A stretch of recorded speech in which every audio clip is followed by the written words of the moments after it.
LG OLED. Unleash the power of next-generation performance. Get geared up for victory with LG Ultra Gear gaming displays.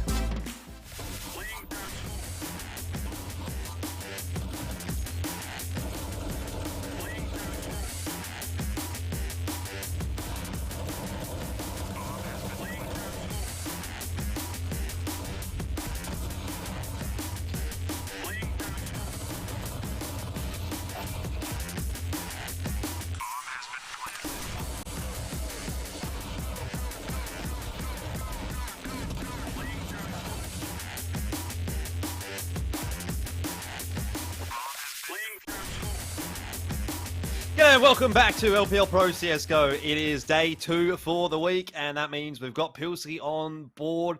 Fantastic day yesterday, Pilsky. I'm sure you're disappointed that you missed it. We've got a couple of really tight games, but luckily for you, we've got some very good games coming up today as well. I dare say some pretty scintillating ones for those watching at home.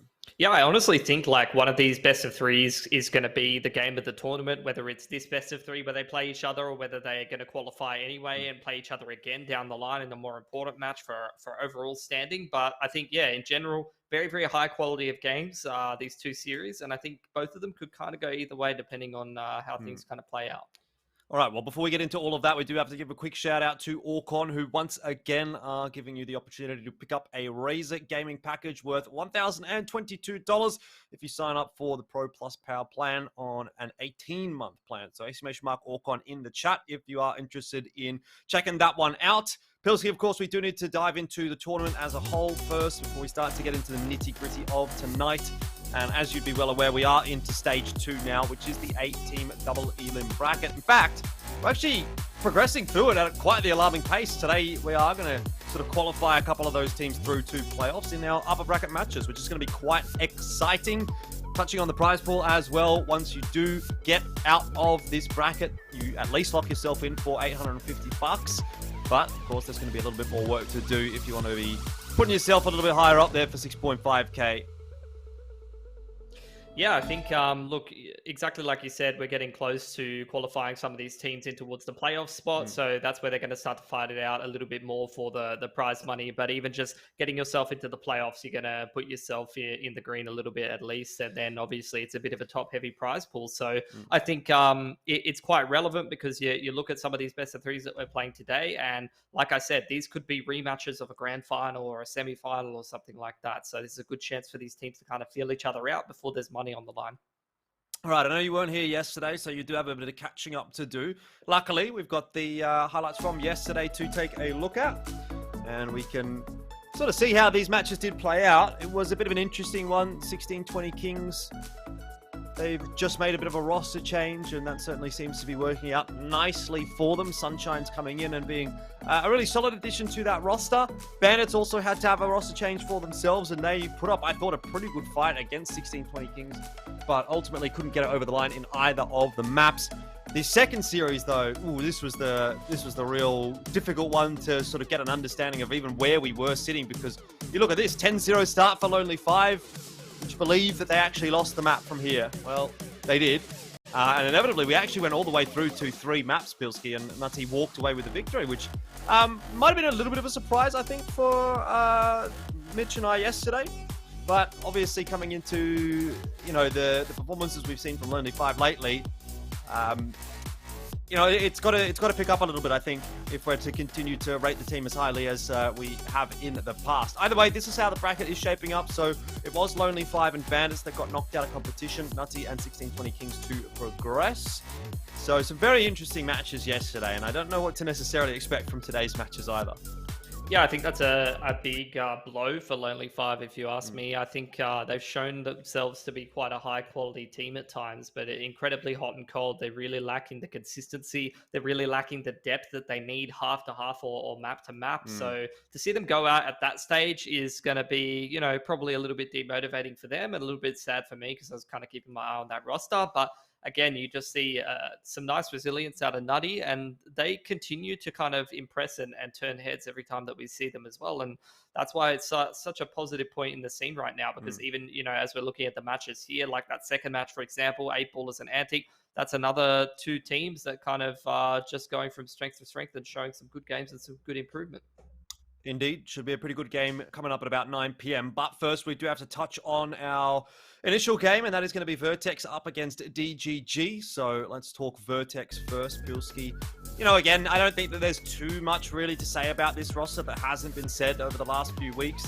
They're a good team. They've got a good, solid core five. You know, obviously, Malta's the recent addition. Brace has come back from overseas. They should be ready to play in a matchup like this, and quite frankly, I think they should be feeling pretty confident heading into this game as well.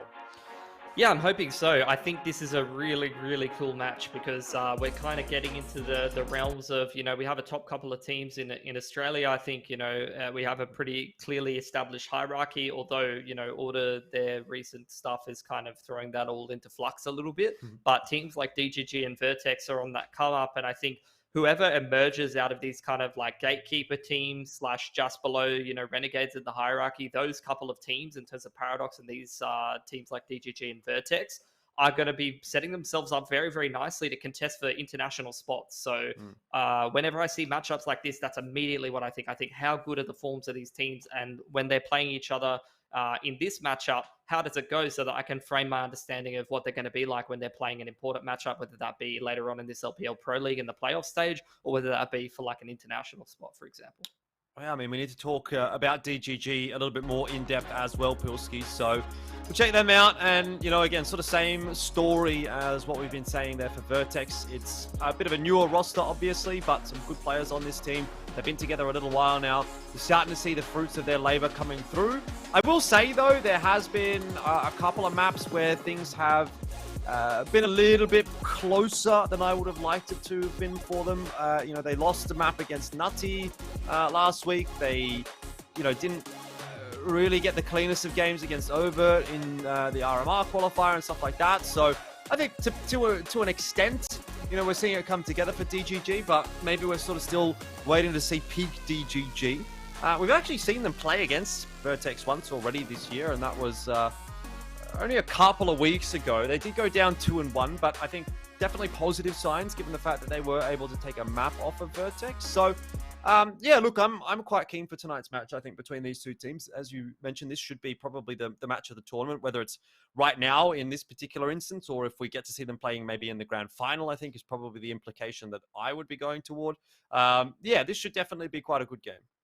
Yeah, and this is a good sort of, like I said, in terms of framing how these two teams go up against each other matchup-wise. You know, if you're ever going to kind of like save strats or try to feel out how your opponent's going to approach a veto or test some stuff out, this is a good chance to do it. Obviously, you do want to be qualifying into the playoffs. That goes without saying. So there is that incentive to make sure that these teams are playing to a high standard. But whichever one of these teams goes down in this series, I reckon they go through the lower bracket, no issues at all. So I think, you know, we'll see what kind of approach these two teams want to be going for in this matchup. Couple of important players to watch in this game as well. We're going to be touching on the AWPers for this matchup, PZ and Zeph. I think actually PZ is the highest rated player in the tournament at the moment, so he's kind of banging heads off everywhere. And obviously Zeph's been doing a pretty decent job. I think off the top of my head, he's number 6 in terms of the tournament as a whole. So he's been doing well as well. But obviously a pretty critical matchup, considering both of these two players tend to be, I think, barometers for their teams at times. You know, when PZ is just absolutely dominating, Vertex, as a result, obviously has a good day, and the same can kind of be said for Zeph on DGG. Yeah, and I think they have kind of different styles almost. Like when I look at Zeph's AWPing, although like obviously he hasn't been a primary AWPer in the past, it's more sort of been a recent thing as he's taken a step down from other teams like Order and those kind of teams, which was quite a while ago, where he's more of like a stable rifler, maybe like a side anchor or an aggressive rifler, that kind of play style. Now he's onto that primary AWPer. I've seen him definitely do some flashy stuff and be quite mobile and aggressive, whereas PZ is a little bit more of like that device-esque kind of AWPer for me. He holds a lot of lines, he plays the high percentages, and he hits the shots you expect him to. All right, map vetoes is going to actually be quite a critical thing to talk about in this series. So I'm sort of looking for Nuke. I was waiting to see whether that was going to get banned away or that was going to get picked up by one of these two teams. That was actually the map that DGG was able to beat Vertex on last time. So I was sort of half wondering if we were going to see a Nuke ban in here from Vertex, but Ancient not really in their pool, so they're kind of forced to get rid of that one, especially considering DGG doesn't mind picking it up here and there. Which means, yeah, obviously Nuke does manage to sneak its way through, and Vertex don't actually have the greatest of track records on that map. Aside from that, obviously Vertigo coming through, Inferno as the remainder. I think if we do go to Inferno, that's going to be a really interesting map because both these teams very, very good on that one. Yeah, I think like the map pool kind of tells you a lot about these two teams' play styles, right? They both like to have a good mix of individual skill and tactics. They both have systems and structures to the way that they want to play, and therefore you end up with a Nuke and a Vertigo and an Inferno. These are all maps where there is a little bit of space for individuals to make plays, but it's also very much about the team aspect. It's about the protocols. It's about the the utility that you're throwing and playing around with the rotations. So that's why I always like seeing this matchup between these two teams, and why it's going to be one that I'm keeping an eye on for the rest of the year, pretty much, as long as they keep playing. So because if you compare them to a Paradox, for example, that's going to be a little bit of a looser style system versus a little bit more of a structured style system. I think both of these teams, I wouldn't say they play the same style in terms of tactics and stuff like that, but they play the same style in terms of the way that they approach the game in a lot of ways. So it's going to be a bit more of a chess match than a fist fight in that regard, I reckon. What do you think as far as this series is concerned? Who's walking away with the victory? Obviously, there is a bit of a precedent set that Vertex might be the stronger team. Is that something that you're feeling coming into today as well? They just have the history, right? The core has the history of placing very, very well over the last year and a half or something like that. And that's just not something you can replicate if you're DGG, unfortunately, just because their core has not been around for as long as the Vertex core has. What I will say is as well, the individual players on DGG just don't have the same accolades mostly that the boys on Vertex do. So at the end of the day, that's the way that you have to frame it. In terms of the history, Vertex is the better team, but DGG definitely has the potential to win series against them, and they definitely have the potential to try to go one better or even take some international spots this year if they're going to start hitting a good run of form, and we know that they're working hard to do so. Definitely not out of the realms of possibilities that DGG could win this series, but they're going to have to start things off on map 1. It is the map that they have had some success on against Vertex, and Vertex have struggled a little bit here on Nuke of late, so it'll be interesting to see how this one does play out. I almost feel like this is a must-win for DGG. Personally, I think Nuke is definitely going to be a big map for them if they can get this done. Obviously there's always a chance that they can pick up things on Vertigo, but that seems to be a little bit more in the wheelhouse for Vertex. They have done pretty well on it, and they've even gone so far as to beat Paradox on this map, which to me makes me think even that they're quite a solid team on it. So yeah, look, let's see what DGG has for us, and let's see what Vertex has for us today. Enough of the assumptions and predictions, and now we just get into the nitty-gritty and see exactly how it's going to play out. Vertex starting on CT side. Yeah, because map was picked by DGG, and whenever you're picking maps like Nuke or you're picking maps like Train, those are the kind of things that you're going to have to be doing. You're going to have to play these grindy peak sides and get things rolling. Does seem like a bit of an annex split though, Jordan.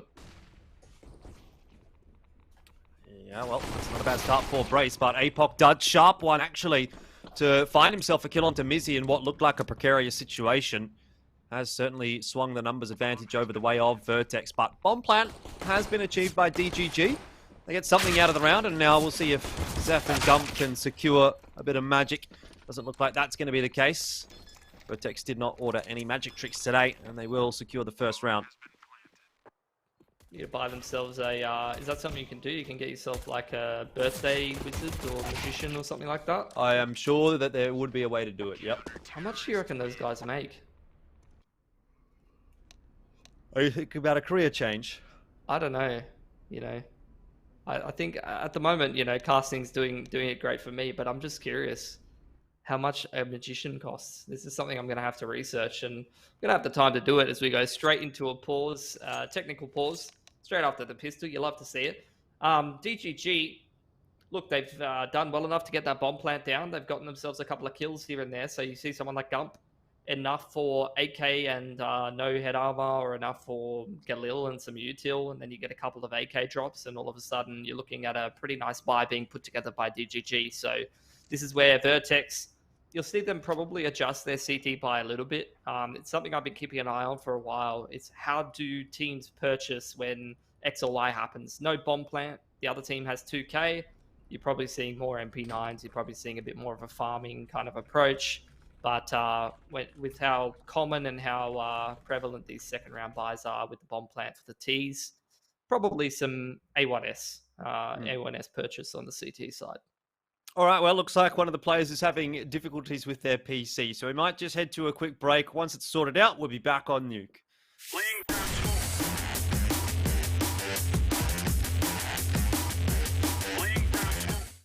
Lag can be the difference between life and death.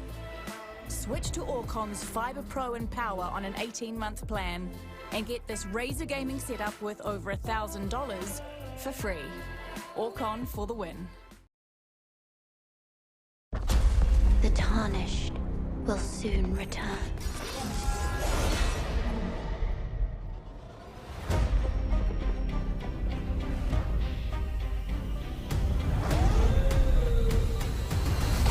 Someone must extinguish thy flame. They will fight. And they will die. For how else is a champion to be born?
Lag can be the difference between life and death. Switch to Orcon's Fiber Pro and Power on an 18-month plan and get this Razer gaming setup worth over $1,000 for free. Orcon for the win.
G'day, welcome back. It is time to jump back into the game in just a second. Obviously, we've seen one round so far of Nuke Pilski, and that one round has gone pretty well for Vertex.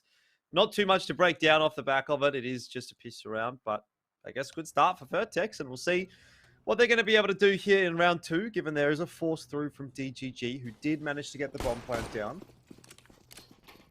So, exactly right. Bomb plant comes down. That means that the buy can come through for DGG. And it's a pretty nice looking one. No unarmored players, actually. Only obviously having access to that one AK, with the little being the other rifle. Util's a little bit sparse, but they've got good value for money out of that buy, if you ask me. Being able to Kevlar everyone up. Already Mizzy down in towards lowers, joined by 2 additional players as well. So, Apoc Dud. Just keeping those Tiggs at bay with his util for the time being. And as the smoke goes on to Annex, this is going to create space for Wombat to start working his way through outside. CT's still kind of unawares of what's going on right now. And DGG, they have a few windows where if they get the pick at the right time and take control of vents or something like that, it could be very difficult for the CTs to deal with. Well, Apoc hasn't gotten the information particularly early either, so he does manage to at least drop that Molotov down at his feet, but he's got players all around that he needs to keep an eye on. Luckily, Malta's there to help him out. Zeph with a big long spray almost takes Malta out of the server, but doesn't land that crucial final bullet.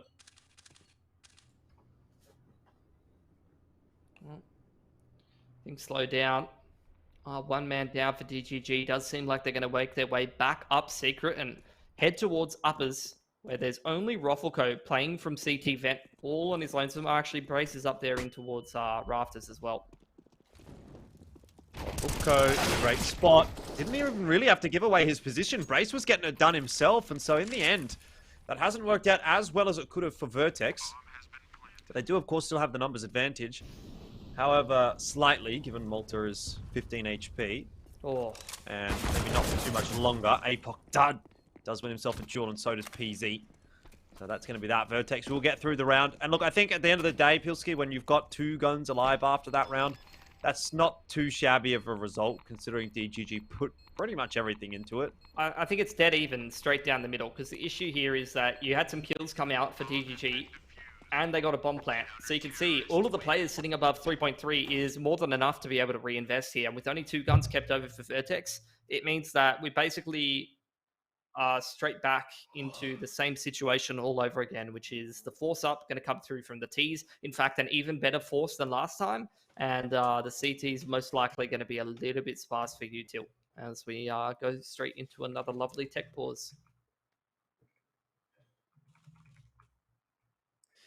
Yep. No cam for Zeph today, so I don't get to see what's on his monitor. Always fun. I'm told he'll get it sorted for map number 2. Maybe he just lost it. He's just gonna have to find it in the break between the maps. Not really too much to talk about so far. I mean, you're already seeing, I think on an individual basis, both of these teams are pretty even, I think, you know. Both have some pretty good players. Both have a good mix of players as well, between like aggressive and passive players, some more supportive elements as well. They're both very well-rounded. Really appreciate both of these rosters that have been put together.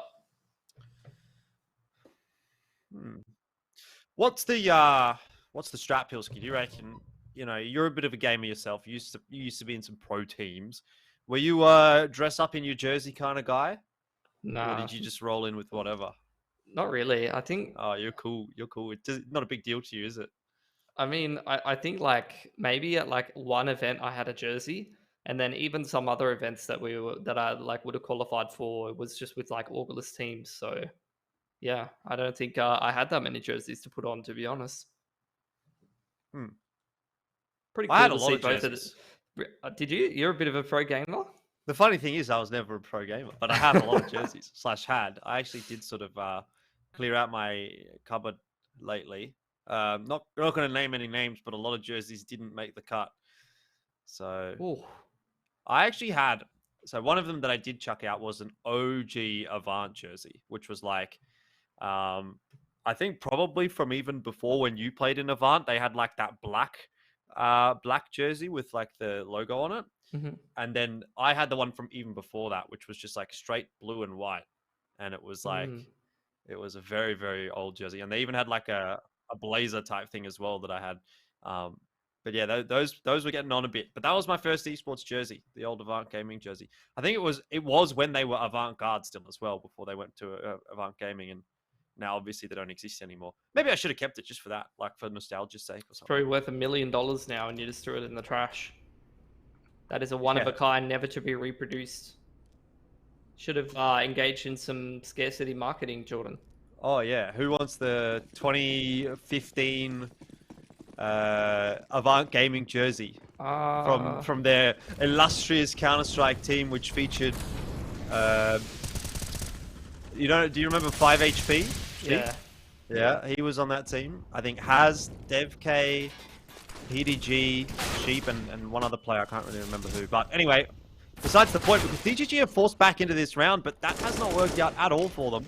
Yeah. And this time, Vertex looking a little bit more solid on the defense. Yeah, they're looking, honestly, DGG looking a little bit more like the Avant-Garde team that I played in, which is running out and getting absolutely mowed down by everyone. So, Wombat, last alive, runs into the molly. Interesting. I think he got CSGO'd there. The smoke doesn't put out the molly and he burns 100 to 0. Not ideal. You get a couple of tech pauses. DGG, look, it's going to take some mental fortitude and some resilience to come back. It's very annoying to be in and out of tech pauses and then you kind of get smacked around in a round like that, where now Vertex has their economy built up from where you really could have done a whole lot more economic damage, or even potentially won that round and started to fight for the half a little bit. So, look, DGG in a bit more of a difficult position now. They're going to go for the half fire, try to take some guns off the CTs, and work their way into the half gradually. Deagle power, Pilski. You can't deny that this is still a possible round for DGG, and that's a very good start, but very swiftly brought back, courtesy of Apoctad. Ooh, you see that first kill go the way of the Tech 9, you start to think, I wonder if this is going to fall apart. But I've got to say, Vertex is looking pretty solid on their CT side right now. I mean, look, I know they haven't actually faced a proper gun round, but they've gotten through a couple of rounds really, really cleanly. Those last two, 4 guns alive at least, and then the force buy round through from DGG is always going to be a bit of a dangerous one as well. So I'm kind of liking what I'm seeing so far tonight from Vertex. And if they can kind of keep this rolling, then, you know, maybe they can actually win this map. I know that they did struggle on it against DGG last time, which I think was a surprise at the time, to be honest. So we'll see if they can sort of bounce back. And they're doing a good job of starting things off at least. Yeah, this is where the grind begins now for DGG. They're on the full buy with all the util they could possibly want. They can run whatever game plan they're interested in, but it's going to take them a lot of gun rounds.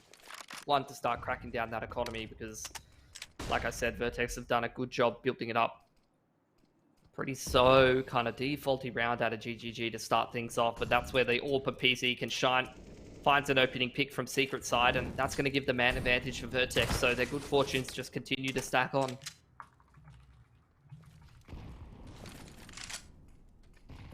This nade stack's not really doing a whole lot either. Burning through a bit of that util DGG, and unfortunately, not having too much success in digging these CTs out just yet. Brace, could have been awkward for a second there, but gets it done. Org in hand. Always a bit. I always find it a bit scary when you see that scope come through, because it takes like that extra half second just to scope in. And you can win or lose the aim duel sometimes off that if the scope is not online. But either way, Zeph has managed to at least grab himself one, but Ruffleco. Oh, that third kill was onto Bray. But in the end, geez, it did look like Ruffleco got a nice 3-man spray down. I mean, the great thing about that AUG scope is it's way easier to control the recoil at those longer ranges. So you can even see it in this clip here. I'd imagine he's going to scope in towards Annex. There's no way you're controlling that spray as easily from heaven or even on that outside kill as you did with the AUG scoped up. So he's making good use of it. In that particular position as that elbow rotator, you might not have the option to take some of those longer duels, even with an A1S, as easily as with the AUG that he's utilizing beautifully. And Vertex Up 5-0. So far, a good start to this anti-eco yet again, or half-buy, anti-half-buy, whatever you want to call it. Need a better word for that. Still hasn't been invented. The PP Bison Force? Yeah. Like, what is this? What's going on there? I didn't even notice that. And, yeah. That happened. Oh, it almost works. It might work. You're Could be Wombat. luck. I want to see a kill. I want to see a kill. No, he's gonna pick up something else before he No, even he's takes not. a duel. Mate, you don't buy that gun if you're going to pick something else up. Look at this. He bought it by accident. He'd literally kill Brace. He literally is going to kill Brace right now. He's going to go through the smoke. Come on. Dude, you got a PP Bison. You know exactly where he is. You got to send it. Can he clutch it out? 1 versus 3. I mean, there's still a lot of time on that bomb. Oh, what a shame. Didn't even get to fire a bullet, I don't think. Yeah. And he had like 1,000 of them in the clip. Unlucky, I guess. Good crack by DGG. They almost got in with that round, to be honest. But not quite. Good little retake in there from Vertex. We are looking well coordinated, sharp and old point, up 6-0. Money's great. Get another pause coming in. Hope it's a tactical pause this time, not a technical pause. Beautiful. Tactical pause from DGG. Gonna have a chat about how the game's going. I don't know how much of it's really tactical, really. I think they're looking a little bit disjointed, which could be down to tactics, but I think for the most part, it feels like they're kind of going through the motions a little bit. They're getting picked apart. They're not winning a whole lot of duels outside of on the pistols, and the rounds are just kind of going by the wayside without them having too much input into them. So they need to get themselves refocused up.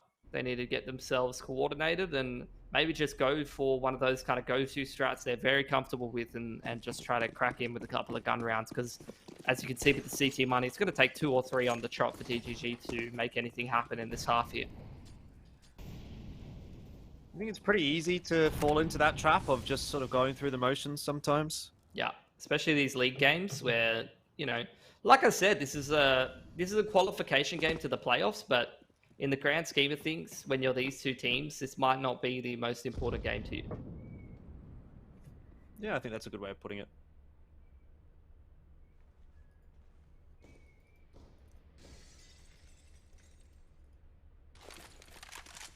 DGG. Quiet across the map, little bit of pressure in towards lobby and ramp side. Now they're going to lob out those outside smokes.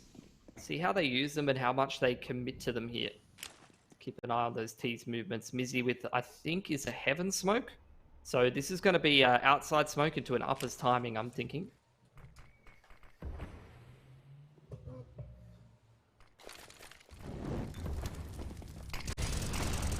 It is indeed the heaven smoke, but Malta is not going to let any shenanigans occur. Not on his watch. Rofoko was there as well, and the bomb is dropped inside of the A bomb site, Pilski. So this round doesn't look like it's going to be going too kindly for DGG. They're really forced now to work their way into the A bomb site, but it's 2-on-5, and they're getting ripped apart. Rofoko unlucky to go down there, to be honest, because this molly actually finished Gump off just after he died. A second difference, and he would have been alive, but look, does it really make a difference when you've got a couple of players above that 10k mark coming into this round, and Vertex is off to a 7-0 lead. Yeah, I mean, 2 points for their DGG. They took that tack, and like I said, they went for a go-to play of theirs. Outside smokes into an uppers exi. It's a set play. They're trying to get themselves back into the half and avoid these rounds where they're kind of falling apart when they're getting picked all over the place.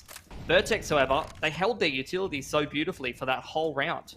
And they were able to, exactly like you saw, the smoke on the door, molly into hut, and they just played the crossfires and disrupted the execute before it even got going.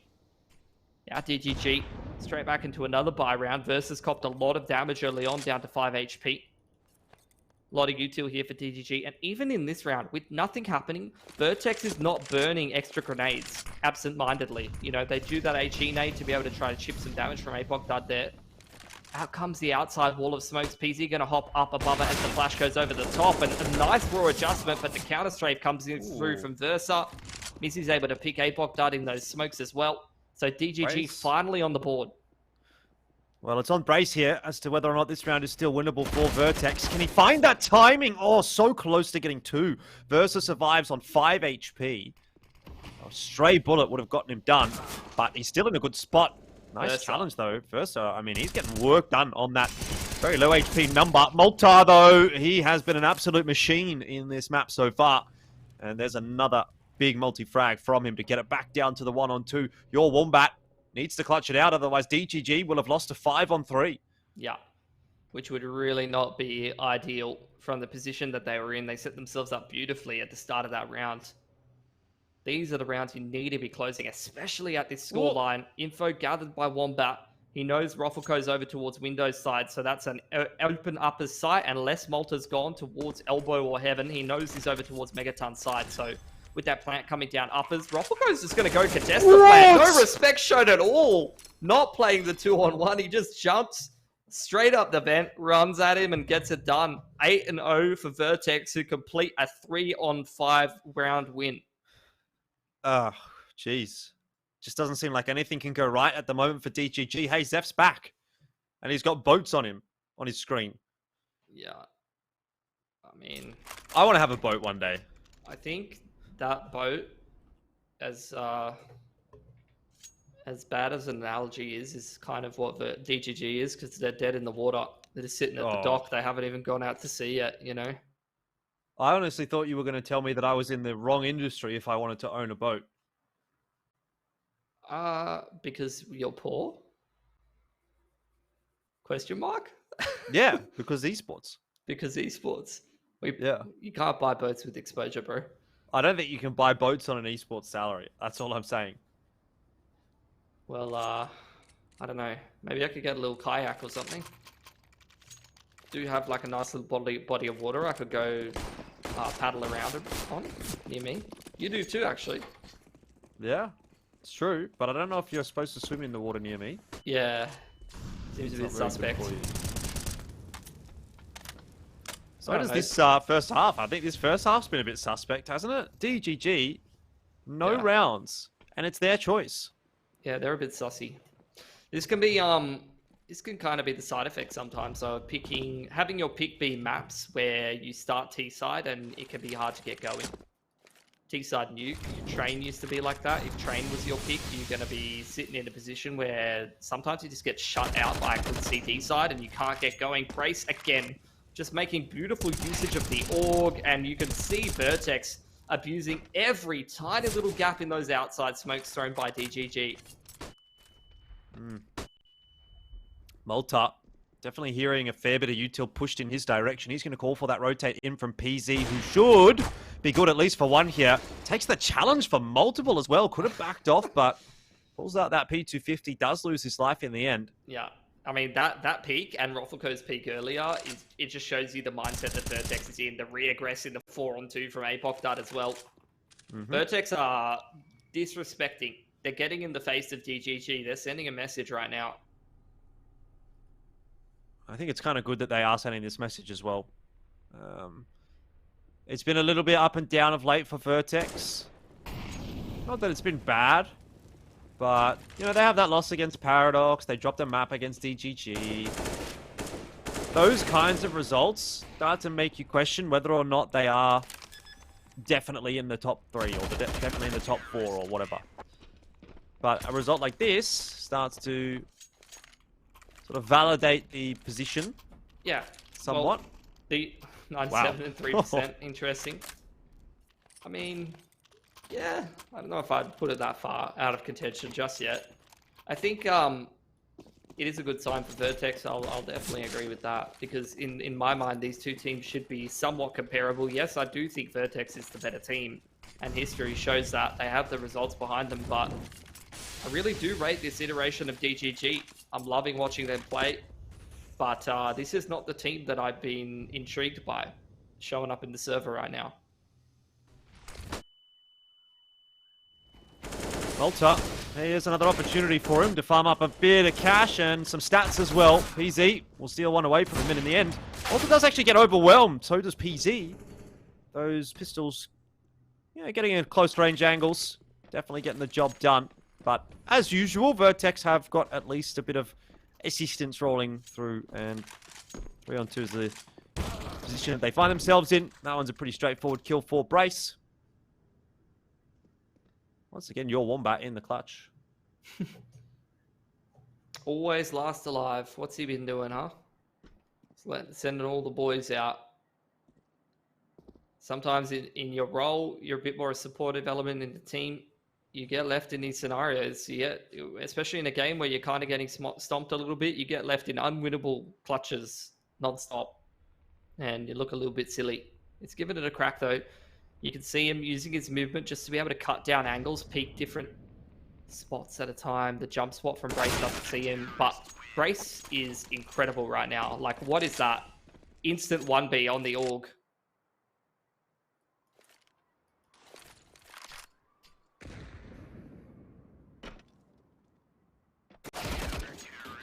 Sharp. Crisp. Yep. He's 13-2. And, you look at that and you think, oh, he's doing fantastic. But to be honest, that's kind of the scoreline that almost all of these Vertex players have right now. That was a cute little detail right there. The smoke to help Brace kind of play around outside, and Brace drops his smoke to PZ because he knows he's going to play aggro over there. Might get killed. Extra piece of util getting thrown over to the AWP. That's something very few teams in Oz would be doing. I think that's what separates Vertex from quite a number of teams within this region. Brace with the outest push. He does have APOC Dud there as well to help him, but in the end, both of them are going to get rolled over. Just unfortunate timing on the peaks and good shots hit by DGG. That was a great reaction by Brace on the play again. I didn't see it. You missed it. You definitely missed it. Oh! Well, Roffelko also not really able to find the timing on that peak. PZ now has to do a bit of work. But he sort of has them locked into warehouse at the moment. There is a smoke up, and Malta now trying to defend the bomb site solo. Can't get it done. PZ has gone through that smoke, but he's missed the shot. Oh, dear. Here's another crack at it. And he will get the better of Zeph, but he now is in a 1-on-3, and Gump doesn't care about the smoke. 10-1. DGG finally have their round on the board, Pilski, but they're going to need to win the half out to really convince us, I think. Yeah, 4 or 5 rounds is not undoable. Most scorelines are undoable, really. But CT side comebacks are a lot harder than T side comebacks. So that really goes against DGG, making this a competitive game. All picked up from Zeph. That's going to give a little bit of a different dynamic. Yeah, for about 1 second. Oh, Brace is in such a good spot here as well. He's seen Mizzy. Interestingly, when we watched this matchup last time, it was actually quite even as far as the rounds per half were concerned. It was sort of 7-8. Yeah. At least in the first half. I think that's pretty normal for Vertex, to be honest. I feel like we don't see Vertex stomp that many teams. They kind of just win the majority. They're a bit more consistent. So this is like almost out of character for Vertex, and something and a bit of an edge that I feel like they might have been missing.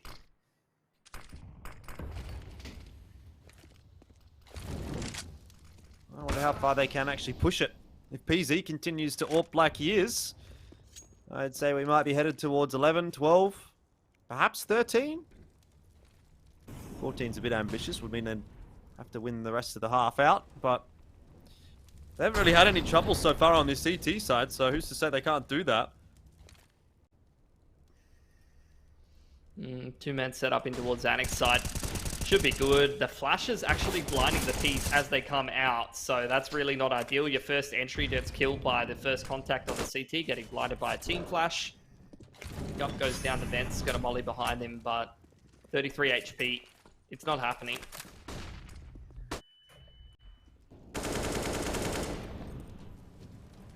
Yeah, 10 seconds. Even if Gump was the greatest player in the universe, he wouldn't win this round. Actually, yeah. Okay, Brace just runs at him, which he started to convince me. Again, like it's just a disrespect. I mean, obviously he has good timing there or whatever, but Brace on 12 HP is just going to run at him and deny that bomb plant. Well, I mean, that is the percentage play, though, for Brace. I think so, to yeah. take that fight. If he doesn't take that fight, he's kind of trolling a little bit. I don't think he's trolling. I think it's fine if he doesn't take it, but it's also fine for him to take it there. No, but if he takes the fight, either the bomb plant's going down and he kills him, or the bomb plant's not going down and he potentially dies, in which case Gump doesn't have time to get the bomb down. Yeah, he's still in a 3-on-1 there, though. So, oh, Molly across, and the spam does a lot of damage to DGG as they cross in towards secret side. 2 players sealing towards lobby. DGG, again, these outer smokes come out, which they haven't made a whole lot of use of. Too much, but now going down in towards secret. They're actually not going to be contested over towards Decon or Windows side, so they have space there. Race playing on the site.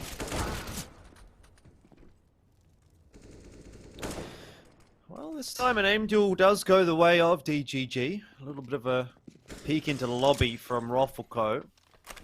To have Malta working his way back down toward B to help out Brace, and this is a nice little crossfire being established by them. They've even got PZ on the line with the AWP, but the bomb player does go down just in the edge of that smoke, so that is a win for DGG. Unfortunately, they still haven't cleared Brace out, and this position should be a pretty strong one. Maybe not so much anymore now that he's losing teammate after teammate after teammate, and in the end, DGG will walk away with the round. Yeah, that's all Versa. Versa from lobby side, he got the first kill on that lobby push, and then he actually flanked through Megaton as that lowest contact came out and shot 2 people from behind. So massive, massive round as the lurker in the what was a 2-3 but ends up being a 1-3 when they lost first pick in lobby side. He just had absolutely huge impact for DGG.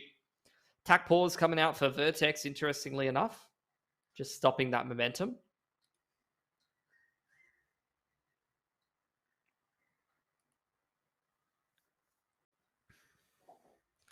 It's a good individual game from Brace. It's been a pretty good individual game from all of the guys on Vertex, hasn't it? Let me have a look. Yeah, but Brace is like, I think 16 and 3 or something. I guess you're right. Yeah, Brace has definitely been a cut above. 4. Yeah. Oh, Apoc Dud's lead. That's cool, man. He's a league gamer. Malta's pushing that smoke. Oh, no. That's not fun if you're DGG. I mean, if Vertex starts playing this way a little bit more regularly, I'm going to be very excited. It's going to give them an extra dimension to their play. It's almost like that Renegade's disrespect, maybe brought in a bit by Malta. I mean, it was Malta doing it that round, but even some of the other lads have definitely been getting in the face of DGG. A bit more than I think they usually would. Maybe I'm being biased, though.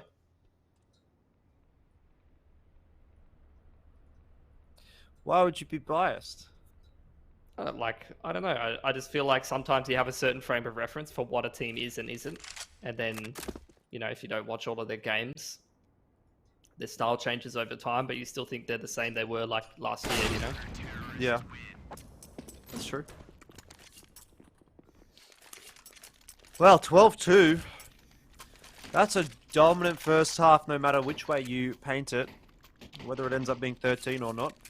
You want some dualies? You want some dualies, Jordan? Angel Slaughter. Angel Slaughter. That is poggers, man. That is poggers. I'm a late gamer. I have anime poster on my bedroom wall. I wouldn't put it past you. I definitely don't, bro. I've been watching anime lately as a coping mechanism. PZ's been spotted. But at least he'll now have the info that Mizzy's pushing forward. Doesn't seem prepared for your Wombat. Might not be heading toward 13. Although, to be fair, DGG have struggled to close out 1 3-on-5 already. Oh, the scroll wheel from Roffelco. Another just stellar reaction on the player cam. How come are you always watching the player cam? I'm never seeing what's happening on the player cam. I just can't stop watching Brace being 1 centimeter from his monitor right now as he just looks the sharpest he's ever looked. Oh, you're actually right, Pilski. He is. Oh, he might actually win this as well. Versa, just found that timing. 12-3. Brace, he was locked in, mate. Dude, he was ready to go. He's been locked in all half. He's been fully focused up. Oh. Jeez. Well, to come back from a 12-3 half is going to be a bit of a struggle here for DGG. But It is their map choice. They're moving on CT side. A lot of ifs, though. You know, if they can win the pistol, if they can get a good economy rolling, then maybe they get a bit of a chance. But right now, you'd have to say this squarely sits in control of Vertex. Very quick one, straight in towards Annex side. Nice flash to be able to enable the trade onto Mizzy there, and now the two-man setup on site. Will it be cleared by Vertex? Will it be expected? Seems like after a few messy trades, we've ended up in a one-on-one gump in towards heaven. Apoc Dud directly under with a smoke to play with. No armor for the man. And Gump, 100 HP with Kevlar. A very distinct advantage here for him. See how Apoc Dud's going to play it. Well, the thing is, it's going to take Gump a long time to get in onto that site. So, obviously, that's giving Apoc Dud the opportunity now to sort of clear out lobby. And is he going to... Oh, I wondered if he was going to go all the way around and go heaven. That would have been an unreasonable play. But he might have actually won the round clearly if he did it. But in the end, Gump... He's made a bit of noise now. Apoc Dud should have heard him on the site. He's going to opt to even take the challenge now. He certainly knows, but Gump's running out of time. Does have a defuse kit. Has to pick the pace up. Apoc Dud will go swinging away, and he has won the round. Could have done so without firing a bullet. Knife's on. Oh. Apoc Dud wins it. That is a nice little prize at the end of the round. Insult to injury. The knife is way more important for Gump than it is for Apoc Dud, I think, especially at this scoreline. If Gump gets that knife, he can then get A1S armor and hero rifle. So for Apoc Dud, the knife really is quite, like, doesn't mean too much. Obviously, he's able to go AK, full armor, and util, but obviously with DGG being this far behind, you really want that knife as Gump. You know, one thing that I should mention is that last time we saw these teams play against each other, Hugh was standing in for Vertex and Brace wasn't here. Yeah. So that could definitely be a factor as to why it was so close last time and why it is not this time. Especially considering Brace is like top fragging right now for Vertex. Yeah. He went to France, I think. And now I believe it was France. Yeah. Now he's playing some EU level CS, I guess.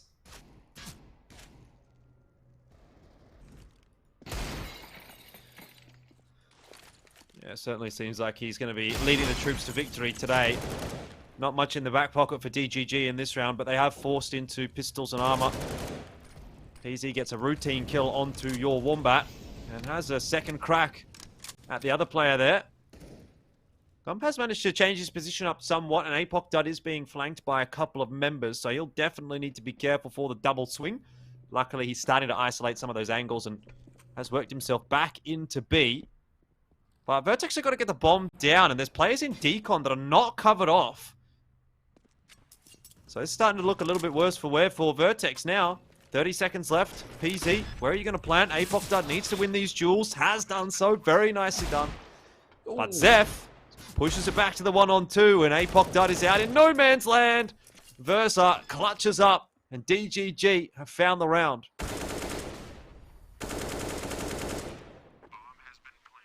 Good cover down from Apoc Dud. It's something for DGG. Bomb plant, though, is going to still keep the money of Vertex pretty competitive. We'll see what they want to go for in this round in terms of purchases, because they're obviously quite far ahead. They can take a conservative kind of approach here, just take the single eco. No reason to get carried away. Just a single flash on Brace is going to break the windows as well, so probably an uppers timing of some kind.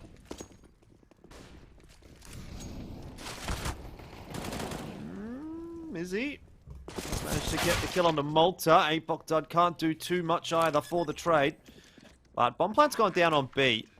Something that Vertex weren't able to achieve last round. Gump's going to try and clear it out as quickly as possible, but time could favor PZ here. He's got a couple of teammates alive as well. And they're keeping DGG locked up. There's a nice kill from Ruffleco onto your Wombat.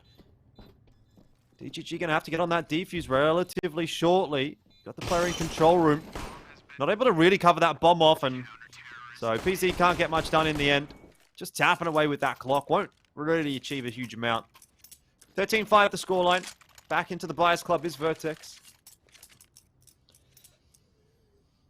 Into that first gun round. DGG, strong economy for them. So they're going to continue to try to put some rounds on the board. I think whether they win this game or not, they need to get themselves warmed up. Need to save some face and restore the belief that they can win this series, whether or not Nuke goes their way. Quick outside wall of smokes there for Vertex. Mizzy trying to contest from top of the CT blue. I haven't seen a single player here. And with all of Vertex walking, it's not a whole lot of info on offer for DGG right now, which is why you don't see any rotations down in lower. Vertex have completely slipped the net, but they start running. Lobby crunch comes in, Apoctod dies. So DGG, a reasonable read, even if they are a bit out of position, and a man advantage. Zeph watching Decon. And Gump starting to work his way forward. Won't quite find that timing onto the player who's throwing the flash, and inevitably does lose his life. It is now starting to get a bit out of hand for DGG. That was a good kill from Roffelko and Zeph to get the trade. 3-on-2, numbers advantage. Your Wombat takes a tick from the molly. Malta knows he's there, takes that fight, but it's Roffelko again to come up with the goods. And now Mizzy! Oh, the timing for Roffelko to jump off catwalk has now given Mizzy a chance to win this round and keep it alive for DGG. That is huge. And DGG go up to 6. Look at this. Roffelko, if he could have had his time again, he would not jump off. Even so, it's a round where Vertex gets so much economical damage done. They take 4 guns off of DGG. Now they're going to go invest in a couple of pistols. If they can take 2 or 3 guns away from DGG here, even though there's starting to be a bit of a comeback in terms of rounds from the CTs, Vertex are putting them on reset potential. It's really just the end goal of all of this. No respect being shown to Zeph, who's fortunately not able to even hit one of those T's, just strafing out outside and taking the Deagle fight with him.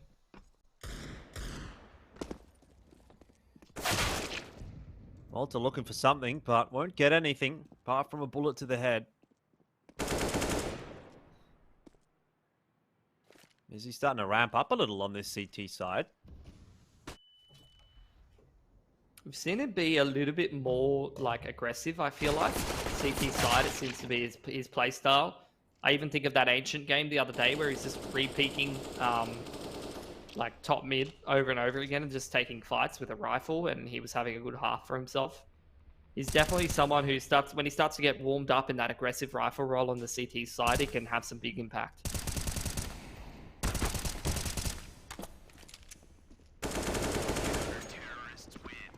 Well, Vertex, look, I'm not going to say I'm worried just yet, but a few streaky rounds from DGG. Money's actually started to be that was heading in the right direction. That was a big round for them. They didn't lose a single gun, DGG. So all of a sudden, all that reset potential that was built up by Vertex, the fact they took 4 guns away is no longer really relevant. You've still got 2 buys back to back for DGG.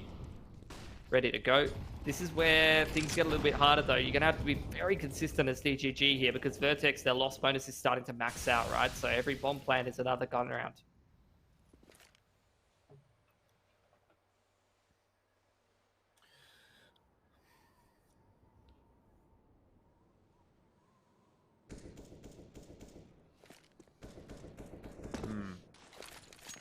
Not a lot happening so far for Vertex.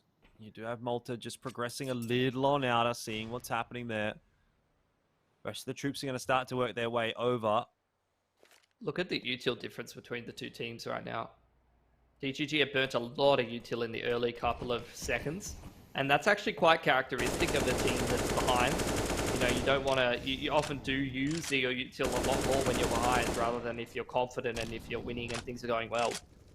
So Vertex, even just waiting out the first 30, 40 seconds of the round, there's not a whole lot of util left on DGG. Apoctod's able to find that first pick as well. Yeah, that's not good news for DGG, but time is starting to tick away a little in this round.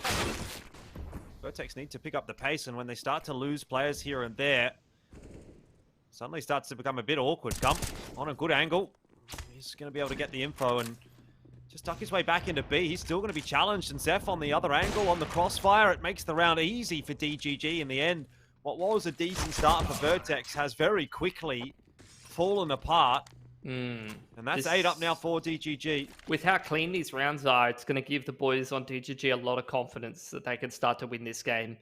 You know, when things are kind of on a nice edge and you're winning some clutches and things are coming down to XVXs, you could feel like you're getting a little bit fortunate perhaps, but when you're consistently starting to win the game, 4 or 5 players alive, you're building up a very strong economy for yourself, you're going to feel a little bit more confident. Not a fan of Versa buying himself there. Definitely would have benefited from a drop. Don't know if that's some tilt setting in a bit. Or maybe some miscomms, someone cluttering up the comms when he's asking for a drop. Has to buy himself. Yeah, that's not ideal at all. Hopefully not going to matter too much though. A lot of flashes available for Vertex. I think they're just going to layer them into the site, and to be honest, DGG have done a good job of avoiding most of the flashes. I can't hear anything. All I hear is just in my ears. And I think that's what DGG is experiencing too, but... Oh, Brace has run out of ammo, and he gets knifed by Versa. What is going on? Oh, no bullets for BZ. They both ran out of ammo, I think, did they? I don't know. I think... We'll see. Have you checked your room for Mozzies today? He ran out. They both ran out of ammo. Yeah. That's hilarious. You sure that it's a flash sound, Jordan? You just haven't left your window open again? Yeah, I'm sure. Alright. It's good cash for both of these teams. Full loss bonus for Vertex, DGG, plenty of cash in the bank. They're really getting rolling on the CT side. And Vertex starting to slow down a lot. Outside wall of smokes comes out. Malta going to be the only one to commit to them. Runs straight down secret while the rest of Vertex sit in lobby.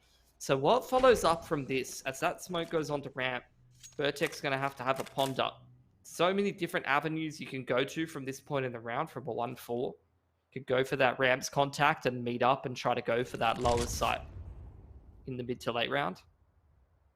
You can just leave that lurker to pressure, even zip up the vents or go through annex side when you do an uppers hit.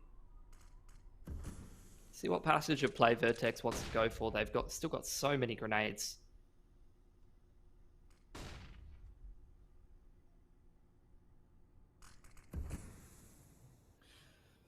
Yeah, still not at the breaking point yet for Vertex, but... The duel in lower, super important between Malta and Mizzy.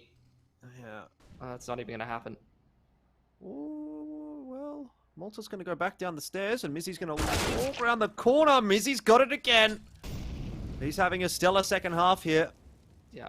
This makes everything that Vertex are doing now super one-dimensional. Like 30 seconds on the clock, you just util dump. Yeah, instant molly from Wombat. He's actually burning alive with that molly on top of Heart, so that's not ideal, but overall, still a 1-for-1 trade is good enough for DGG at the moment. Your Wombat, double swing. Not much you can do about that one, but Versa needed to get the second, didn't he? Because it's now starting to be a bit interesting. Bomb plant denied by the molly. Brace is going to try and get it down. Covered off. PZ's got both those kill. And Vertex all of a sudden are up to 14. That round just, I mean, it just fell apart. It was just Vertex playing off of each other very well, having good spacing, not trying to rush things. Even with 30 seconds on the clock, Vertex are not panicking. They're not rushing into the side or anything like that. They're still very composed. They're still taking their time. And that's where those fundamentals and the patience can really reward you in situations that are quite disadvantageous. It's the same kind of concept as, Malta dies in lower to Mizzy there. That's a very, very bad duel to lose as the T side. It means that everything that you're doing is so much more one-dimensional. You saw the util dump from the CTs. But at the end of the day, an uppers hit or a hit on the small site, any map can still work. It's why teams always go, when they're 4v5 down, they always just go into B on Inferno. You hit that small site, you win some good duels, and it can still work for you. Job's not done, though, for Vertex. 14-9. DGG continued to convert as many rounds as they have been on this CT side. They might be able to still bring it back into overtime, maybe. Not a great start there for Mizzy, though, as Malta finally does get the better of him. And sneaks his way down into secret. That's actually super heads up from Malta. I don't know if intentional or unintentional, but they threw that first couple smokes earlier than the other two, and he seemed like he was well aware that that one was going to fade first. whereas Mizzy clearly was not. Cheeky little way to get yourself an opening kill.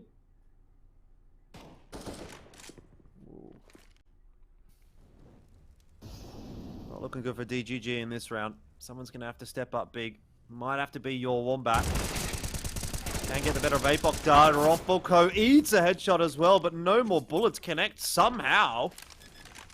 And bomb plant's going down. Gump. That's unfortunate timing. Malta says thanks for the AWP. Not sure why he wants an AWP. And he actually has, I think, gone to pick the rifle back up.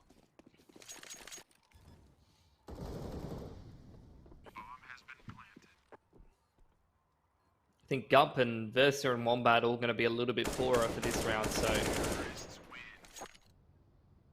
not going to be that ideal buy you were looking for to contest with when you're up against map point. Credit to DGG though, they really started to heat up a little bit over those last couple of rounds, but they just did not give themselves enough room to work with, I don't think. Nice spot to play from for Zeph. Has actually spotted Brace out, but now his position is known. Maybe not. A1S. Yeah.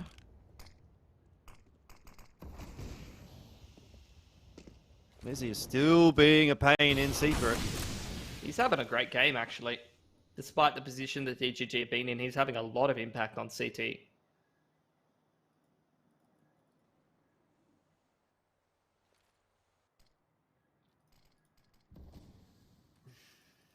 Three on 5. It's very doable for DGG here. They'd have to win a gun round after this one, though, to try and break Vertex's money. Oh, Malta picks up the AWP. It's going to even up the numbers and actually take a lot of info away from DGG, because now they don't know what's happening at out, as that might incentivize a secret push. You can see Malta's kind of keeping an eye on it and ladder base.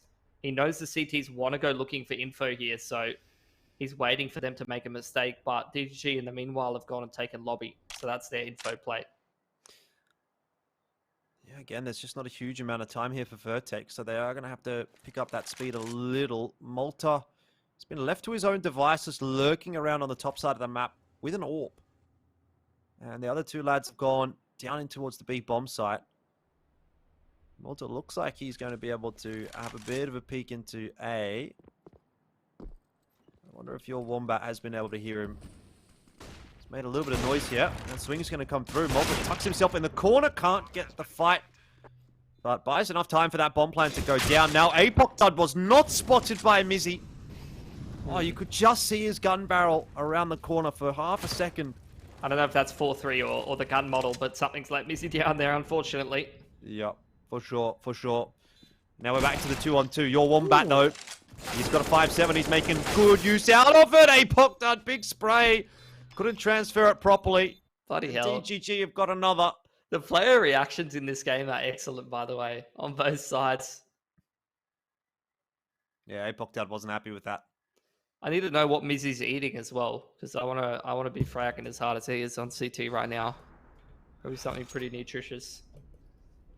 That's such a feels bad round window for DGG. One gun up at the end of the day. At least it's an AWP to throw over to Zeph. But like I said, Vertex had good cash plus the bomb plant, so they're straight into another really scary looking fight.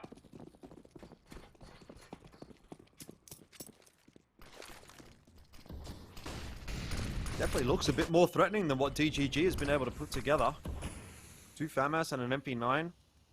Obviously not ideal. He's going to go back to safety. Lobby push coming through again from the CTs.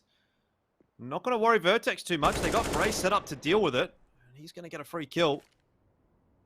Apoc Dud won't be aware there is a player behind him, though. So he'll lose his life at the very least. But the 3 Musketeers slowly working their way into B. Yeah. Plenty of util. They've got multiple Molotovs they can throw in towards fence side. Brace has spotted some more toes. So got to relay the info over to the boys in lower. Zeph is the only player in position to do anything about this right now, but he can still be able to pick one on the cross with this AWP if he gets the right timing. Oh, that smoke is not ideal. They tried to throw a progression smoke to creep out Windows side, and instead he's been smoked off by his teammate. Yeah, and there was a molly in on the other side of Megaton. Now PC set up on the line. He spots the shoulder, what? doesn't hit the shot. He might have expected the swing, I guess. Preempted it. Shot him under the armpit, mate. Oh, well, 1-for-1 could definitely be worse. Rofuko and Malta eventually do finish it off. 16-10 for Vertex on the first map. Definitely a much better result than the last time they played against DGG there. But I will say after a 12-3 first half, I was expecting that to be a little bit closer to being, you know, maybe single digits or something like that for Vertex. In the end, though, a win's a win. You can't complain too much. Yeah, well, credit to DGG. They did actually start to fire up a little bit at the end of the T side. They scraped a couple of rounds together, and they did get a 6-in-a-row streak on that CT side. So when they did start to heat up, like they were getting some work done, but they didn't give themselves enough room to work with, and the consistency definitely wasn't there. They were basically like dead on arrival at the start of that game. So just needed to play like that the whole map long. And look, they have more of a series to do it. So I'm hoping they're going to be able to recognize that and switch themselves on it from the start of the next map. All right, well, it's time for us to take a short break, but you do talk about a next map. That is what's going to be coming up next, and we'll see if Vertex can secure the 2-0.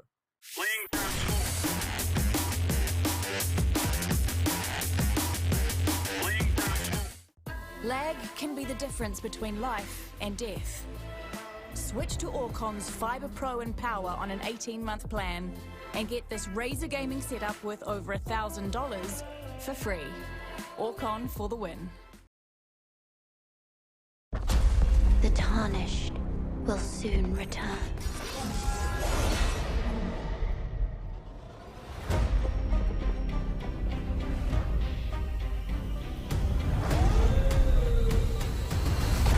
Someone must extinguish thy flame. They will fight. And they will die. For how else is a champion to be born?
Lag can be the difference between life and death. Switch to Orcon's Fibre Pro and Power on an 18-month plan and get this Razer gaming setup worth over $1,000 for free. Orcon for the win.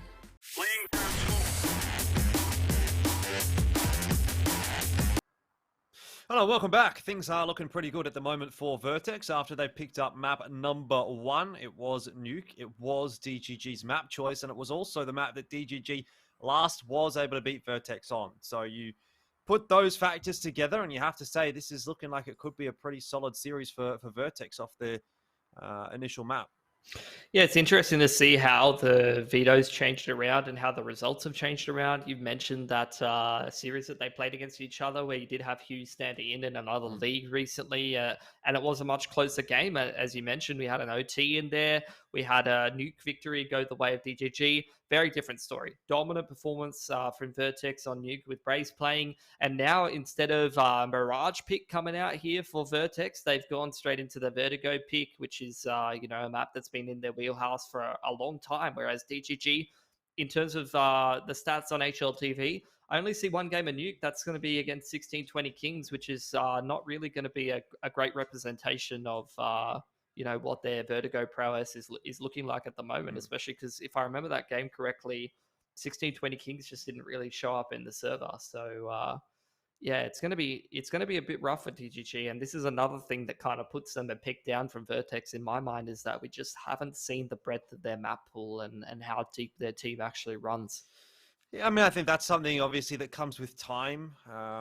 We'll sort of keep an eye on that over the course of this league and a couple of the other ones. And by the time they're sort of 6 months deep as a roster, maybe we'll have a bit of a better understanding of that. But at the very least, you take a look back at the end stages of Nuke there, and you think DGG were able to start to get the ball rolling a little bit. I think if they would have actually gotten a reasonable T side, they might have even been able to win that map still. But the fact that they only got, 3 rounds on the T side is just not going to ever really be enough. If they get 4-5, at one point it was 10-1? And we were saying maybe they can get to 5, and that's obviously going to be enough to play with. I think if they would have gotten to 5, that second half definitely could have been a little tighter than it ended up being, because they did look like the better team on the CT side. They just ran out of steam. You just don't really see that dominant of CT sides very often anymore, just because of it's a side effect of how the economy functions, especially if you get like a competitive couple of rounds, like the Ts are getting rounds in here and there earlier on in the half. You're never going to see a CT team streak away with the game that much, because they're just not going to have access to those full buys and all the tools that they need to be consistently pulling those rounds away. But when you get a team that just is consistently running away with the game, they win those couple of early rounds fairly convincingly, they're going to have so much better of an economy, so many more options, so many more tools at their disposal, and that's where the game gets really, really hard to win as a T side. And that's what you saw there for DGG. They just let the CTs get way too strong over the first couple of rounds and just weren't able to chip them away. And even when they did win their one round here or there, it wasn't creating enough of an economic window for them to crack in there. So, yeah, unfortunately, they just needed to get a break. They needed to win one of those important rounds and try to swing the game away. And like you said, CT was impressive from DGG, but just not enough room to work with. And now that we move on to Vertigo, I'm getting worried about their prospects in this series, because it's just, in terms of officials, not a map that they have a whole lot of reps on. And, it's only early days for DGG. So I think this might be a bit of a step back from the game that they played against Vertex when they had Hughes standing in. If they lose a fairly concise series against Vertex here, it's going to kind of alter the perception of where these two teams are and what their trajectories are. But, for DGG, it's at least a loss. They do have good coaching staff. They are putting in the hours. This is a team that's trying to improve and trying to, vie for one of these international spots. One of the better things that they can do is, in this series that quote unquote isn't the most important series, we're talking about a qualification game towards the playoffs. They can still qualify if they go up against some of these weaker teams in the lower bracket. I think this is going to give them a lot of film for them to improve on whether they win or lose this series. Well, I guess it's time to find out whether that's going to be the case, Pilsky, because we can go on to Vertigo. And indeed, will it be Vertex to get themselves the 2-0 tonight, or can DGG do something to fight back in this series on a map we don't know huge about them on? Only that Huge one about official them on. on the huge amount about them on. I thought you said I think about. is what I said. I blame the microphone, Pilsky. But A poor tradesman blames his tools. yes, that's right. That said, you know, Vertex, they have shown that they are capable of dropping a few rounds here and there to DGG. It's not as if this is going to be a walkover. DGG starting off on CT side. Let's see how they go. Yeah, he's just got a P250. That's interesting. They dropped him a P250 on the CT side. I mean, it's got a bit better armor pen, but the first bullet accuracy, not as good as a USP. It's a B coming out here for Vertex, most likely. Oh, they're actually to push straight in through here and go towards the A side of the map. That's a cute little strat. Well, that's been cleaned up relatively nicely by DGG to begin with. Vertex do actually manage to trade a couple back, but numbers are definitely still favoring the CT side. And Gump, oh, he might get it done himself. He does. Really sharp stuff. 1-0 DGG. Get the pistol round this time. That's a big pistol to win. I mean, pistols are big momentum a lot of the time. And being able to clean this round up before Vertex can even get a bomb plant is huge. I mean, we were talking about the intricacies of buy patterns, whether you get plant or not. And winning a very clean pistol like that CT side after you had a tough time getting going in that last map, no bomb plant means that Vertex can't really fight for this round. You're in a good position as DGG. It's going to give you some confidence eco frags in this round, most likely. And then you're going to keep cruising along into the first gunny. The first gunny. Is that what we're calling it now? Yeah, no one's ever said gunny. First gunny? Second gunny? No. You've never heard that? Okay. I don't think I've ever really heard that. Fair enough. Not on a broadcast, at least. I could have sworn Mac said that, at least. So we'll have to ask Mac next time we're casting with him. You forget that I don't listen to what that guy says most of the time, so... Yeah, that's true. They've Probably been better off that retrieved, way. by the way. And a bit of damage dealt there by APOC Dud. Starting to look a little precarious here for DGG. I'm getting concerned. Versus being watched as well. They're waiting for him. The second player is there. Deals with it well. Okay, crisis averted. Yeah, 2 guns taken away. Look, it's manageable for DGG. It's not too bad. I think they dropped MP9. I don't know what the other gun was, but yeah, definitely not ideal to be dropping a couple of guns. That could have got even more spicy if they dropped 1 or 2 of those other players that were getting a little lower. Buy up in here, 2 phalluses, good rifles across the board. Initial contest towards their side. Malta's back on his lurk. Able to get himself into some great positions last map, and already he's deep under stairs in the first gun round, Jordan, since you don't like first gunning. Well, the first gun round, always going to be an impactful one. APOC Dud's been cruising around on the ramp. Won't win that duel against Zeph, but PZ can find the trade. Got Malta working his way in toward the site. That's a huge duel for Mizzy. Yeah, you wouldn't win that with an A4. You would not have laser beamed him like that with an A4. No bloody way. No. Well, not looking too fantastic to start things off here for Vertex. Roffelco might be able to swindle something though if he gets the timing on Versa, and your Wombat has actually dropped. Oh, Roffelco hasn't seen Versa there. Did not see him. Yeah, different graphics settings, different reses.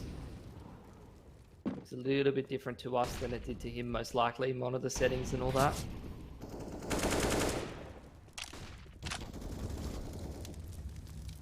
Two on two.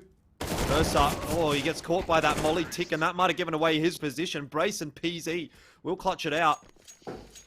First gun round goes the way of Vertex, but I wouldn't say that that was a hugely commanding win. Yeah, it's again like Vertex. They have this intangible chemistry now. They've just played together for so long that even in these XVX situations that are looking a little bit spicy and don't look like they're rounds that Vertex should be winning, they're just able to play off of each other so well and make those nice little micro adjustments and micro plays. The double peaks and, you know, the flashes and things like that. They're doing that so well in this series.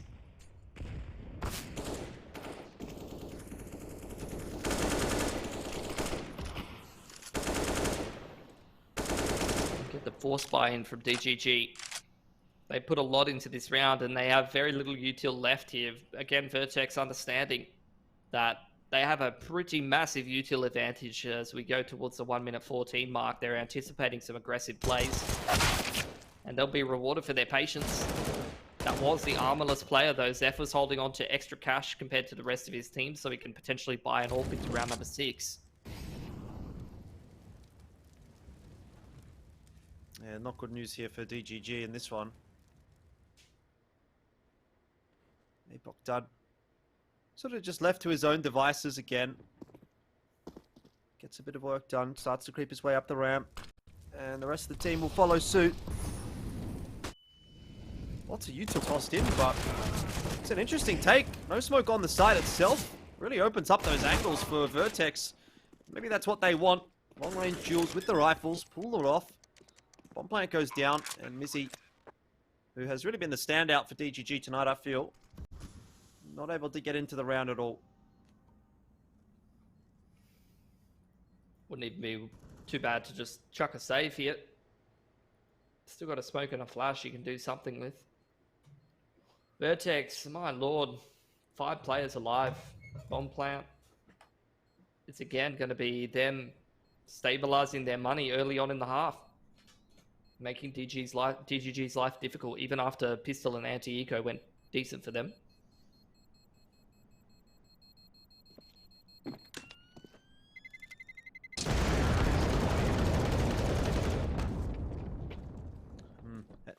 Having a FAMAS saved, I don't think really fills me with a huge amount of confidence going into this one for DGG.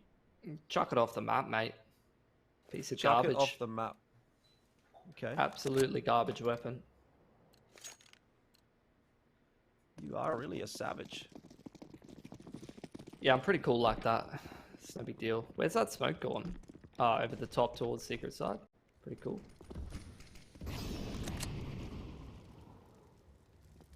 Really like that from Vertex. I mean, you see a lot of teams doing it, but the smoking towards secret as well as the prog smoke kind of makes it look like they're going to take scaffold, and then they just do a quick B play, and Versa, like his whole team is ready for their scaffold contest. You can see all the CTs leading towards A, and then Vertex just, Versa just gets executed on like 3 seconds later.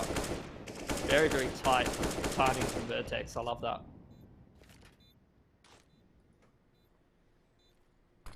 What's your Wombat got up his sleeve?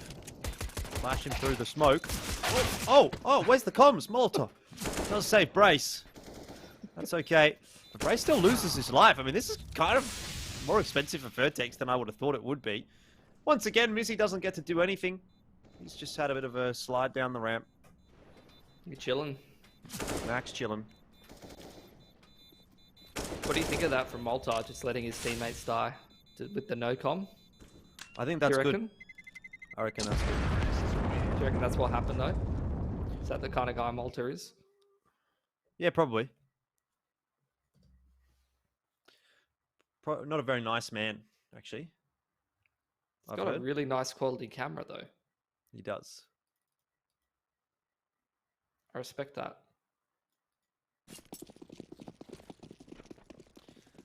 Well, money is phenomenal, mate, for Vertex. Once again, they've done such a great job building up their money so far this game. And Malta, like I said, it's always great to watch his patterns of play because he's often the lurker on this T side. He's just going to be walking up with Brace, sees versus gun barrel there.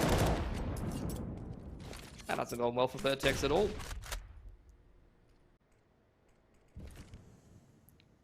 Not quite.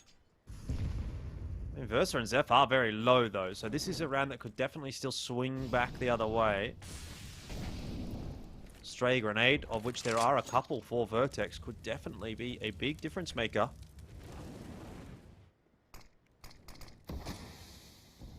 Ooh, there's a gap in the progression smoke. Flash onto the line is going to make Zeph question whether somebody could have crept past. So you can see Versa keeping an eye on jump up. Nice pick from Mizzy. Further extending DGG's advantage. These lower players need to make sure that they stay alive. They need to stabilize this CT money.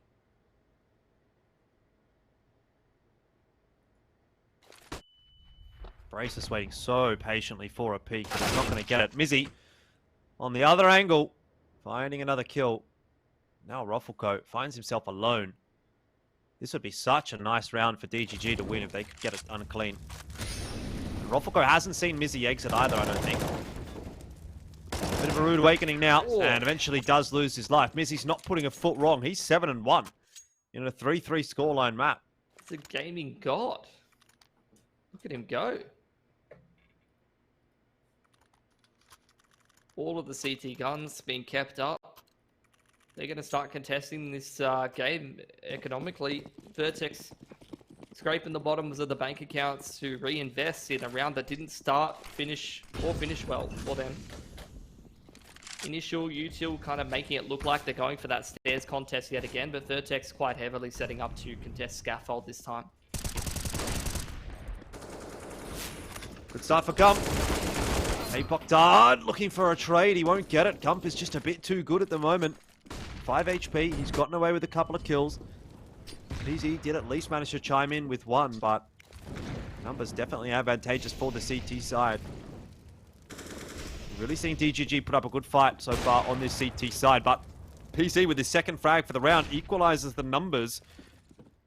And Vertex can start to work their way in toward A. There's no one there to defend it at all. Deep Molly. Gonna keep Wombat back as the wall of smokes gets thrown on the fly. Malta playing inside of it, listening to the grenades being thrown and the footsteps. So he can choose his timing wisely enough. Nice smoke from Wombat, but Malta out of the fading smoke finds that pick onto Versa. PC's got Mizzy on the back lines, and Wombat's position's known. Ooh. Your Wombat starting to run out of time now. And as you've said, this is a nigh impossible one for him. A very nice round from PZ with 4 kills on that AWP. And that actually puts Vertex up to 4 as well.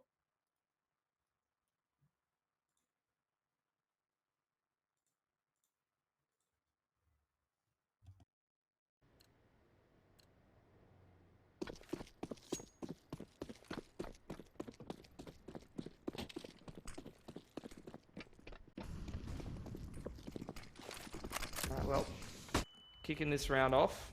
Nice flash on towards Scaffold side. Vertex contesting that part of the map more heavily over towards A. Versa calling the bluff that the stairs push isn't coming out. He's going to push close with that MP9 and get some info. Ooh. Big from Gump. Yeah, Vertex are not finding it particularly easy in any of these rounds. Bomb's now spotted as well. Brace just gets obliterated by your Wombat. Okay, that hasn't exactly gone to plan for Vertex, who were on the precipice of breaking DGG's economy. And now probably we'll just give them a 5-gun alive round. So back to square one again for Vertex. Oh dear, that's unfortunate for BZ. Yeah. He falls off the, I don't even know what you call that. Railing? The wire. The rail. Yeah. Force actually coming into Vertex. Gonna try to get it done with a hero rifle on Brace and pistol armor. Not a lot of util, only 2 sets of nades here. Kind of limits what they can do. Okay, that's pretty crisp. That's pretty good. You'll take that as far as starts go. Versa with an MP9 in hand is actually going to get a bit of work done. He'll charge forward onto Malta as well. Very confident. And now it's Apoc Dud's job to get that trade, which he can do at least to bring it back to the 3-on-3 for Vertex. Ooh, there's no way Rufflecoat's holding that line. That's the most random position to be holding a line for. Obviously, it's dirty territory. I don't know if that was like he had time to scope in. That looked like a very quick shot. Wombat playing retake on that A site from up on towards Heaven side, which is not going to be a great line to be holding with an AWP. But in the meanwhile, this push coming in towards the site. Mizzy in the back lines, getting flashed off, avoids it beautifully, and he is just playing absolutely lights out right now. Apoc Dud wants to go wherever Mizzy isn't present.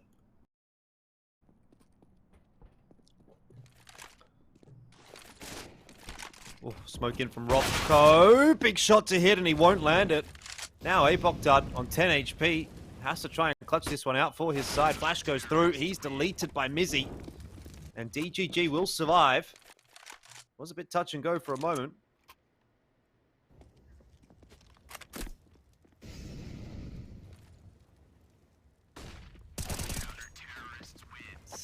So sharp. Even that was just an instant raw adjustment onto the head. There's no messy sprays from Mizzy or wasted bullets or anything. First bullet accuracy is super on point, and his time to kill right now is just insane. Yep. Laser beaming everybody that appears on his screen. Lincoln, you miss it. This round is one that I think Vertex probably would have rather missed. No investment at all.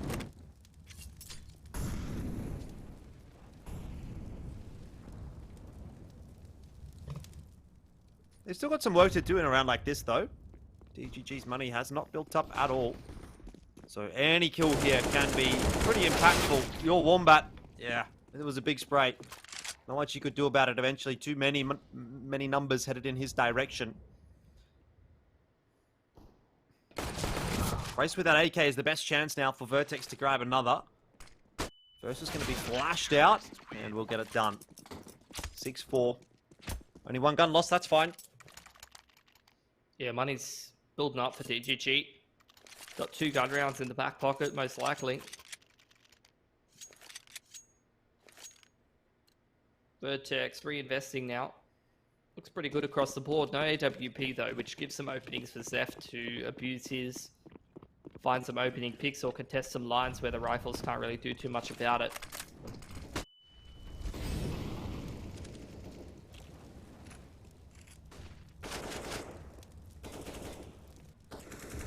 Another important one for Vertex here. Their money's still sort of not too great. And they haven't got enough rounds yet on this T side, but Apokdud might be about to gift them one. That's a nice kill. How many times have we seen him up that ramp just looking for something, and this time he gets a big one. Yeah, instantly fades away back into the smoke as well, maintaining the man advantage for Vertex. As they head towards the mid to late round. Starting to creep through middle, over towards stairs side. Mizzy, he's got to have a huge hold here. He smokes deep on towards stairs. Versus still got some utility to help him out. Nice smoke for that choke point or a counter flash. They're going to play together on the site. Wombat shifting over as well. This is pretty good CT positioning, actually. That's been fully smoked off. But he's still going to be able to find a frag. That's what he's been given. Yeah, that's true. Jumps up above it. No problems at all. Oh, that's the bomb as well. He's seen it.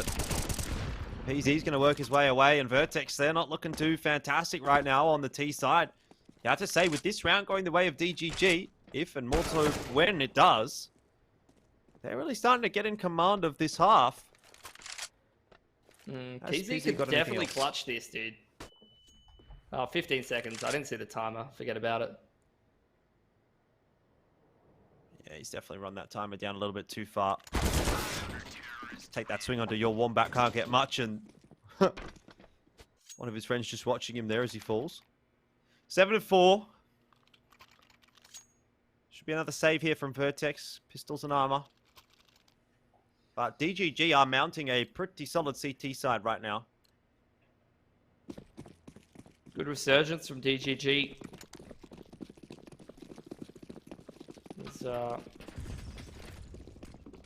Get these double smokes actually onto the line, both scaffold and ramp side in the anti-eco. Vertex are straight up in front of them though.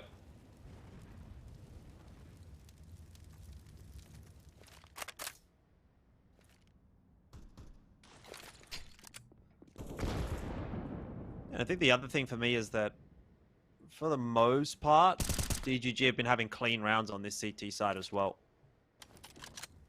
Hasn't been like Vertex has gotten incredibly close in any of these pistol rounds or really threatened too much. It's being reflected on the balance sheet as DGG.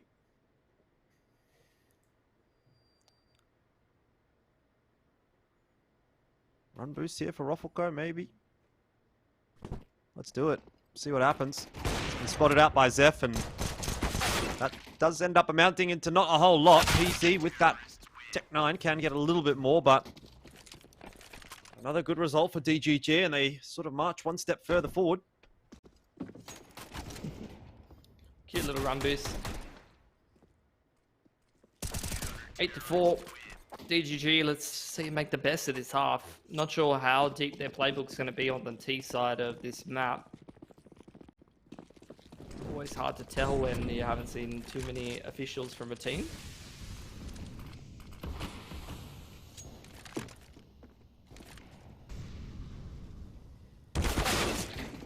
Ooh. Apoc does found another. Very effective up ramp. But if that's the only thing that's going the way of Vertex, then they're going to need a little bit more. Setting up for this AXE now, plenty of utils. Zeph on the regress to try to contest before things get out of control. He's been able to slow down the 8-ball a little bit. Nice pick onto Brace. Wombat from the top of the site. Just shreds the numbers for Vertex. Now a 3-on-4 from a 5-on-4, even before they've been able to get that exit off. Really nice disruptive play from DGG, and they're not done yet.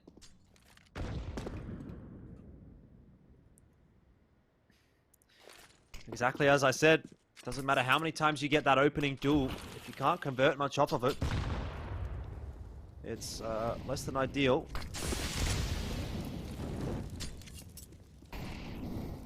Vertex are going to start to work their way into this bomb site, but DGG have got the numbers over there, and you've got Mizzy starting to wrap in behind as well, so this next frag absolutely must go the way of Vertex if they want to win this round, and Peasy's not spotted the peak on Heaven. Needs to start being aware of what's happening behind him, and he does turn his attention away at the right time, but misses the shot. And now it's on to Malta, 1 versus 3. Zeph goes down pretty quickly, but the swing in from your Wombat will be enough to win the round, and DGG have another.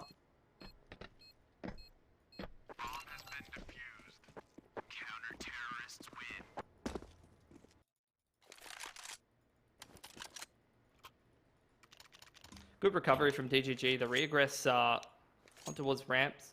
Secret from Zeph and the top of sight there from Wombat completely turned the tide of that round after that nice pick from Apoc Dud, who he's been doing a good job these last couple of rounds, creeping up. So we get a tack timeout here from DGG. They're in a great position. I want to try to get the most out of this half if that they can. I mean, the economy is fantastic. If they can make this at 11-4 and set themselves up for a third map up, that would be ideal. Inferno as well. That is definitely a map that they could win. I don't know if 11-4's on the cards. Vertex will definitely be hoping to avoid that. Once again, Apoc Dud is just going to try and work his way up ramp. This time put to a stop by the Incendiary. Gump's been switching up how he's been playing quite a bit. This time over towards Sandbag side. Zeph dumps the smoke into Scaff. Molly's gonna right on top of Gump, who puts it out immediately. Now the T's, their objective kind of moves to trying to isolate him. HE doesn't really do too much because he jumped up on top of the sandbags and he played that beautifully for the man advantage. Roffelco is able to trade it back, but still you got numbers around, and Vertex are going to have to fight their way out. They're aware that Gump is in position. Molotov goes flying over the top, forces the peak. Roffelco sharp on the headshot, and this round a little bit more like it for Vertex. They've been missing something like this pretty much all half. But this is a confident round. It might be just enough to get them up to 6. 9-6 is a worlds away from 11-4. Yeah. Walter on the hunt. Not that it really makes too much of a difference to anything but rating, to be honest. Because the money is so fantastic for DGG.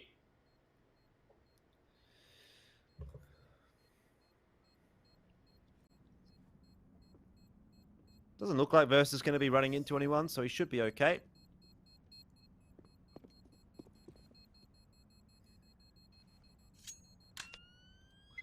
Again, not that it matters hugely, but that'll be the 5th round for Vertex. So they can breathe a little bit of a sigh of relief as to at least having got to 5. I think you'd want 6, though. 6 sort of feels like the par at the very least.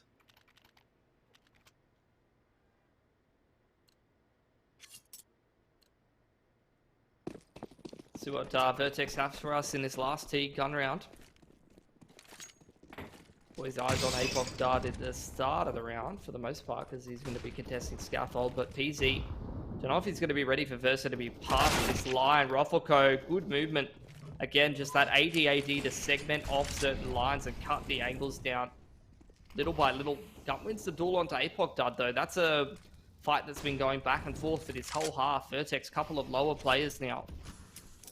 Could get cleaned up by these riflers on the CT side. Yeah, there's a push happening in mid there as well from your Wombat. He's just gotten in front of the smoke and he's having a bit of a peek into that area of the map. It's good to get that information for DGG. That there's nothing really happening there because there was a bit of util invested. But Vertex have defaulted towards A again. Bryce is going to throw his molly in onto sandbags. And with that, start to give away the game a little bit. Zeph starts to pick the pace up. He goes through Scaffold, finds a 1-for-1. Ruffleco, very ballsy play, but makes it work. Needs to be very careful with his HP, though. He's only got 3 of it. And Gump's just waiting patiently to chuck that molly in if the bomb plant is attempted. Might have gone a bit too deep. Doesn't look like it. Certainly has given Malta a bit of pause for thought, and how much longer has he got with that smoke? Molly goes over the top again. Vertex really struggling to get this bomb plant down. Great util usage from DGG. And Malta's just going to have to make the cross to default. Get that bomb on the floor.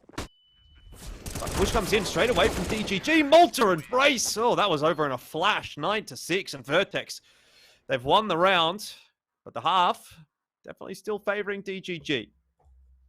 At least for the time being, a little bit closer than it could have been. You saw DGG, they wanted to try to take that tack to maximize their victories on that CT side. Not quite able to convert as consistently as they'd like, especially towards the tail end of that half. Vertex were kind of getting their number a little bit. Let's get another lovely technical pause.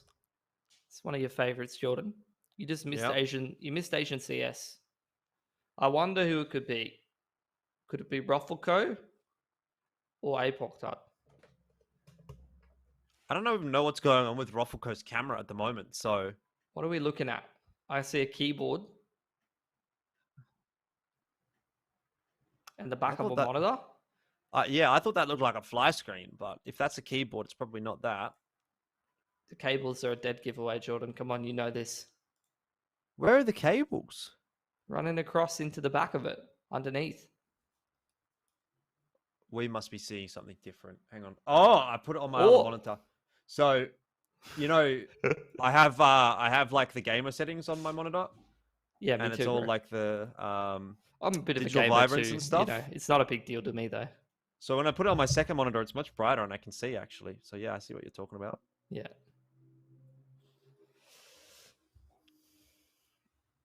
Okay, he's back. Ruffleco, I missed you, buddy. Now hurry up and get back in the server. Oh, damn, that's a lot of water. Takes a lot to keep that beast running. I'm sure it does.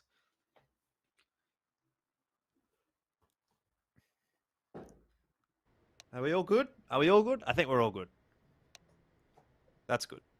Your Wombat has a Tech 9. Is he going to keep it? Is he going to throw it to Zeph? He's dropped a P250 to Versa as well. He's going to give it to Gump. Wombat literally just... What a nice guy. No util in this round. Just Wombat hands out a few pistols. And they're going to try a B split, I guess. The objective? Shoot heads.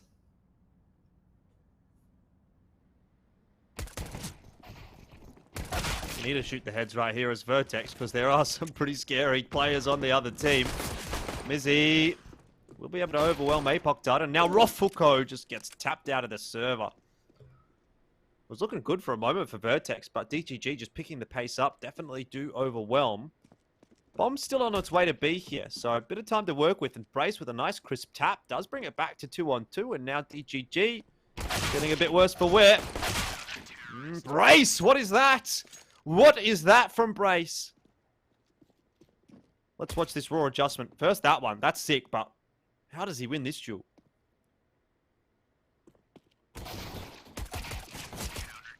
Oh, all three of them. Just that little micro adjustment into the head. Present in every single one of those shots. That's all muscle memory right there.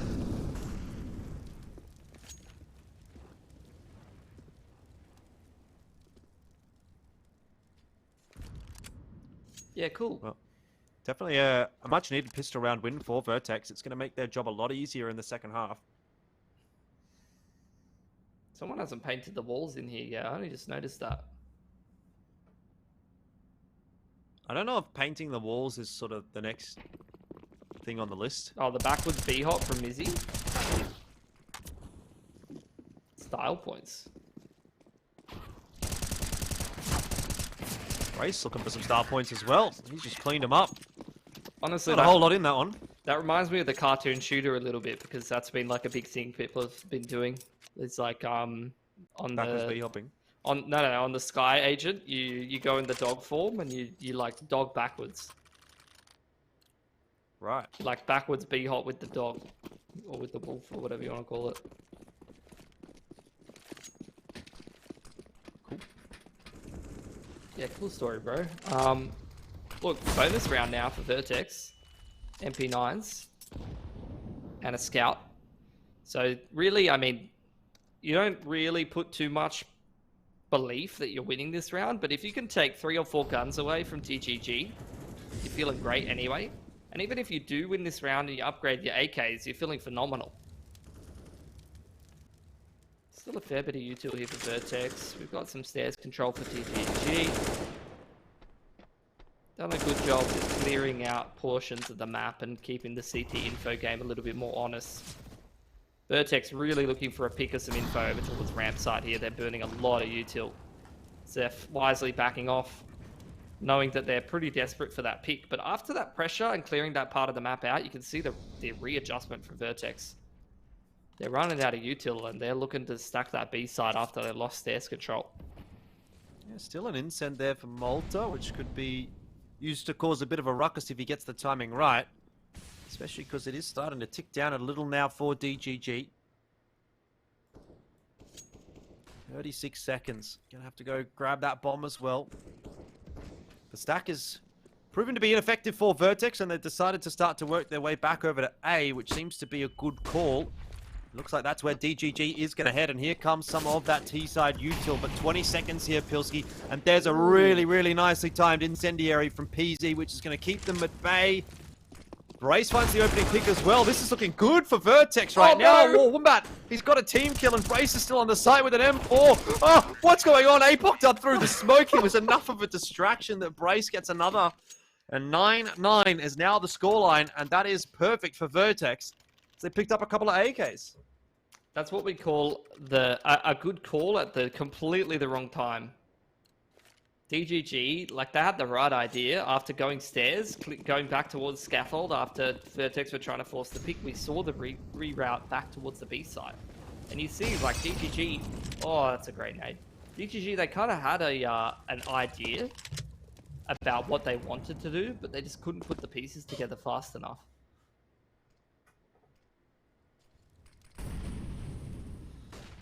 It's unfortunate, and it could be a crucial round in the grand scheme of things, because that's been enough to give a lot of cash over to the CT side. APOC dud was not expecting the boost. Something still in this one for DGG if they can find another pick. Brace doesn't want to overcommit to this fight, but he's got the backup of his teammates coming through, so he stands tall and grabs 3 before inevitably the rest of the lads start to work their way through as well, and Malta gets a double. Pretty good round in the end there for Vertex. Brace is playing a great game tonight. He is. He was very good on the first map, and he's been equally as good here in the second. Maybe not equally. He's not 22 and 13. But he's doing a pretty damn good job. 20 and 12. Could well be 22 and 13. Well, pretty good money now for Vertex after winning that bonus and dealing with the first round so well, but this round has not gone so well. Versa, opening pick onto Roffelco. Zeph's won the all duel towards ramp. Yeah, I mean, the thing is, though, if this happens in the last round, Vertex's money is in a bit of a weird spot, but now, after having won that round, even if they do lose, they get another bye, and PZ, who's gone on a bit of an expedition, Incent down at a good timing as well, is going to stop Zeph's progression with that AWP, and now PZ can set himself up to look for another pick. It was close, it was a good attempt.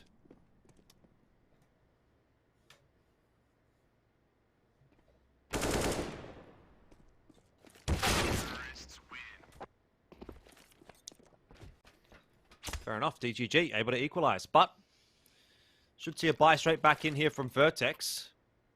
Prediction tracker would say it is looking good for Vertex at the moment, but not out of the realms of possibility that DGG still walks away with a win. Yeah, that round's going to knock him down a couple of pegs. Still a good buy here for both teams. That's a nice opener from PC, wins that AWP duel. He didn't have the AWP last time, it was APOC dud. PC went on that mid push, I believe. Flash onto the line as well for Roffelco, who's going to kick Cursor at stairs. Malta's got the pick on Wombat. All of the opening kills going the way of Vertex in comparison to last round, where DGG, I felt like, had like a 2 or 3 man advantage first 20, 30 seconds. Yeah, and that sort of undoes all the hard work from DGG in the last round. Particularly if they don't find any kills in this one. Vertex will build that money straight back up.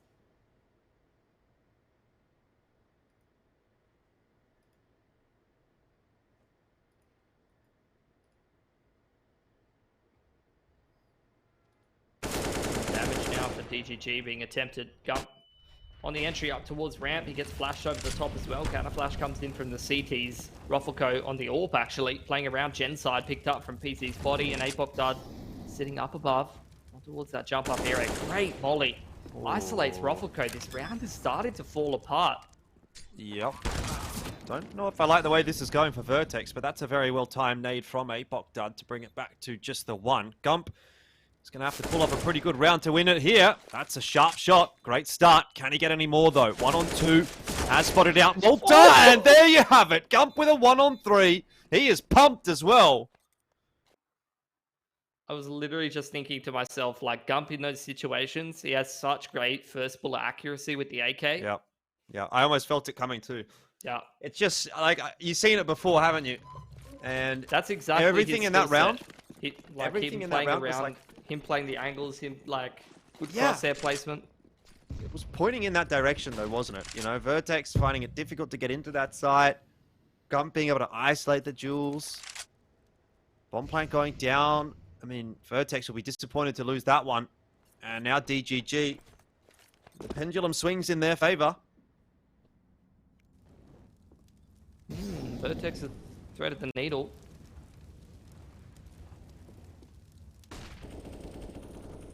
Get this flank going down middle.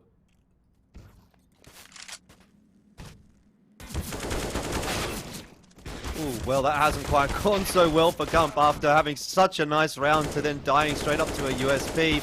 Roffelco with an AWP, gets Mizzy as well. Now this round starts to look a bit interesting. Your Wombat in behind. Should salvage it. That's the bomb retrieved. Where's Brace? Sandbags. Maybe Gambling just on that hoping A-plan. someone's going to run past him, but yeah, no chance. I wonder if that was like a read from Vertex or just a case of lucky timing. They pushed as soon as Gump got off that line. That's one of those things that you can, you know, in general, you watch a team, how they do a default or how they run an anti-eco, you can get a good sense of when you might be able to thread the needle timing-wise sometimes. But there haven't been that many officials on Vertigo for DGG, so be surprised if that's a in-depth read from Vertex as opposed to a fortunate case of timing.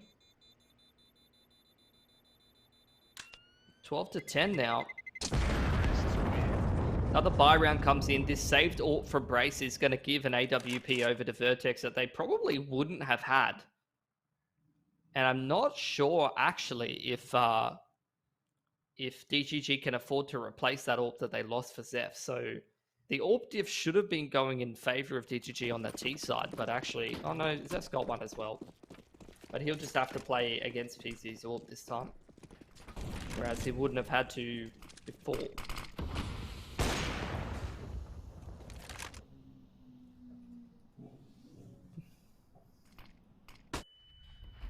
Okay. Big passage of play coming up here for Vertex, because if they fumble it now, then the map's done.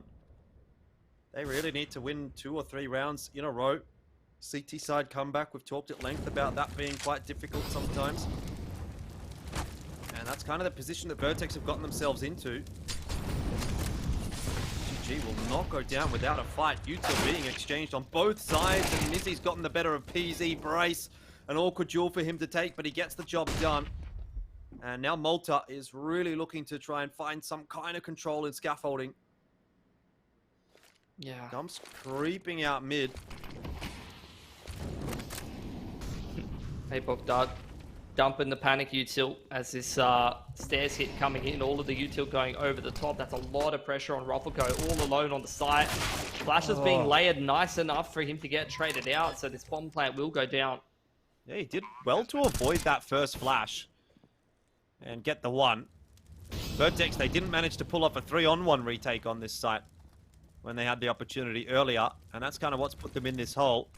Now they have to make a 3-on-3 retake happen, and you've still got players worried about what's happening in mid. Versa ducks his head back down, but will get spotted. Now Zeph on the line, missing a shot. Starts to look possible for Vertex, but they have to dig Zeph out. They have to do it quick, because time is of the essence. What is going on? They haven't challenged him. Eventually, they catch up, and Brace will just about get to that bomb in time. But Vertex, they don't look too confident on those retakes on B. Money's pretty cooked for DGG, though. One of their players, 3.5. I think I saw one even below 3K. Yeah, Wombat and Gump, 3K as well. So, with the loss bonus kind of dwindling for DGG, they've got a very weird financial decision to make, and they choose to force. Money's really low for both of these teams. Their loss bonus is in a weird spot. So this is a big spin round. This is either DGG probably going for 14 or Vertex keeping this competitive. I don't mind the force, though, from DGG. They stand to gain a lot off of this, and their buy still looks pretty reasonable. 4 guns, and a Tech 9 as well has been quite useful in this series thus far. Apoc does creep close behind the wood wall. That could definitely be the undoing of DGG.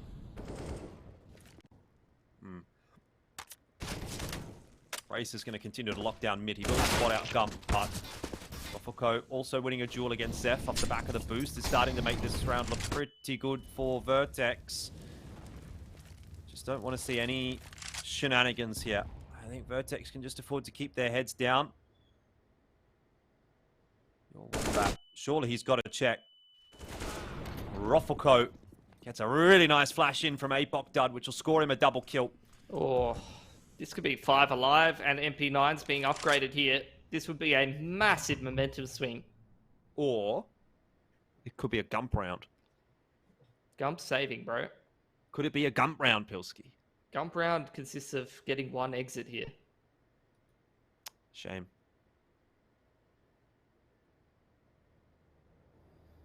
This is a big reset for TGG. Vertex already 1 MP9 upgraded into an AK. Where's the other one? Malta. What's he going to get? Is there another AK down there? Galil, maybe? Did it fall off the map? There you go. He's got a Galil. That's better than nothing, honestly. Is it better than an MP9? Debatable. Barely, maybe. 12-12. Vertex, 5 alive. I talked about the swing, but you just see it in terms of the cash. DGG are broke. They're only now on 2.9 loss bonus, so they're not even maxed out yet. Gump is on $50. This is a very awkward situation to be in as DGG here. 12 apiece. If they forced up, there's not even really that much of an incentive, I would say. You put you put Vertex on a single save because they're now 1400 loss bonus, but they've still got like a fair bit of cash, so it wouldn't necessarily put you in much better of a position. I feel like these kind of money situations are like the ones where you pick the least bad option because all of the options suck.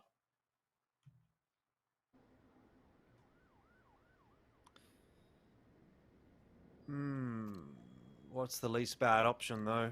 I think it's Deegs and an AK, probably. They're even just going to full save. A lot of faith in Gump.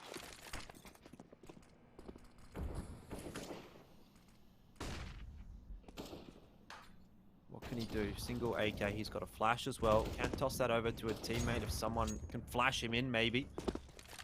Some chip damage off the orb. DGG are on the 2.9, so I honestly wouldn't have even mind to see a couple more upgraded pistols. Because you want damage here against Vertex. Like, if you don't take 2 or 3 guns off of them in this round, it's really, really hard to win this game.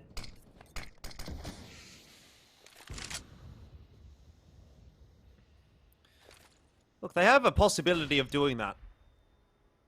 Gump has been pretty deadly. He's got an AK. Rofuko just slowly walks onto this line. He might lose his head. Oh. So, okay. That's the start of something. No, DGG will look to pick the pace up. Flash does keep them at bay, though. And now PZ's on the line with the AWP, which will make the job a lot more difficult. That molly is going to force a lot of damage on through as well. And APOC done. He actually gets a double kill off the molly. Had to get the third as well to keep it in check for Vertex. This has been a bit more of a precarious round than they'd have liked. And I don't mind the fact that DGG have actually slowed down the pace here a little bit. This is kind of making Vertex think. Wombat's going to pressure A. Trying to draw rotations, but there's no one close enough to hear the footsteps. The second he takes a duel with Malta, who mollies off the site, the rotation should come from A. Versa, that's a beautiful shot from him. He's been able to crack open B and he's going to get a plant. Plant's good. Round is better. Versa with an eagle. What can he do? Brace will go first. And lose his life, and Malta does as well. Oh dear. That is such a big round. Not good. And that's why I was saying, like, Deegs are such big purchases in rounds like this. This would never have been possible without Zeph buying a Deeg. And they really got max value out of it, DGG. Like, Zeph, he swapped, I think, Deeg for P250. He threw it to Versa, and then he got run boosted into the site and got another kill. Like, talk about making the most out of the smallest amount possible. Gump had AK armor, saved over from previous round. They had a P250 and a Deagle. That was the buy for DGG. And they somehow win against a fully kitted Vertex side. You lose that round convincingly, and you're staring down a built-up CT economy that have 2 to 3 gun rounds consecutively at the tail end of the game. Yeah. But Vertex lose that round. They were on lowest loss bonus, 1400. So they're actually single save here. And this is a chance for DGG to build their money up. They go 14-12 here with good money, and all of a sudden Vertex, they're in the situation they were setting themselves up for. They got to win 2 or 3 gun rounds, and it's even harder on CT. PZ's got himself a kill with the dualies, and Malta is inside of this smoke. Flash is going to go through. Your Wombat is moving his way forward, but he did hear the footsteps or anticipated Malta being there. So not a big concern in the end.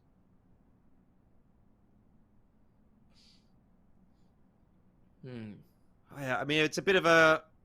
It's pretty unacceptable, I guess, for Vertex in the sense that they've lost the 1-on-3 against Gump, and now they've lost that last round. Yeah. And if you want to win this map, like, okay, maybe you get away with one of those, but can you realistically expect to get away with losing both of those rounds?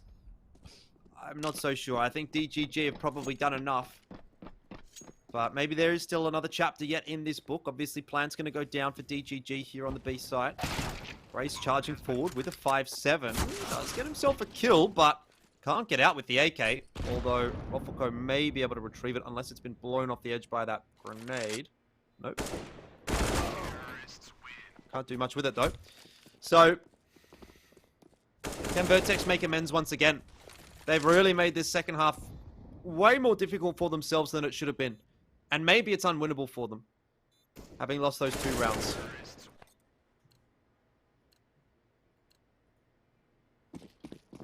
It's not unwinnable. Still Versa and Gump, low money situation. So DGG, they're in a good spot, but definitely not unwinnable by any means. Couple of kills that Vertex were chipping in definitely do make a bit of a difference. AWP here for both teams. Initial contest towards ramp is a bit of a non-factor right now, as DGG, I think, are posted up in towards stairs side. 1-for-1 comes in. Zeph goes down. Versa trades back, so stairs control maintained by the T's, but going to be relinquished now as DGG start to go for some ramp control. Wombat creeping up Scaff. PZ's been able to thread the needle. Great timing to pick up Mizzy there, and that's a man advantage for Vertex. I was going to say, I thought PZ might be a bit high and dry at this point, but looks like he's got it done. Now around the corner. Oh, that's a critical shot hit by him. It's either win or lose that fight for PZ. There's no in between. He can't get out of that alive. Yeah, he loses that duel. I think it's like a panic rotate off of B, and then all of a sudden DGG are like able to creep into B for free. Apokdad has been spotted, and I don't know that he saw these players creeping up. Versa very close indeed. Oh, Apokdad will win that duel, but he loses his life, and again, it's Gump in a 1-on-3. This time, though, he doesn't have the benefit of the bomb plant having gone down, and PZ has just walked through the entire map to catch him. My goodness. I don't think Apokdad knew Versa was there initially. Anyway, Vertex will win the round. They do it with 3 guns alive. Is that enough to stabilize the economy? Not really.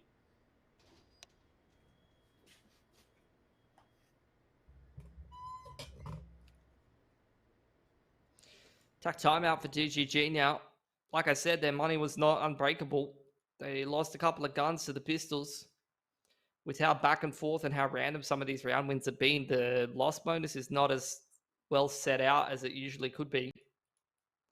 That's big impact from PZ, though. That round was getting a little bit spicy for sure. And he comes in with a big 2K defending that A side all on his lonesome. Now the half buy-in from DGG. Look at the money on Vertex and look at the loss bonus. 1,400 loss bonus. If DGG get 2 or 3 kills in this round and they win a gun round following, they basically win this game. Oh, PZ, he's going to get the heck out of there as quickly as possible. Panics and throws the AWP back into the site just so that DGG can't retrieve it, but loses his life anyway. He was just charged down by DGG. But now all of the Vertex members have made their way across to this site. They're starting to scurry their way back over toward B to mid to have a look. Bomb plant's going to go down. There's nothing to deny it. No nades, no mollies. And Zeph has the AWP. This could go horribly wrong for Vertex. Surely not again. Surely they can't lose another round to just pistols. And yet Zeph, with an AWP, has pretty much put it through for DGG. 2-on-4 now. Apokdad and Roffelco need to win this round for Vertex, and I don't know that they will. There is a couple of quick kills coming on through, but time is definitely a problem now. Apokdad is on that defuse. Spam come through from your Wombat. Surely no. What? What is that round, Pilski, please? It doesn't matter, though. Look how many guns they just took away. Yes, it was winnable. It was very winnable for DGG. But contextually, the amount of damage they just did to Vertex's economy is absolutely massive. Vertex going to take attack timeout now.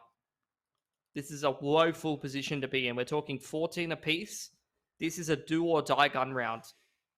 DGG have much better loss bonus built up. They had like 3+ K across the board on their squad, even going into that round. So now, having gotten a bomb plant, having gotten a whole bunch of kills, their money is probably good for 2 gun rounds in a row, I'm assuming. Zeph's probably the exception going for the AWP there, but most of them are going to have like a 1K buffer. And you got 2,400 loss bonus. Maybe not as good as I anticipated, actually. But their buy is definitely going to be a world better than Vertex, who have got no money whatsoever. Just PZ, who would have 2.4. PZ, he takes that fight early as the smoke blooms, and your Wombat will lose his life. That is a critical kill at this point of the game.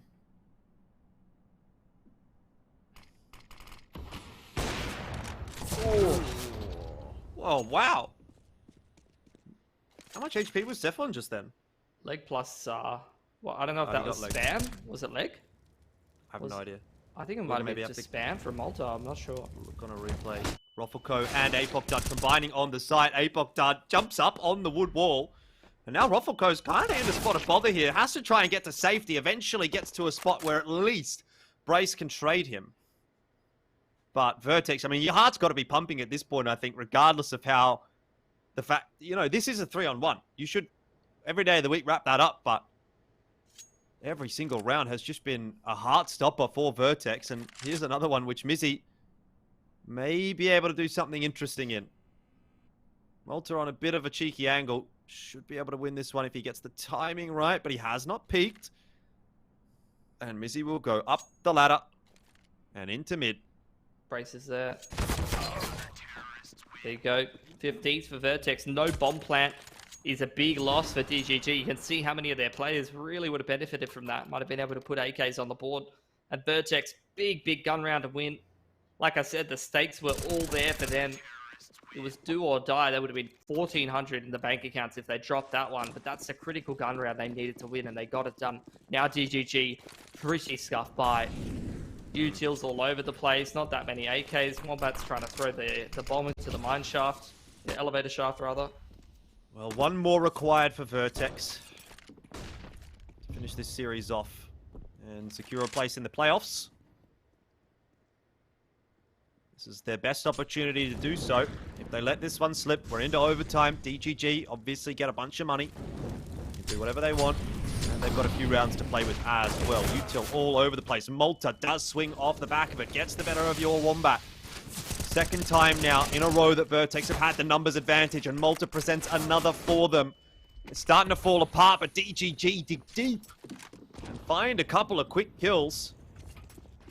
And once again, this one rests in the balance. Look at the reroute. Roffelko's retake on this site. He's got Brace right next to him. They've got some great counter flashes. Brace ready with the counter flash. As soon as Roffelko makes contact here, this could be a massive flash. Oh, he's going to need it in. He's going to need it quickly. Flash is going through, and Roffelko was completely blind, but Brace has the job done himself. It's down to Zeph now, who picks an AK up. Brace is above him inside of that smoke. A mistake on either side could really make a big difference in the round. Zeph has spotted him out. And now it's down to PZ, one-on-one. He's coming up the stairs. Position was half expected by Zeph, but the timing there for Vertex, and they'll finish the map off 16-14. They stave off the overtime. And they stave off the third map as well. Yeah, really good effort from DGG, though, despite the quiet kind of start to their first map. Really good effort, especially on Vertigo there. Could have put that one away. Couple of hero rounds, though. I felt like Vertex probably was the more consistent and better team tonight overall. I think DGG, they kind of needed a couple of extra clutches to get themselves into a better position. But look, definitely provided a much better and competitive game than we saw in the first half of Nuke. So you could see the potential's really there for this to be a pretty tantalizing matchup. Yeah. I think this will be one to watch probably for quite a bit of this year. Yeah, look, I mean, to be fair, on that second map, I think Vertex make a few inexcusable errors. You know, dropping a 1v3, dropping a pistol round sort of thing. Look, they've gotten the job done. They've got it over the line, so I guess they do make amends for it. But if you're going to be going up against a better team than DGG, of which we know there are plenty in the region, and you give them opportunities like that, you're going to be punished for it. So, look, 2-0 at the end of the day for Vertex, but it wasn't a perfect game from them. You almost would make the argument that DGG did deserve to win that second map. They really were fighting hard for it, and only just because Vertex is maybe, you know, that 10% better were they able to get over the line this time. But I would like to see more from Vertex, particularly when they go against some of the top teams in the ANZ region. And end of the day, they have managed to make it through the playoffs, so they can be happy with the result, but they'll definitely have to have a look back at some of those rounds and think what went wrong there, because they can't afford to let that sort of thing go so tight in any of their future games. I think there's a lot of good review for both of those teams, to be honest. there's a lot to look back on and improve on, and that's what you want out of a series like this. This is not a series where it's for all the marbles. This is just a playoff qualification series, but in the grand scheme of things, this could be a repeat grand final if the matches go the way I'm expecting to it. Either way, Vertex are the ones to move on in towards the playoffs, and DGG going to drop down into the next stage of the bracket and play. Who is it? It's going to be 16-20 Kings. So look, like I said, whoever went down in towards that lower semifinals, I don't think we're going to have too many issues either way. Although 16-20 Kings, we've been watching them in a couple of leagues. They got the Hong Kong talent. I don't know if that's a team you can necessarily take for granted. I don't think you can underestimate them. So definitely, imagine the DGG is going to have to think about. Anyway, we're going to bring Apoc in here for a chat. I know he loves to talk after some really long series and maps and stuff like that. And this is going to be grilling. It's going to be a grilling Thompson Please, Henry. can you insult me? All right. Can you insult me after that?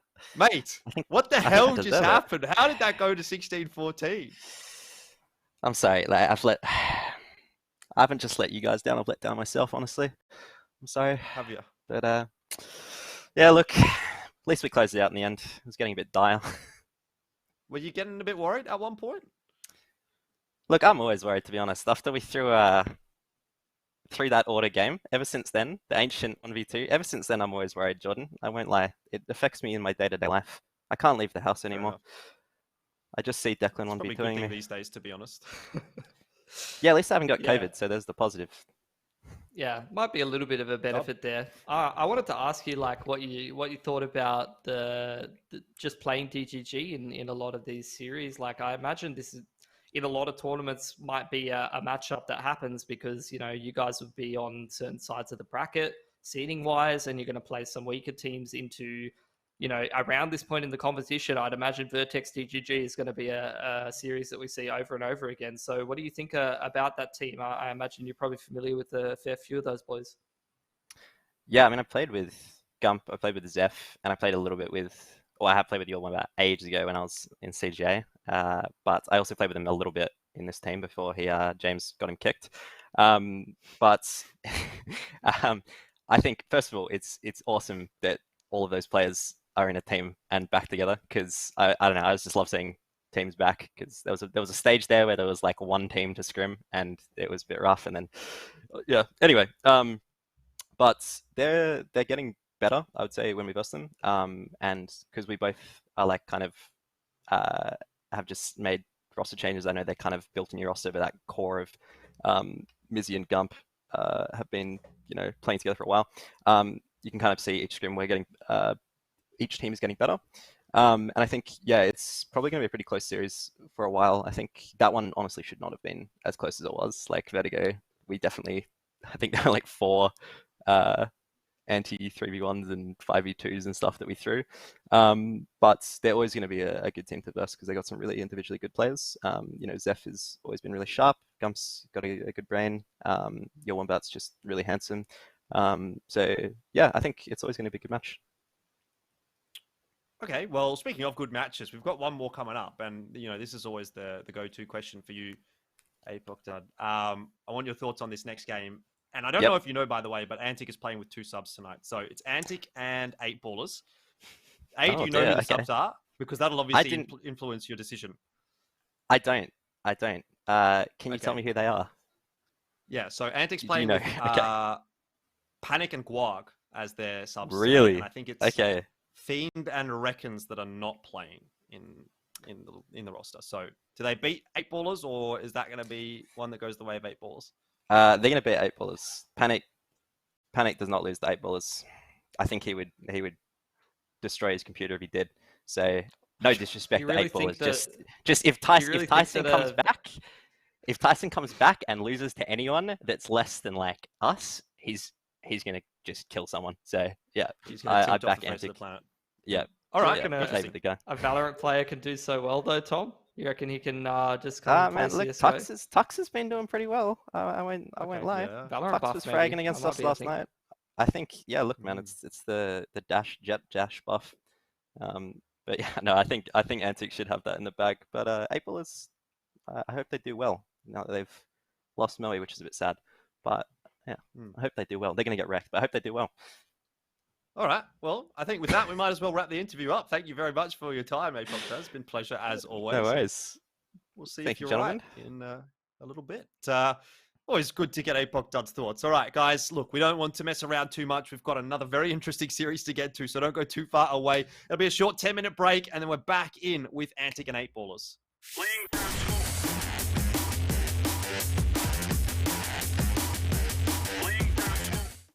Lag can be the difference between life and death.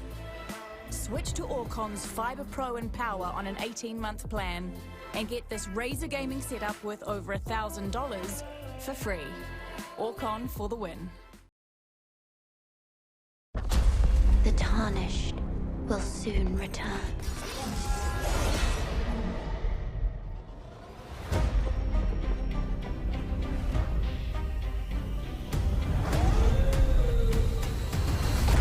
Someone must extinguish thy flame.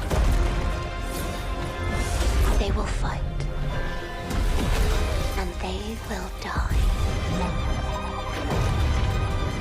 For how else is a champion to be born?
Lag can be the difference between life and death.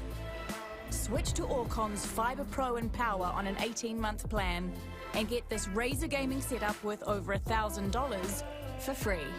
Orcon for the win. Kia ora whanau, that guy Xenojay here, and I'm back with Let's Play Live as our friends at Bandai Namco contacted us and said, hey, Xeno, do you want to review our latest game, Elden Ring, and see how you go? And, well, let's see how I go.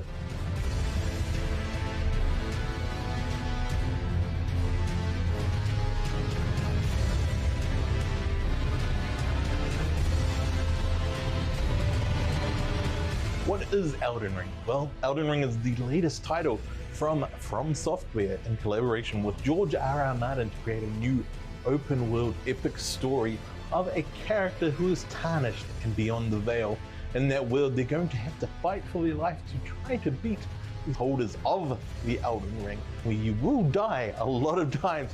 You have to build up and level up your character. Like I said, it's open world, which means it's very, very epic, and there's so much to explore. And once you have your trusty steed, Torrent, you're going to enjoy so much more of the world that is out there waiting for you in Elden Ring.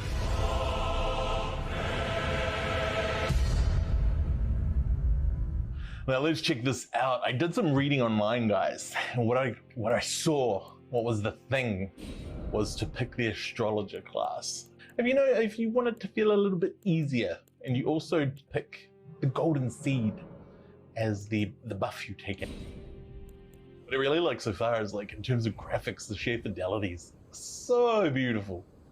But yeah, these graphics just run so smoothly. I know that the way we're playing at the moment is to prioritize the frame rate. So Now you gotta stick with the crispy frames. It's all about the frames, especially in a Soulsborne game. You know, you want the frames because you need to be able to see what you're doing, see how you're reacting. This man is trying to one-shot me. Oh, he had me. I did like a piercing strike. So as you guys can see, there's a ton of different enemy types. And so you have to respond accordingly to how each of them play. And so make sure, folks, when you're playing Elden Ring, you jump down into this tutorial area so you can do cool eliminating things like that. So let's head out the door. I'm hoping into the world of Elden Ring this time. As you guys could see, that was a tutorial. So if you guys can see that character over there, everybody knows who that is by now. That is the Tree Sentinel. I wonder if they're friendly. They're not friendly. They're not friendly. It's like I've played Souls-like games before. Sir, stop. Please. Oh my god. So, there you have it, folks. A one-shot from the Tree Sentinel, which makes me think I definitely should avoid them. Let's see what the steed can do. Yo, during mounted. What do you mean during mounted jump? So there you guys have it. That's some of the early game. But what we've also done here at Let's Play Live is we've also prepared, you know, something we cooked up a little earlier. So let's take you a little bit further than what we had shown you before. So what you guys will experience in Elden Ring, it's just there's so many different landscapes that you can actually travel through. You know, so whether it's the weird insecty-like vibes of Caelid or Liurnia's lakes, even things like Storm Hill's devastated area from all the wind, but things like the mountainous greeny range of Weeping Hill, which has this giant freaking walking building just going across it, which supports that Hidetaka Miyazaki. You know, his city was heavily influenced by the likes of Ico and Shadow of the Colossus. And you see it right here, because this is a giant colossus walking apart, across this landscape. And it's just so beautiful. The way they've captured all these different fantastical elements that they've been responsible for over the years is just a sight to see. And I really feel like this game encapsulates. It's just everything From Software has done so far. You know, this game is the culmination of everything they've learned. And maybe that's why they felt they could approach an open world game now. So it's really cool to see just how much more expansive their games have become because of it. Because, you know, you're typically really used to those kind of claustrophobic corridors and castles that they normally build. Well, what do I think of Elden Ring? Well, I think it's the best game we've had from Software so far, which is saying a lot considering how critically well all of their games have done. If you have wanted to check it out because of the hype, then I suggest you do so, but it's not going to be easy. And for all the fans of From Software games, you know exactly what I'm talking about, and Elden Ring still lives up to that. It's going to be a magical time, and you can pick up Elden Ring right now on your PlayStation 5, PlayStation 4, Xbox consoles, and PC.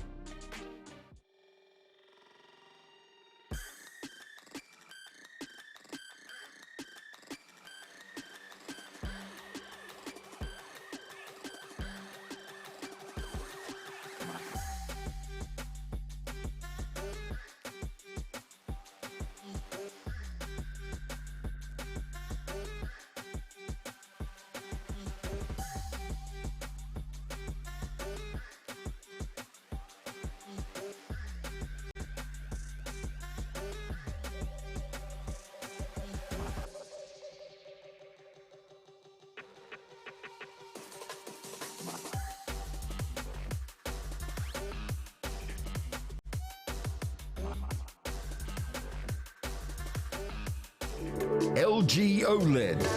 Unleash the power of next-generation performance. Get geared up for victory with LG Ultra Gear gaming displays.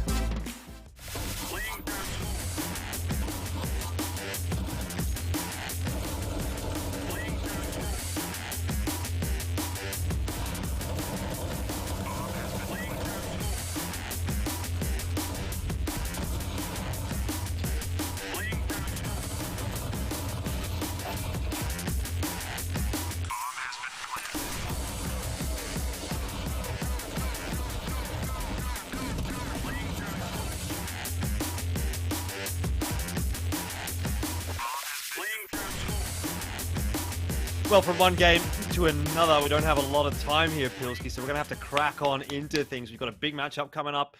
Antic and the X8 Ballers roster. Obviously, quite an interesting game ahead of us here. We did just see a pretty good one, by the way, between Vertex and DGG. Very, very tight in that second map.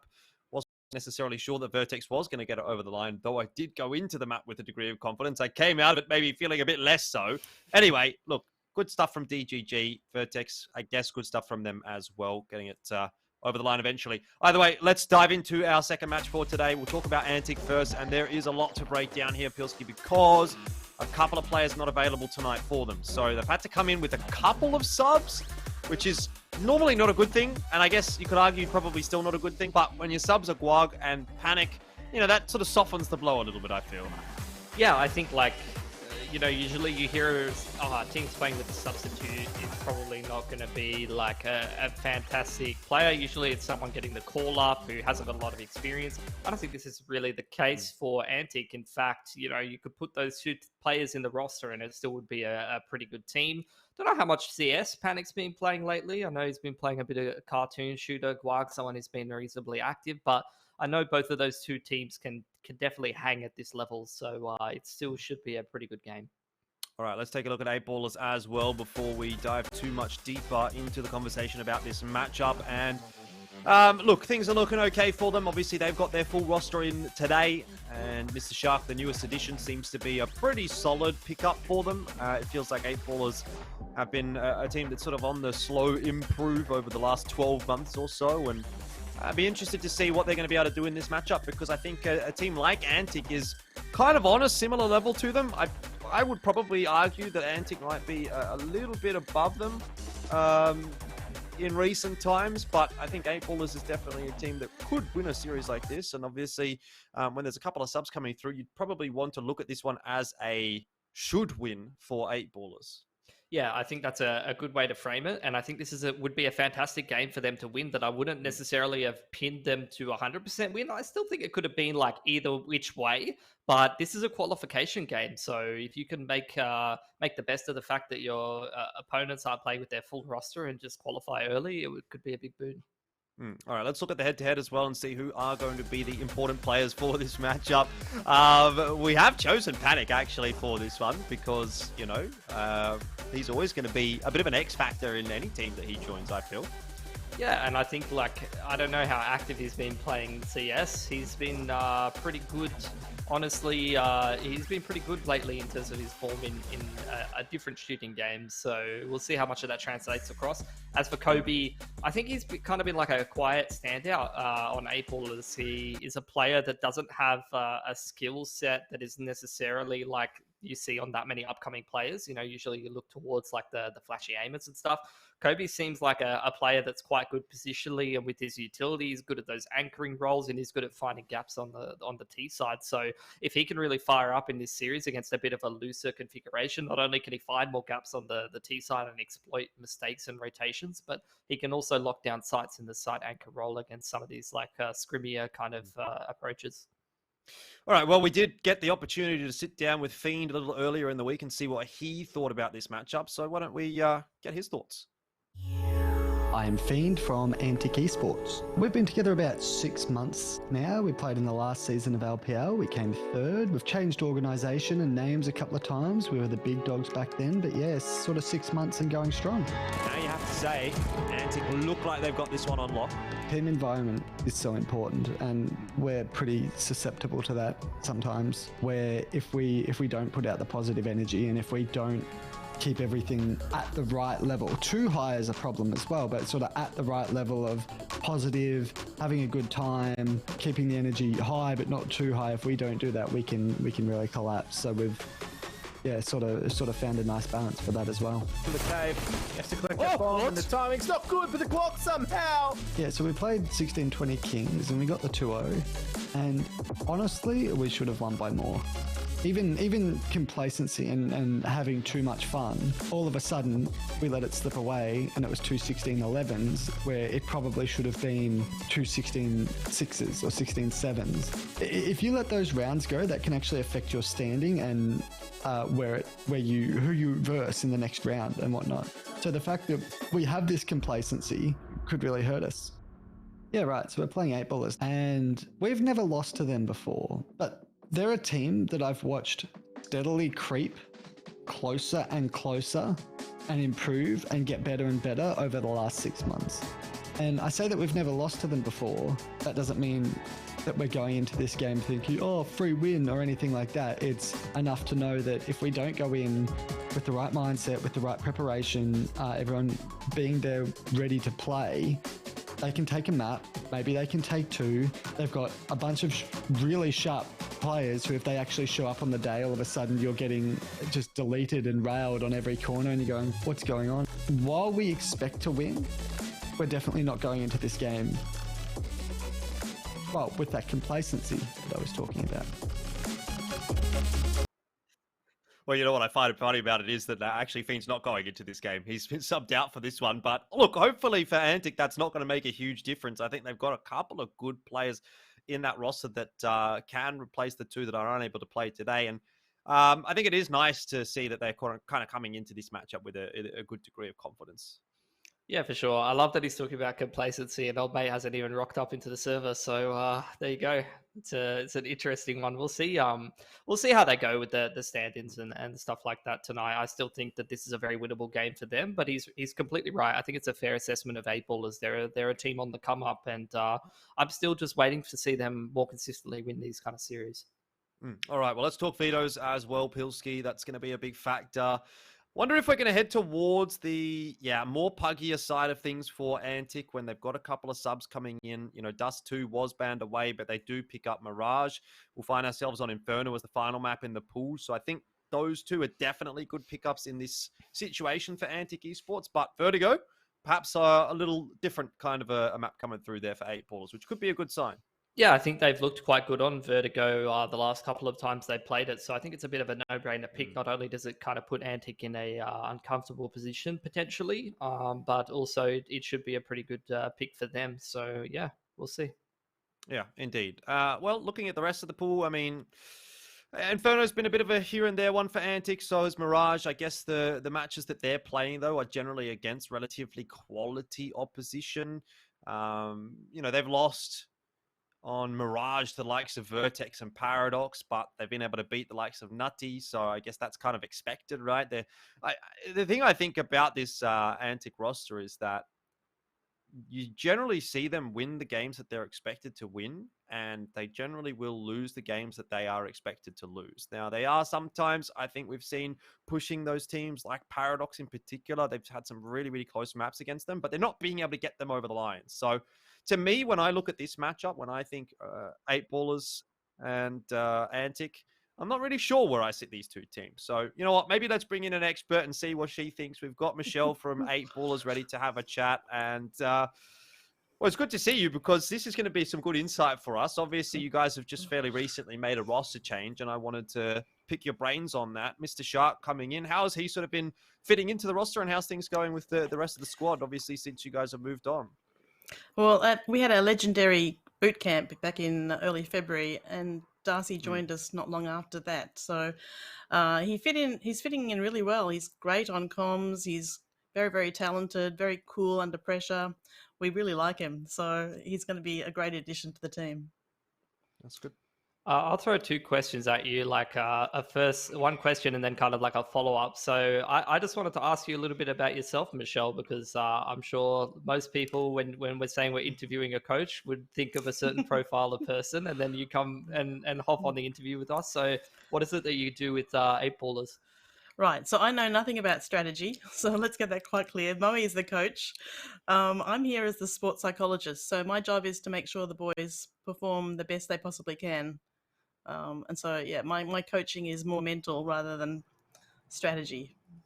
So, like, as a follow-up to that, what kind of things would you do during the game or look for if things aren't going well for the boys? A lot of the time, coaches will call attack pause. They'll make sure it's very strategic. What kind of things will you be looking for? Yeah, so most of the work that I do with my teams is in scrims, I guess, mostly, but in officials too, where I'm listening to comms and I'm looking to see that the teams are giving the information as clearly as possible with the least chance of errors. And so probably about 90% of my work would be to do with comms and getting that stuff straight. And I can usually hear when there are problems coming up and try and fix them as they happen almost, well, not long after they happen, so we can get them sorted out straight away. Cool. All right, well, it's good to hear your thoughts, Michelle. Thank you very much for your time. I think we've got a map to get to, so we might have to wrap it up there and jump straight into Vertigo, Pilski. We are ready to go. It's going to be a big one. First map here between 8Ballers and Antic Esports. And look, if you ask me for a prediction, I don't really know which way I would go here, to be honest. Antic, I think, are the favorites, but they're playing with 2 subs, so does that factor into the equation at all? How's 8Ballers been going lately? Not too sure. We'll have to wait and see. It's always a bit of a question mark, isn't it? You got a couple of substitute players coming in, and you got to see how they'll go. So as we kick off, it's going to be Antic on the CT side. It's obviously 8Ballers' pick. So we'll see what they have for us, and we'll see stylistically how 8Ballers wants to approach this one. Antic very early on with this mid push coming out. They're playing retake A and retake B. Yep. And 8Ballers seem like they're set up, sort of starting to group up towards the A side. Where's Hobson going? Oh my word. Real push is coming through from the CT side at the moment. The first one hasn't quite worked out there. But 8Ballers starting to progress on their merry way up the A ramp. Which is pretty bad news, I think, for Antic, because they've got full control of mid, they had control of T-spawn, but they don't have too much going on at the A bomb site right now, bar Skull. And, well, the good news for them is that they've been given a little bit more time to start to get their troops in position. But they haven't really done it over towards the A site. Man advantage for 8Ballers. Still plenty of util to work with. Full belt on Shuey. Single smoke on Kobe as they get ready to kick off this exec. It's the one we've seen time and time again. Skull trying to block that smoke to be able to give a little bit of an angle for someone to abuse, perhaps, as Molly goes deep in towards Heaven's side, and 8Ballers get that plant down. Okay, nades over the top. Not going to do anything too substantial. 8Ballers in a fantastic position on the pistol round. We'll get that bomb plant down and get the post plant set up nicely. Mr. Shark still crouched at default. Waiting for that push to come on through. There's a flash in to help him out as well, and it's been good for Bogeyman too. This is an absolute whitewash in the pistol round. There is nothing to be said for Antic there. And 8Ballers have got that first round on the board. Yeah, the Antic try to be the ones to kind of take control of the round with that 3-man mid push, but didn't really benefit at all from that. So they're going to have to go back to the drawing board. They're actually going for a force in the second round. Scout thrown over to Obzen, who's saving for AWP. So we'll see if Antic can get some damage done here. Bogeyman, I've been enjoying watching him play lately, actually. He's been in some good form, and he's definitely been on the aggressive side of the rifling spectrum. Shui's gone down early, though, so that might be problems for 8Ballers. Obzen, he's spotted a player there as well, but that's a tough shot to hit, and Mr. Shark, maybe a bit of a jump scare there for Obzen, who's going to be able to clean up Damio as well and start to make things look a little bit better for 8Ballers. Well, that said, you know, we have had some positive things to say about the subs of Antic, and those being Guag and Panic have started to have a little bit of an impact. Nice little kill there from Guag. See if he can find anything else with this MP9. Bogeyman under a bit of pressure right now, calling for a little bit of assistance. He won't quite get it. Skull Hunter has got the better of Mr. Shark, and this round is starting to disappear quite quickly indeed. Kobe in the one-on-one. Didn't look too pleased about it, and inevitably also does fall, and that is not a good round to lose for 8Ballers. Yeah, a few rifles picked up. So nice little upgrades in there for Antic, who I think will still hold on to the Scout. It's a sharp shot from Skull. Force buy out here for 8Ballers though. Fair bit of util being mixed in here, only the singular deke, so that kind of tells you a little bit about what kind of pace is going to be set here early on. 4 over towards the stairs side with 1 contesting scaffold. That's Bogey, he goes down early. So things becoming a little bit more one-dimensional here, 8Ballers. They need to hit this timing pretty sharply. Panic, what can he do? His first chance at really getting a bit of work done. It's going to be a 1-for-1 in the end, and Guag has to salvage. Just too many angles to watch. It's a good incent down, though, from Obson. Should deny the plan at least long enough to allow those players to come across. And Skull Hunter, with a good solid rifle in his hands, will be able to at least get himself a kill. But this is still continuing to be an expensive round for the CT side. Kobe tried to get out of dodge, can't do it. And 2 up for Antic. They take 2 guns through as well.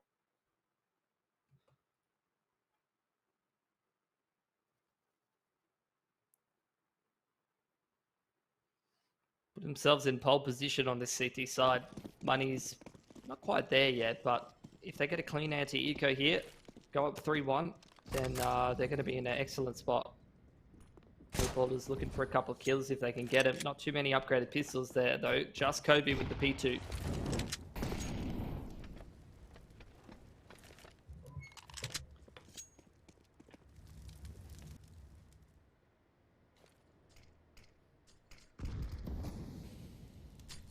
What is going on in this round for 8ballers? Just grouping up towards the stairs. Panic's in a great spot to deal with this as well. Should be able to get at least one before he has to fall off. And in the end, actually does cop a headshot. Pops that molly down right at his feet. Looking a little out of his element right now. What do you mean, dude? He's looking crisp. He's looking clean. He's looking like he hasn't skipped a beat. He is He got thrown ready to go. He got thrown a smoke by Skull before, and like I don't even know if he's played very much since grenade dropping was a thing. I'm not even sure how much he's played CS since then. So I'm kind of wondering, like, obviously he's aware of it, but it was just funny to me to see Skull throw him a smoke, and he was like, "Oh, what okay. do I do with this?" Don't bully him, Pills. You're doing what? He's an emotional human being, all right? If you talk down about him, he's gonna watch the VOD back, and he's gonna have a go at ya. Nah, literally every broadcast, I'm like, Panic's the GOAT. But yeah, I'd put money on him tuning into the one broadcast where I talk shit about him. Yeah. And never listen to any of the other ones. Ooh, Bogeyman. Ooh, that was a very nice raw adjustment from him, and Mr. Shark helps out as well. Yeah. What was looking really good for Antic is now starting to become a bit problematic. Guag deleted by Shui. This round for 8ballers looks like it's going to be a really good one. Obson is able to keep it alive now, but Panic in the 1-on-4 can't back him there, unfortunately. And 8ballers, they respond back pretty quickly. And, you know, I feel like it's going to be one of those games where we might see a messy couple of rounds in here and there from Antic, and then 1 or 2 in from 8ballers as well, and then Antic will bounce back. And I think we're just going to go backwards and forwards between these two teams for pretty much the entirety of this series. I'm not sure we're going to get a massive blowout. It's a pretty clean round from 8ballers, though. Put them in an excellent position. Bogey, you can see him on that entry duty, straight up in towards Scaffold. He's lost a lot of HP getting legged through the wall there. Damio looking to try to contest him, and Obzen, obviously being members not standing in on this team, are well within their element. It's looking like really nice crossfire between those two. Well, Mr. Sharp might see what he has to say about it. Oh, Damio could have very nearly gone down there as well, but looks like Kobe's going to be left alone, and Panic is off to the races this time. He's got an AK.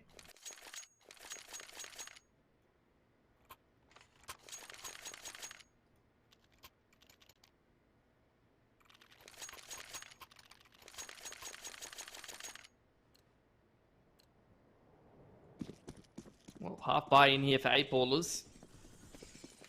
Like I said, just really good lockdown between both Obzen and Damio there over towards Scaff's side. They played off each other so well. Skull Hunter in a good spot. Just falls off the line. Starts to back himself away. He's going to give it another crack here. Does he have any backup from the teammates? I'm waiting to see. Is there any flashes flying over from B or any sort of assistance? Not at the moment. Creep his way up and inevitably will cop a little bit of a HP loss from that boost, but still keeps himself alive, and that's the main thing.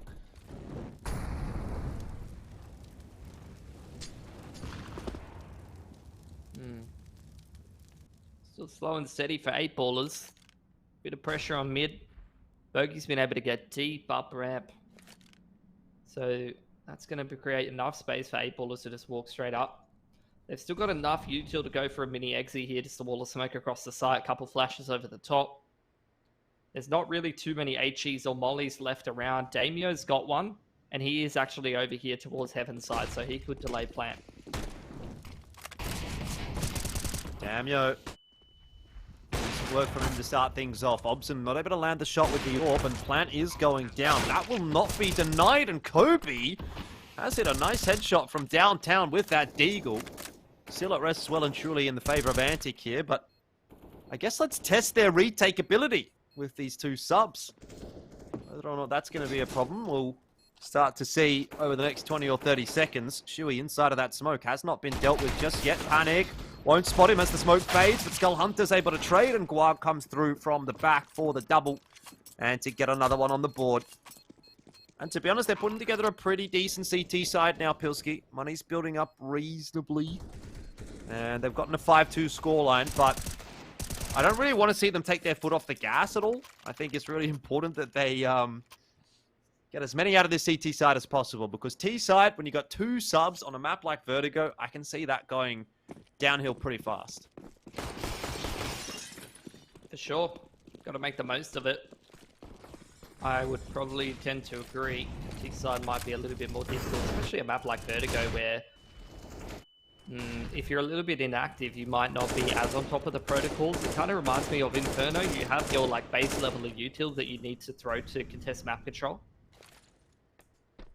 Oh, look at this stairs timing up onto the B side. That's pressure on Panic.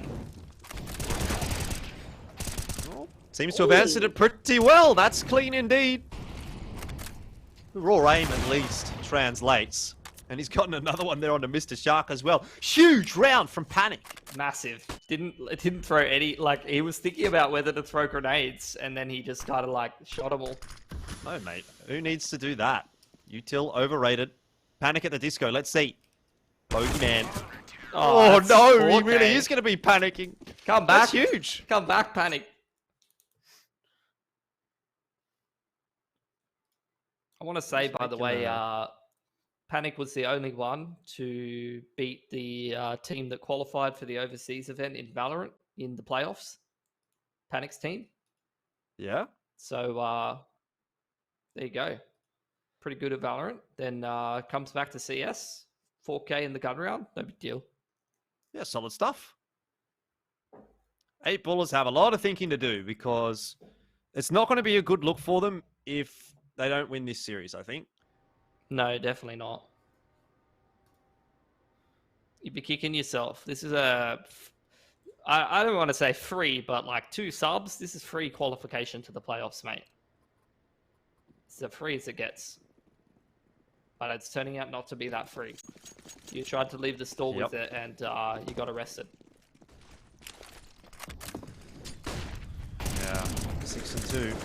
The half, I mean, it's definitely not over. We've seen halves like this still go back to a really, really tight scoreline. Once those CTs start to lose a few rounds, money sort of breaks down a little for them, and T-side can definitely run away with a few in a row. But it's been looking pretty decent so far from Antic, and, you know, you're getting some good individual performances from the subs as well. Guag's had a decent round. Now Panic's had a pretty good round.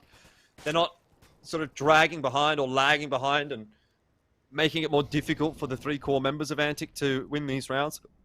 They're definitely having impact of their own.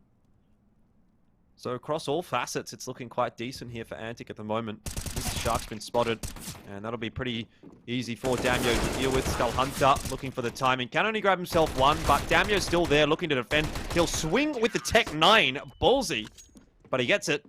And 7-2's the scoreline. 4 guns alive again for Antic. Money continues to prosper. You can see the look on his face when he's just gunning people down with the Tech 9 there. Getting away with absolute BS. Spamming that thing at that range. RNG's done him a few favors. Damn, that money's so good on Antic. Bloody hell. What's going on with 8ballers right now?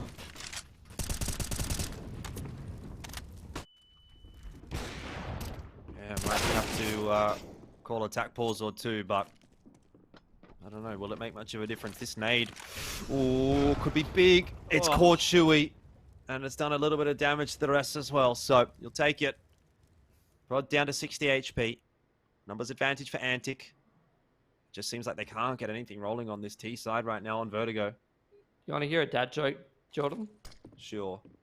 Can we call him Glovey? Because that was a great catch. Glovey? Yeah. That was a dad joke.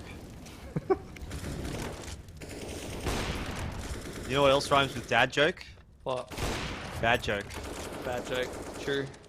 Mr. Shark definitely has some chat energy rather than dad energy with that pick. Skull's on the flank though. Like, bloody hell. Nothing's going right for these 8-ballers blokes. Oh. Nah, he's got a great timing. That's a bomb dropped. Yep. And all he has to do is just duck his head back on down. Doesn't really need to do anything else here. Yeah, sure. Let 8-ballers into this bomb site. Let them start to plant that bomb. Play out the 3-on-2. Still got a lot of util there from Panic. The nade goes through. He had a molly as well. Mr. Shark's trying to look for anything, but Obson through and over the smoke gets a freebie. Oh, turns around. Kobe has come up big with that creep and puts it into the 1-on-1, but Skull Hunter, full HP, should know where he is. Jumps up onto the railing. Well, now he definitely knows he's on the right side here, so this is Skull Hunter's duel to lose. 30 HP for Kobe, and no chance, really. Cleanly does it for Skull Hunter, and he's having a bit of fun with the gun there as well. It's like table tennis or something. Play it against the wall. Yeah, that's like the no friends equivalent of handball. Yeah. You must have played that a lot as a kid. Yeah, true. Actually, to be honest, so did I. It's okay, Jordan. It was a good time, actually. At least I didn't Wall play out in front League of of the Legends. house. Yeah, that's true. That was a bit of a waste of time. 8-ballers might be feeling like this half has been a bit of a waste of time as well. They've only got 2 rounds.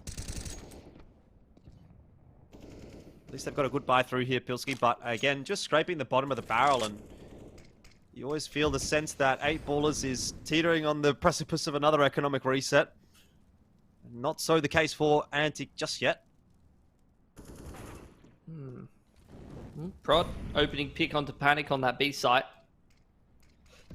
It's going to give the man advantage to 8-ballers. Potentially spread the CTs a little thinner. Obson still deep on this mid line, has a lot of info. And Guag still has a molly to burn on B. The other 2 players contesting A haven't been pushed off scaffold.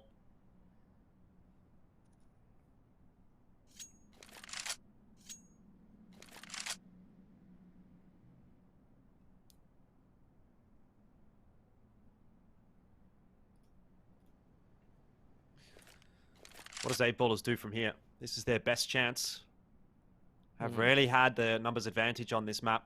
I'm surprised that they're not angling more toward the B site, because that is where Panic and Guag are playing. So you'd think if there was a weakness, it would be there. But maybe I'll be proven wrong, because Guag, oh, he's doing a wonderful job of defending right now. Backed up by Obson, and he's still keeping himself alive. It's falling apart a little bit for 8-ballers here.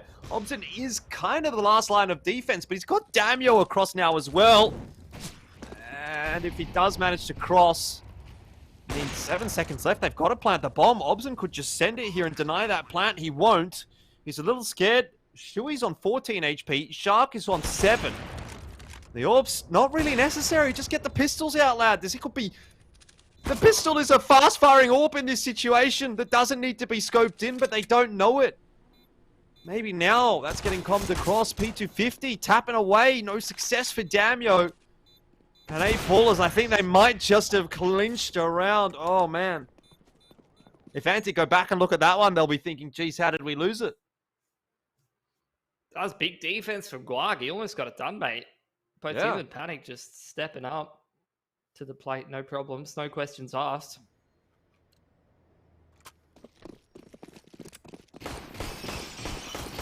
Money's still a little on the weak side here for 8-ballers, but starting to crack into that Antic economy, who are looking a little bit worse for wear. First duel goes the way of Prod. He's had the opening frag 2 rounds in a row. Good trade from Shui as well. Keeps that man advantage in favor of 8-ballers, but I'm not sure they're going to expect 2 more players towards the B side. Not that it's going to matter. 8-ballers starting to slow down. Kobe We've seen him on the lurk many times. It's a bit of a contingency plan. Look at this info play from Guark, though. That's actually really heads up from him, knowing that if contact isn't coming B at this point, he probably needs to make a push considering the CT rotations, and he's timed it extremely well. This is going to allow Antic to stack back towards A and have a quick flank. It's made this 3-on-4 very winnable. He could really shut this round down if he peeks up ramp at the right time. There is some players watching behind, and Kobe is also Kobe's behind him, but Guag might even get 2. Oh, he won't. And Mr. Shark does dispatch of Skull Hunter, so as he's left onto Damio's shoulders, that's gone about as well as can be expected, or hoped for, really, from 8ballers. Goodness me. But this is kind of what I'm saying, though, Pilsky, right? I mean, the first half, it was looking horrible for 8ballers, and now, all of a sudden, they win a couple of rounds in a row, break CT economy, and they can actually salvage this. Maybe make it 8-7.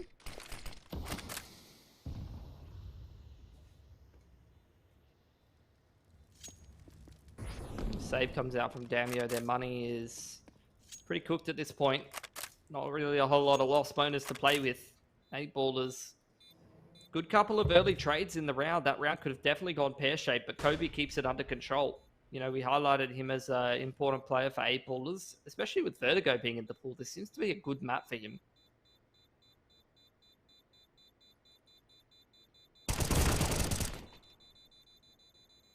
Okay, nice kill for Damio to keep his gun alive. And upgrade into an AK as well, if he wants to, which he doesn't.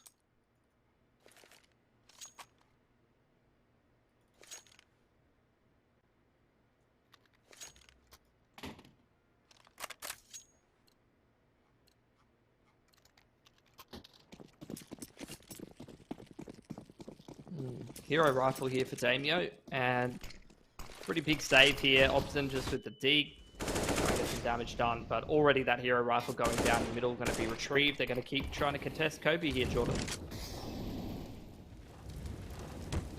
Well, I mean, what other options do they really have when they're on a buy like this? Skull Hunter, side of the smoke, won't find the timing.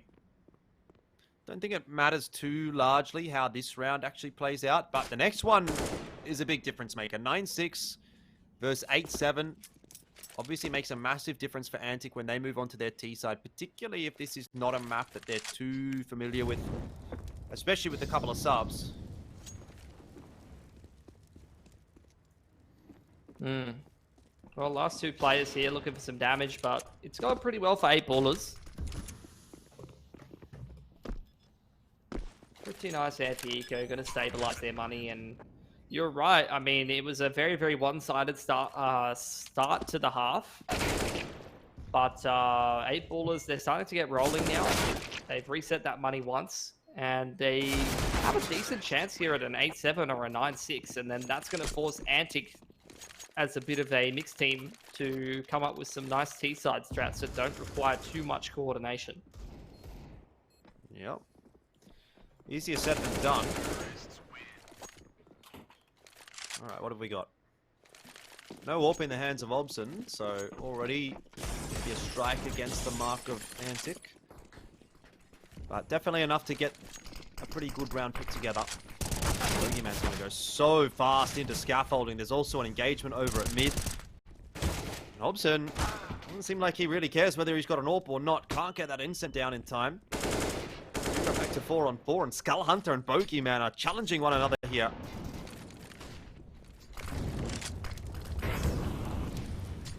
Nate and Molly gonna push Skull back in towards Secret side.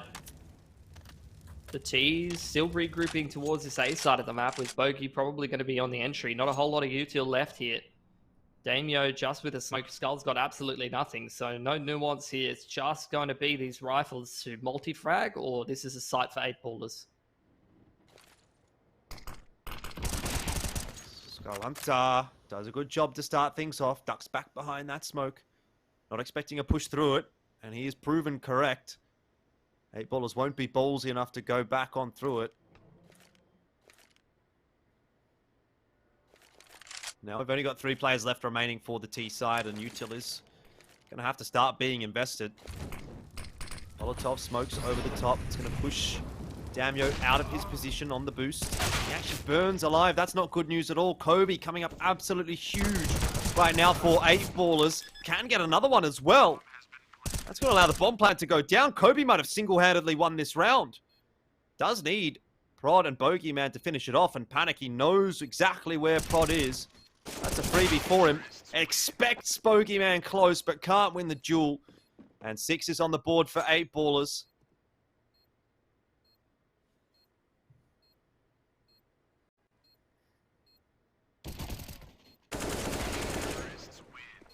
Big clutch. That's going to reset Antic's money right at the end of the half, so they're on like 3.6 scoreline.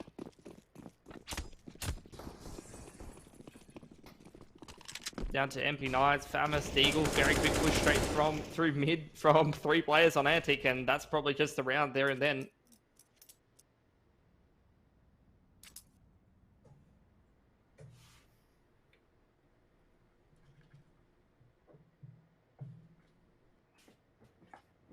I don't think we're going to be seeing too much here, but Guag, Panic, super subs maybe.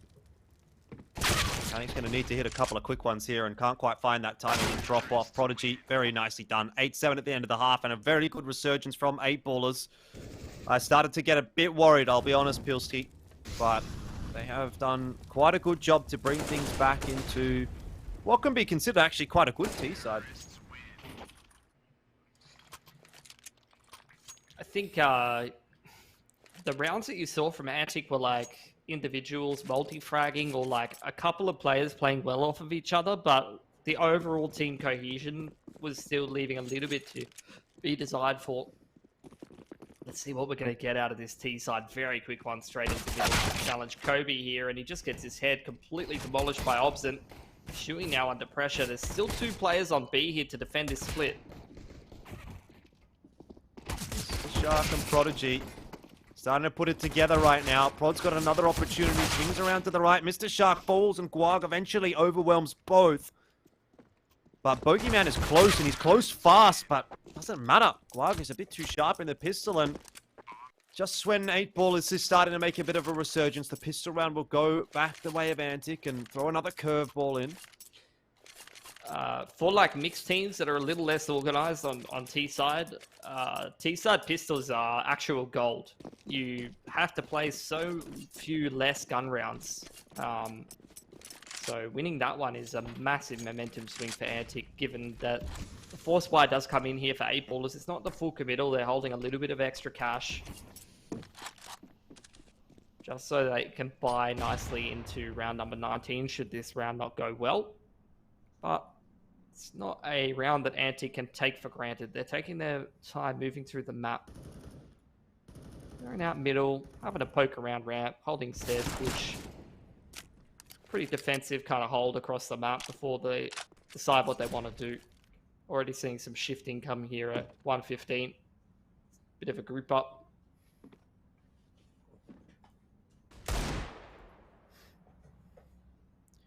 Guag probing in toward mid as well.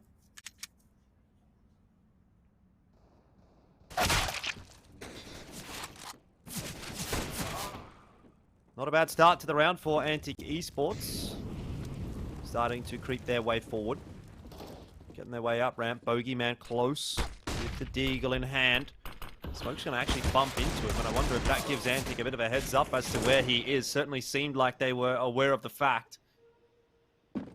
So Antic are working their way through this first round with the guns quite cleanly, but of course they are only up against the Deagles and the armor.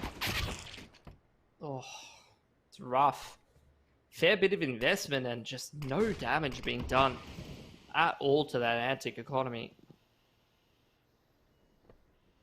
Kobe had a decent enough range to get some damage done. Does tag up Skull a little bit, but he just gets, you know, that's a Valorant peak if I've seen one. The running spray with the Galil. 10-7 now. Right. And that is setting up Antic now for the anti-eco.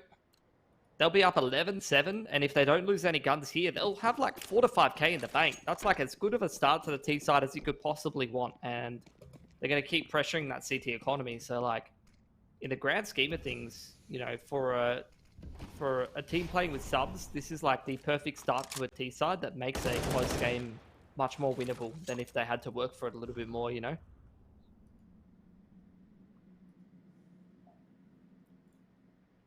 Looks like this one should be a pretty easy round for Antic. They're just working their way into mid, getting that util down to ensure safe passage into the B site, but really quite unrequired. Look at that bomb plant down, and 8ballers is going to start to work their way in to look for a little bit of a retake potential. Maybe some guns to be won. But of course, with the USBs only in hand, you can't expect anything out of 8ballers here. And actually, for the most part, they've just backed off. Playing for some exits, seeing if any of the T's kind of overextend, push past their means. Doesn't seem like Antic are hunting too much. They're playing very disciplined, actually.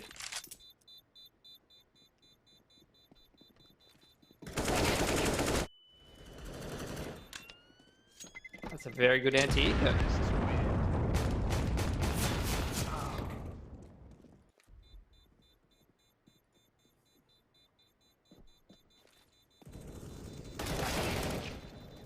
Love to see it. But how good are their gun rounds going to be, Pilsen? Because that's going to be what sets this apart for Antic. I mean, it's, I think, a little bit easier to make an anti-eco look solid than a gun round. They're holding extra cash for another buy after this one. They didn't even fully buy up nades. That's very interesting. Mr. Shark's got first pick though. Antic having to play this one 4-on-5. Still a fair bit of util to play with. They've got some ramp control and a few players over there. Should we look into contest though?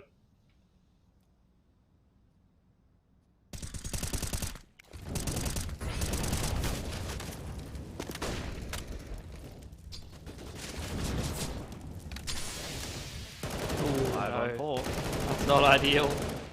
Shui wanted to molly and keep contesting that, but gets dissipated in the smoke. Yeah, a bit of wasted util, but I mean, you still got that numbers advantage right now for 8ballers. And uh-oh, maybe Mr. Shark didn't get the memo because Obson has just opened up the bomb site himself. And you talk about how that molly could have gone down. It could have made such a difference. It's given a couple of openers. I mean, obviously, it's not the only contributing factor, but what a difference that makes. Yeah. And now if this round goes the way of Antic, you're going to really be going over that in your head, I think, a little bit. 12-7. That starts to get quite precarious for 8ballers. There's, of course, a 2-on-2, and Kobe's been really good on this map so far. So maybe he can pull a rabbit out the hat here, but it's definitely looking like this should be Antic's round to lose. Time is favoring them at the moment, but no one watching behind, and Kobe gets it done alongside Prodigy. So 8ballers, they will breathe a sigh of relief that they got that round.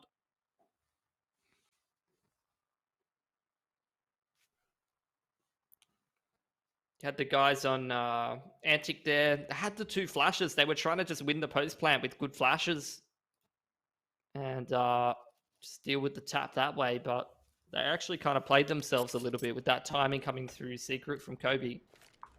They hadn't been so focused on flashing the site, then it would have probably gone a little better for them. It's not something I usually say. Always advocating for people to use their flashes, but in that case, didn't work out at all. Money is still pretty good for Antic, though. 8ballers, it's decent. 2 players surviving. I mean, they've got a bit of cash, but they're still very resettable here. Antic taking their time. Working this B side of the map, stairs side, in a 3-1-1. One just minding middle. Obviously, have Damio over there, minding A ramp. Similar kind of story on both sides of the map right now, Jordan. Just people exchanging utility and posturing for position. That's a great jump spot from Prod. Yeah, needs to be careful, though, if he does try it again. Hobson liable to hit a shot like that. Once again, just got Guag taking a little bit of a look into mid, but not seeing a huge amount. And it's on to Shui now. Should be able to get a double there. A lot of distraction being done from the top of the ramp, and Panic eventually does get the trade, but it comes through a bit too late to keep the numbers even.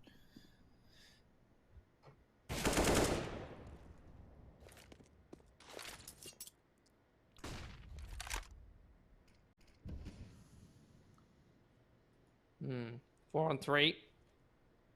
Antic rerouting back towards ramp side. They've got decent util enough for an exec. They got the wall of smoke good to go. They got a molly. Not a whole lot of util here on 8ballers. Just that single smoke on Mr. Shark. 18 seconds on the clock.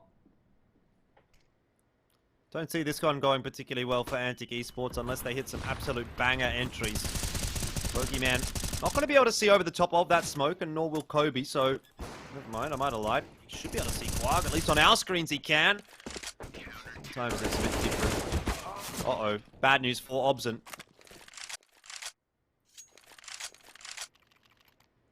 It's a big win.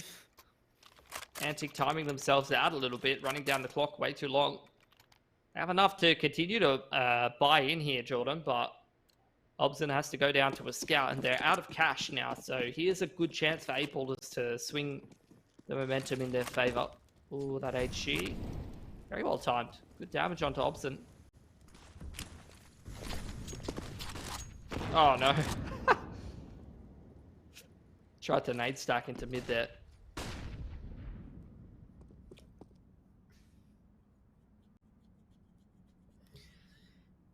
Still a fairly awkward position for 8ballers with the money. So all of these rounds continue to be quite important. Kobe might be waiting for that boost, and he actually does spot out the head of Obson. So Antic are trying to, throw a couple of curveballs in here, trying to come up with some tricks, but they're not really finding anything thus far.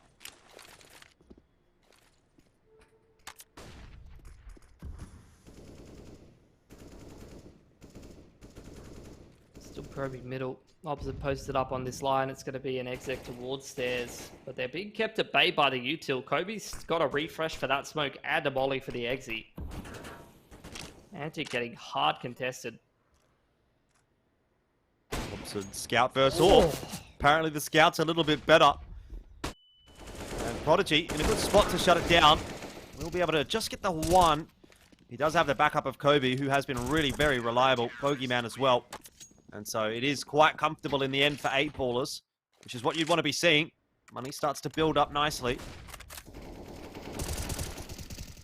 Yeah, this is where you start to get concerned for Antic, right? This is where they have to earn this win on the T side with a mixed team. Some of whom I'm not sure how much Vertigo. I mean, Guag's probably played a bit of Vertigo. I don't know in what role. But Panic, I don't know how much Vertigo he's played actively. Oh, he was around when Vertigo came in, I think. He was on that Truckers roster that that's right. Vertigo a lot. So I'm cooked, yeah. He's played Vertigo. He's played a lot of Vertigo, He's just a bit rusty. Even so, I mean, like, the overall structure of Antic, it's in a rough state of affairs. They're playing without their RGL right now.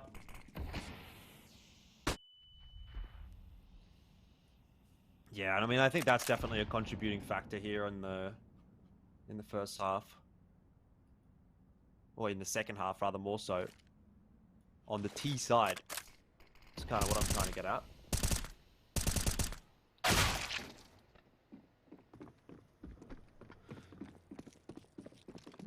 Good shot from Damio. Going to get himself an A1S. Don't know how much more Antic are going to be able to get out of this round without too much utility. Bomb plant would be nice. They've managed to achieve that much at least. Damyo will look for a little bit more damage here, but eventually gets swung by way too many members. Alright, 8ballers are going to be able to equalize. They've been putting in the hard yards so far on this CT side, and it does seem to be paying off. With the current trajectory, you'd have to say 8ballers should win the map from here. Unless something changes up. They've got good money built up. They got another buy in them for sure. Reinvestment from Antic. This is where I really have my eyes on them, because I want to see like what their go-to is going to be in this scenario, whether some adaptation starts to come in 1-for-1 early on in the contest towards their side. It's a good trade for the T's in this part of the map. You can see Kobe dumping a bit of util, trying to find some info or see if he can get another pick. Mr. Shark's aggressing in middle. The CT is clearly very uncomfortable with this scenario, losing that pick on the extremity and losing that map control. Trying to make up for it by pushing in the mid round, and they're being punished for it. So now Antic probably just regrouping here to site. 8ball is still shifting around quite a lot, still looking for that additional pick. It's a bit of a domino effect. You look for the pick, you get punished, you have to look for the pick more. You have to play even more gambly and stack even further. Maybe another twist and another turn. Still yet to come in this map. Has been looking pretty good for 8ballers on the CT side, but Antic, what if they strike back here and now? Money should be okay for 8ballers to buy in next round, but Kobe, be the difference maker, has been checked by Skull Hunter though. Very fast sort of raw adjustment from him. Gets him into the bomb site. Bogeyman is solo. Gets a freebie as Skull Hunter jumps up off the bomb, but by and large, not a round that you'd be expecting him to win. And Guag will challenge, but will win the duel. 12-11, Antic, get another one. Money is actually still a bit precarious for the CT side. Another good kill from Guag. I'm picking up the AWP there after Obson went down. Swapping up the guns a little bit.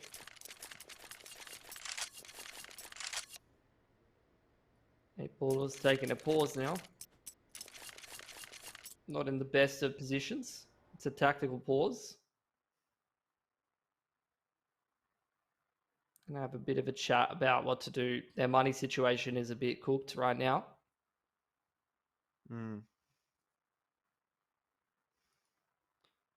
Quite a bit to work through. It is going to be the buy.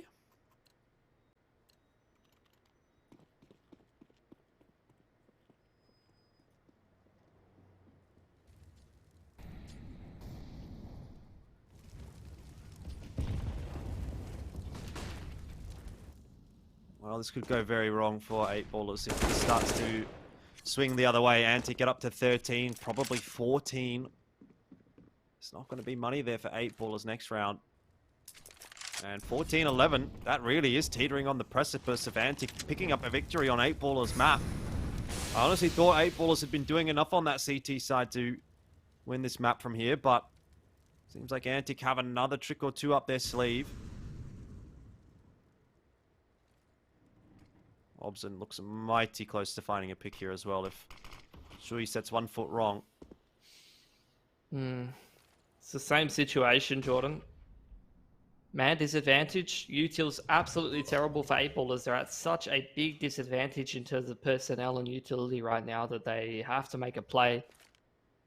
They're going to stack towards B. It's just Shui on the A side. As soon as he's dealt with, then it's a round for Antic and probably a save from that point.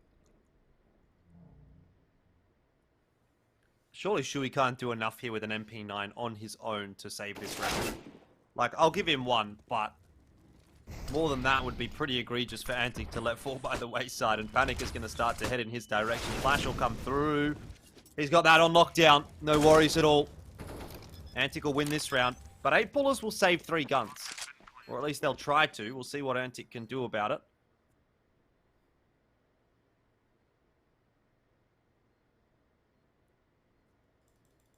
Doesn't look like they're on the hunt.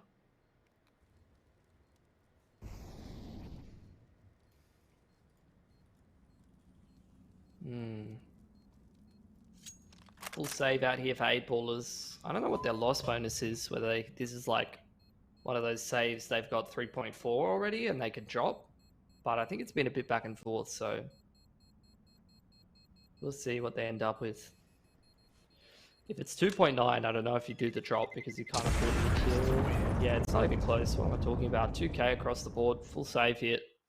Even following this save, they're going to be at that like 4 to 4.5k kind of money situation, which is like no AWP territory, A1S, limited util, lack of kits. Still not ideal. Antic's got great money closing this game out already. Especially if they can avoid losing too many players in this round. They'd be up 14-11 with a strong economy, and that's definitely a winning position. Yeah, I agree.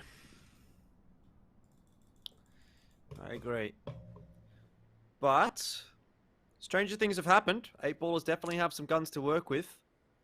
Trouble is, not a lot of them over towards the A site, so it's just going to be Shui, Bogeyman for now to try and defend with, and they've both just been deleted. Mr. Shark comes across to try and be the savior, but he'll be pushed back by a wall of fire.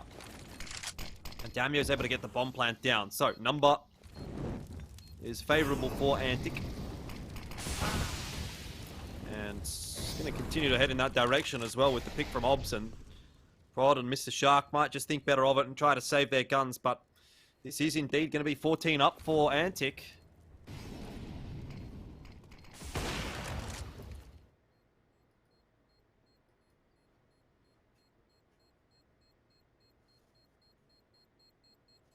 Rough spot to be in.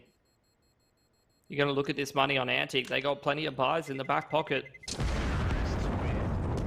Skull's doing a really good job of putting Antic in a position. Even him just taking duels over towards stairs or getting up in the face of the CTs and creating space for the other guys to get comfortable behind him. Even if he's only going 1-for-1, he's actually kind of setting up Antic in positions that they can win rounds from. It's really good to watch. So always been good on that T-side aggression. No matter what roster he's been in, he's a big, big asset to have. 8-ballers taking another tack here. They have got a long road ahead of them. They're going to have to win multiple gun rounds in a row, and they're going to have to do it with plenty of their players surviving. If these rounds get close, they teeter on the reset potential precipice. Mm-hmm. And if they drop this game, they're going on to a much puggier map in Mirage. They will have lost their map pick. Yep. How much do Not a good 8-ballers sign. play Mirage stats? Not a lot by the looks of things.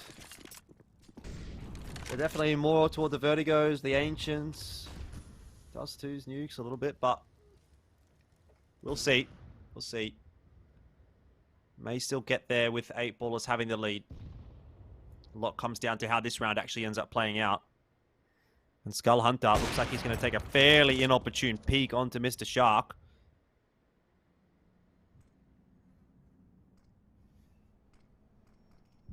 But the rest of the Antic lads are going to start to work their way up the stairs towards B.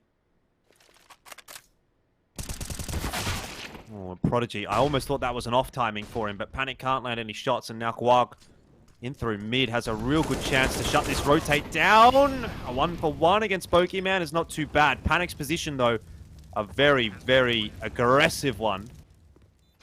Interesting one as well. Turns away from the flash. No peek up through the jump up just yet. But Kobe will go down, and Panic sees Obson grabbing a kill right before his eyes. It's now a 1-on-1. A huge must-win round for Mr. Shark. His position well and truly known, and Obson watching it like a hawk with that AWP. Can't land the flick. Mr. Shark is out and still alive.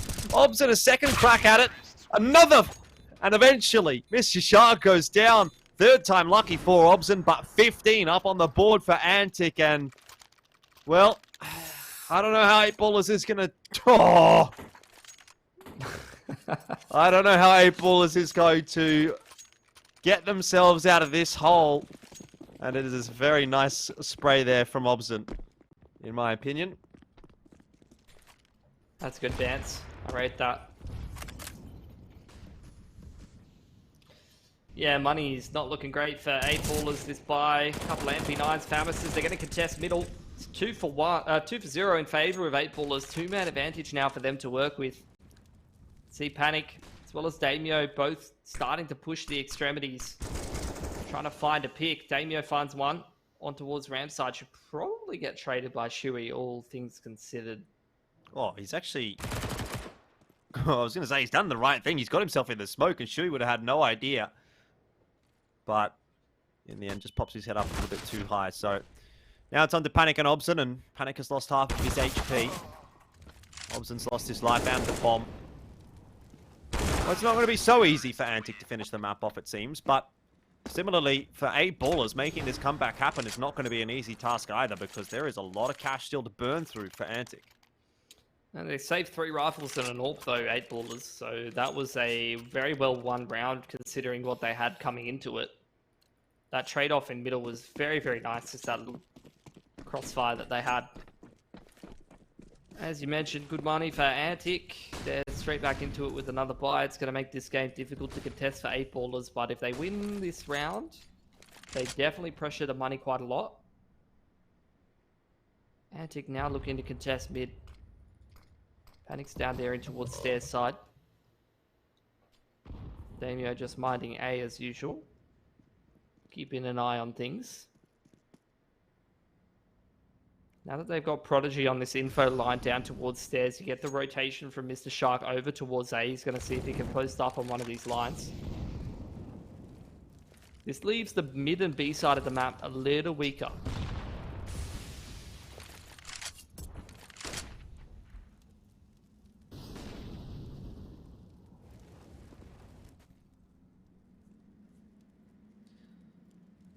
Well, 1 minute gone. And not a whole lot of exchanges having played out across the map just yet. Antic seem unsure as to which way they want to go. It looked like they were going to go toward B, but now they're starting to work their way back over toward A. Guag again, still just looking into mid. This has been his role on the T side for the vast majority of this map. Mr. Shark's position here with the AWP is looking to be a good one.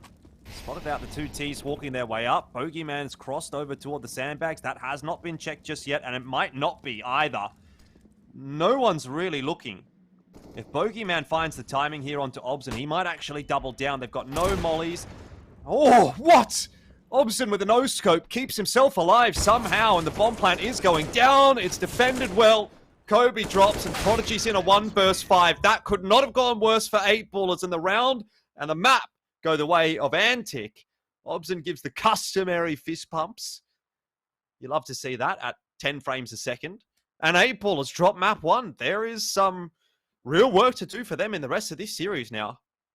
Yeah, it's really disappointing. You know, you look at this series, I think, you know, this could be a great chance for them to qualify in towards the playoff stage, but losing to a team playing with 2 stand-ins is definitely not ideal. Not that they were a liability or anything. Both Guag and Panic both played serviceably. They were playing their role. They didn't, sort of anchor the team or anything like that. But the core of the Antic boys definitely performing well. Skull was instrumental on that T side. Obson had a great game.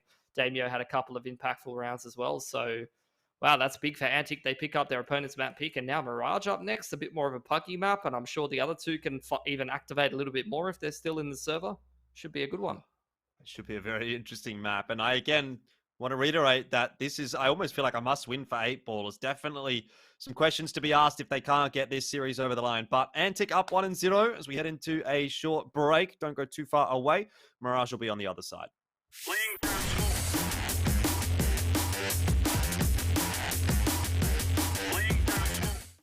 Lag can be the difference between life and death. Switch to Orcon's Fiber Pro and Power on an 18-month plan and get this Razer gaming setup worth over $1,000 for free. Orcon for the win. The Tarnished will soon return.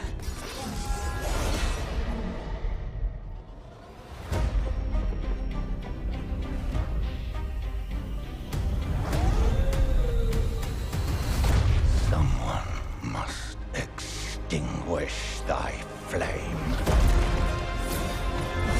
They will fight. And they will die. For how else is a champion to be born?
Lag can be the difference between life and death. Switch to Orcon's Fibre Pro and Power on an 18-month plan and get this Razer gaming setup worth over $1,000 for free. Orcon for the win.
Hello and welcome back. We are heading into map number 2, and it's after a fairly tumultuous map 1. 8ballers will not be feeling too pleased after that one, unfortunately. It did go the way of Antic Esports. It was 8ballers map choice, Pilski, and they were playing with a couple of subs, Antic. So the fact that they've been able to get that one over the line does start to raise a couple of eyebrows, I'd say, as to how the rest of this series is going to play out. The other news coming through as well is that Fiend is back from work. I just actually spoke to him. I joined the TeamSpeak server. He was just randomly there. I said hello. He's come back from refereeing his football match, and he's ready to jump in the server. So Panic gets subbed out. I don't actually know what he does, by the way, as a job, but I just made up that he's a football coach, Pilski. I mean, he's wearing something that a football football ref would wear. So, okay, cool. Let's see if he's got... I wonder if he made good calls on the field and if he's going to make good calls in the server as well now. Well, you have to think now this is a situation that only gets worse for 8ballers, having seen Fiend rejoin the server, right?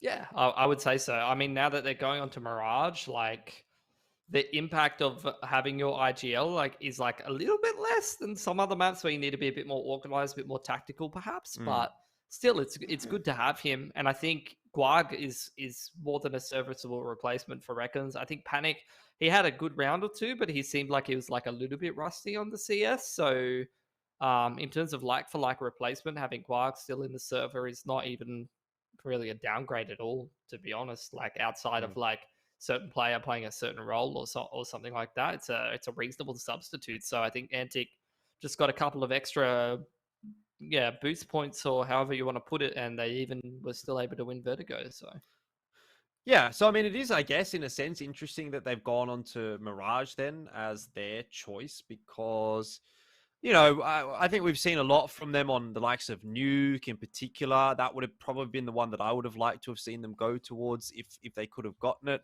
I know that was immediately removed from X8ballers at the start of the veto, but yeah, I mean, I guess they've in a sense kind of hedged their bets and said, well, look, if we have to play with these subs, Mirage is not going to be a bad map choice, but if we do get Fiend back, then, I mean, I guess Mirage is fine as well. It is, also not one of those maps that we've really seen a whole lot from 8ballers. So, I mean, I guess on paper, it definitely does make a lot of sense, but very interested to see how this one does play out. I think, again, you're really, really relying on 8ballers here to look to pick up a map, because going down 0-2 against Antic probably would have been maybe my assumption as to how this matchup would have played out had we had the full Antic roster here. But the fact that they're playing with subs, I don't know if it's necessarily going to be the ideal world for 8ballers if they do drop there to a roster like that. So, look, if they can get it through to Inferno, I mean, that's going to be at least a positive, but I don't know that I would expect Inferno to go their way, to be honest with you, Pilski. So I think it's a really tough road ahead for the X8 Ballers roster here. I think Antic have done a really good job on that first map and done a bit of a crushing blow to the confidence levels of X8 Ballers, I'd say. Yeah, I'd probably agree with that sentiment. I think that's a really tough game to lose if you're X8 Ballers. You know that you're playing against a team without their full lineup. You're playing a map like Vertigo. Should be a pretty easy win, I would think. But at the end of the day, just didn't turn up in the server as much as they needed to. And Antic played surprisingly well, I would say. The core of the team really stepping up and hard carrying that game. And, the subs playing serviceably as well. Now moving on to Mirage. It's really a map that both of these teams play a little bit. You've seen a couple of games out of the boys on Antic back to when they were overt. I've seen a couple of reps for 8 Ballers, but doesn't seem to be a map that either one of them are super, super consistent on. All right, well, it is time for us to go on to Mirage. So let's go ahead and have a look at how it is going to play out and whether or not there is something still salvageable here for the 8 Ballers roster, or if it is going to be a 2-0 tonight for Antic Esports. Obviously, Panic moving out, Fiend coming back into map number 2. It should be a positive for Antic. Not that Panic was awful, but, you bring your in-game leader back in. I think that's probably going to be the first guy you want in the roster. So it should be a good sign for Antic Esports, and they'll definitely be looking for a 2-0 today. Alrighty. Well, see if 8 Ballers can turn their fortunes around, starting out on this CT side here. Antic, 2 sets of util. Both of them in spawn, so I'd say it's going to be those A smokes from spawn. The deep one on the stairs and con or jungle maybe. Something like that. Could also be con and jungle. 3-man push out Palace. You're going to get the flashes over the top from Obzen and the late lurk through from Skull. Kobe in a good spot, has not been checked, fires a few shots off and actually connects onto the head of one. He gets a massive helping hand from Bogeyman and Mr. Shark as well, and that has not gone to plan at all for Antic. Skull Hunter is on the other side of the map and working his way toward A, but can't even find a kill. So 8 Ballers do start the second map very well.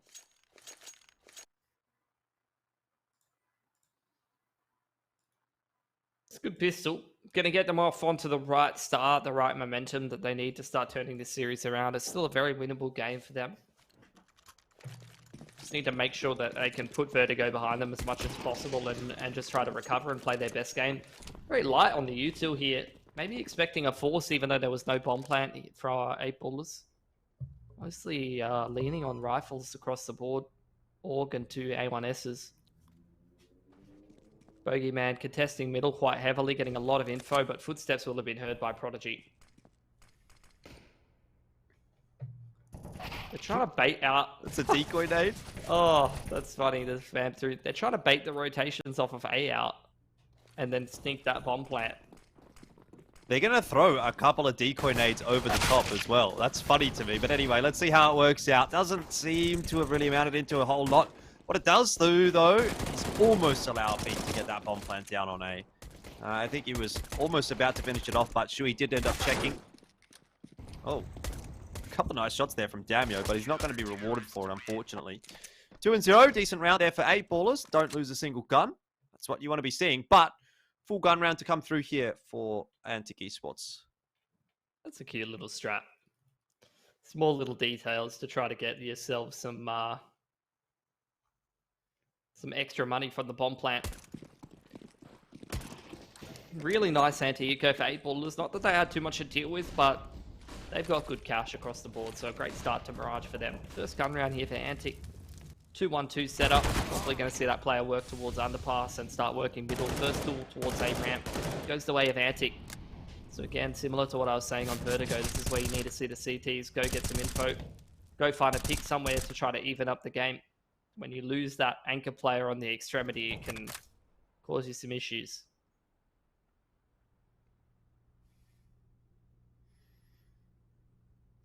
Definitely a lot of room to work now for Antic with that number advantage. Smoke's going to go across the top into the connector. Bogeyman will just trend back into the A bomb site as a result of it to see if there's anything happening there. That means he's not going to be able to help out Mr. Shark in this duel, which Guag will win quite handily. Prodigy at least has been able to chime back in with one, but now his position is known by Guag, and he'll be all over that one. Bogeyman may well drop here as well. Luckily, does find that timing on the peak, but still 3 players alive here for Antic, and it should well be their round from this position. They've got smokes if they need them to get into the bomb sites, flashes as well, even a molly if it comes down to a post plant. But Bogeyman has been a bit of a thorn in their side, and Damio is going to find it a bit of a difficult duel to take against Kobe and Bogeyman at the same time. Obson drops through the box, and now it's on to Damio alone. A bit of a fumble from Antic, but still recoverable. Yeah, it's definitely clutchable. He's going to throw the smoke on mid-site. This can kind of sow some seeds of doubt in the CT's minds that he might have crept across towards triple side or even push into CT, but with Bogeyman clearing that out, they're going to know that's not the case. Flash over the top. It's not planted for Damio, is it? No. Oh dear. But it doesn't matter, Pilsky, because he is sharp as... What is it? A thumbtack, maybe? That's nails. Thumbtack's a pretty sharp tack. That's like nails. Sharp as nails. That's probably how can you not even know what it is, dude? That's like Mac's biggest crutch phrase. Really? Yeah, sharp as nails. He says it every cast. Oh. Every time there's a big shot, he says sharp as nails. Every time without fail. You're gonna listen for it now. I'm telling you. I am going to. Yeah, I am.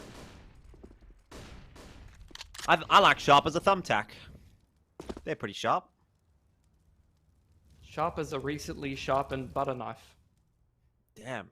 That's not that sharp, though. Like, that could cut. Not that good.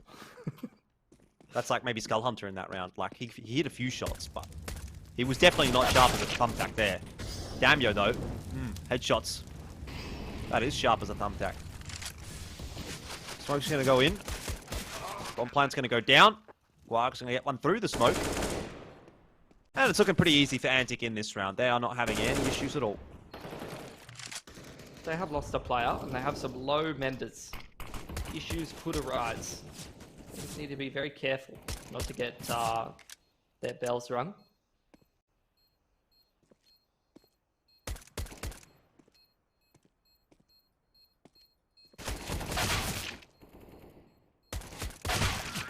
Ooh, so many low members, but HP damage doesn't count for very much. 4 players up for Antic. Now a pretty healthy economy for 8 ballers. You can see they're already kind of borderline in the buy territory there. 3.3. Got a couple of players above 6k. They can go for double orb if they want. They're only going to go on the singular for Mr. Shark. It's a really nice buy across the board for 8 ballers.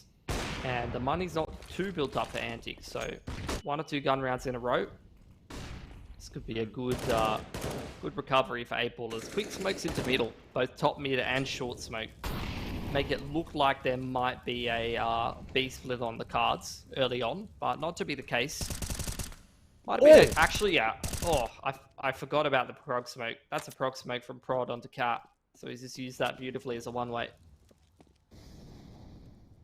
Credit where credit's due. Man advantage for 8 ballers now as Antic work mid-control, smoking top con and a window. Yeah, definitely a bit of thinking to do for Antic. 4 on 5. They will, by the looks of things, go in toward the A bomb site. Got a bit of presence over toward B, but Fiend gets spotted out. Orb of Mr. Shark doing some work. And it starts to get more and more difficult for Antic to find a way to win this round as it continues to progress. Another pick for the CT side. Now it's less about winning the round and more about trying to find some damage, which of course doesn't end up happening.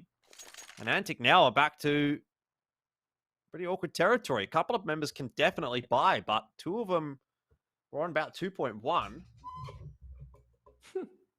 Your mic arm gets me every time. Yes.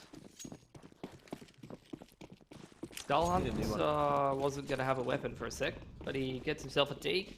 Back 10 comes out. Looks like it's going to be a quicker one towards B. It's only Kobe on this side of the map. He's got some great anchoring skills, but he's going to need a absolutely standout performance here, and he can't see a bloody thing. Oh, he got knifed! That is insane from Skull Hunter. Why has he even got his knife out? Oh, he's lost his head. Bogeyman does get traded down. This is still winnable. Obson needs to hit these shots, though. Oh, hanging in the balance, really. But the fact that Obson goes down without landing any kills is basically the difference maker. Oof, Jesus. What have I just watched? I think Skull was autopilot, assuming that trade would come out, and then it didn't. Like the CT's full blind, you just assume that the entry's going to be hit. Yeah. Maybe? Well, in the end, doesn't matter too much. 8 ballers are doing okay on this CT side so far. Doing well for themselves. Their money is pretty fantastic now. And they're going into an anti-eco. Just need to make sure they don't get deagled.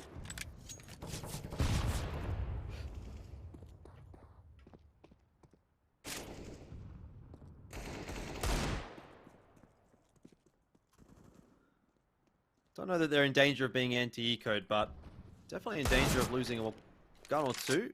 Bogeyman has been pretty crisp on this map so far, though. And Fiend maybe coming in without a warm-up, finding it a bit difficult.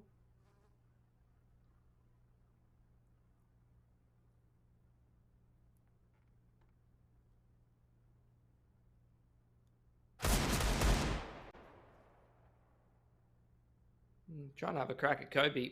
One more pick would be great, but not going to be able to be found. So 8 ballers, I mean, the money says it all. Their money's fantastic. They got plenty of buys to keep going through this half, and it's only into round number 8.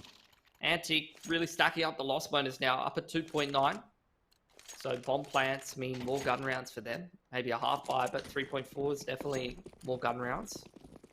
Buy up again for them. They've got to start chipping down the CT economy. They're not really having a whole lot of impact early on. Quick smoke onto window. That took way too long to boost into window, but Prod's made it there finally.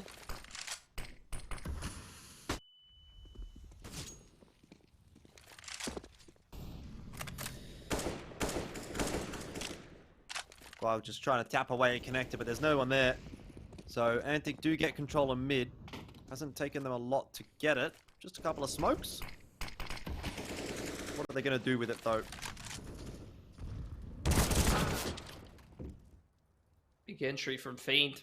Cracking open ladder room that leaves Kobe alone on this side of the map, who drops a smoke that has pretty much no impact.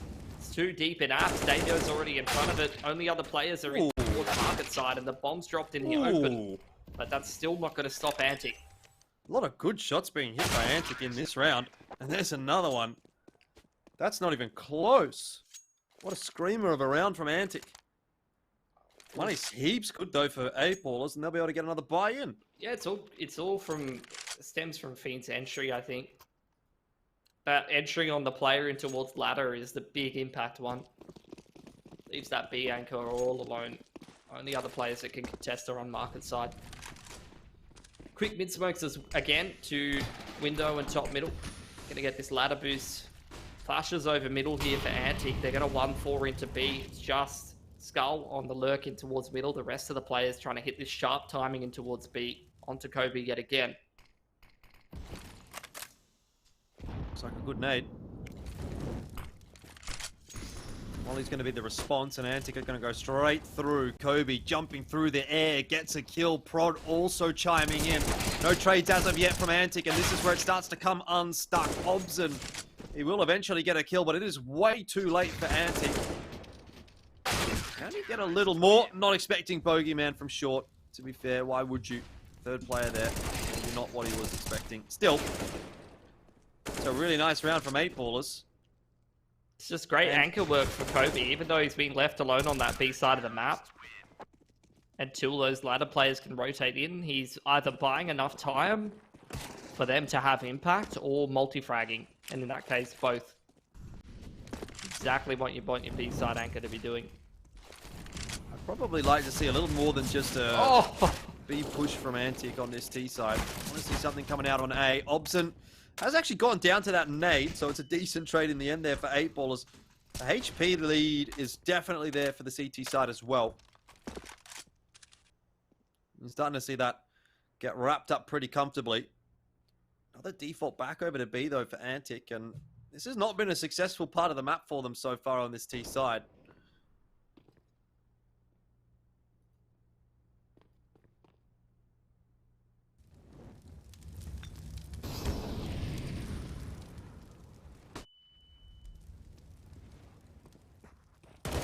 Close. Galil in hand. Skull Hunter gets one, but probably needed two. Now it's on to Damio, 1 versus 3. And still only has that Galil in hand, so not quite the punching power of the AK. He's got multiple angles to be aware of. Gets tagged through the smoke too. Just trying to bide his time and find one more pick here. Do a little bit more economic damage. Because the CT money is really still not looking very good. Creep through that smoke, he might have been able to find Shui, but alas, no such luck this time. 7 and 3 will be secured. Really nice recovery from 8ballers. Even after dropping Vertigo, they are really vibing away on this CT side, having no issues, really. B-side defense has been on point. I think Antic's T-side so far has felt a little bit too one-dimensional. Yep. It's been a lot of play towards mid and B. Need to keep mixing things up. Wouldn't mind seeing like a window boost or something like that, you know?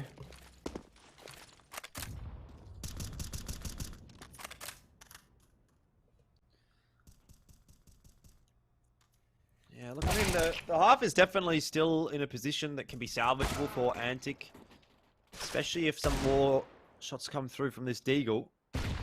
Money hasn't built out enough for the CT side to feel comfortable just yet, and all it takes is a couple of quick ones for Antic, and they're racing back up that scoreboard. Another good shot in from Fiend. So some decent inroads being made, but nothing that's going to really tip it over the line to be favorable enough for Antic.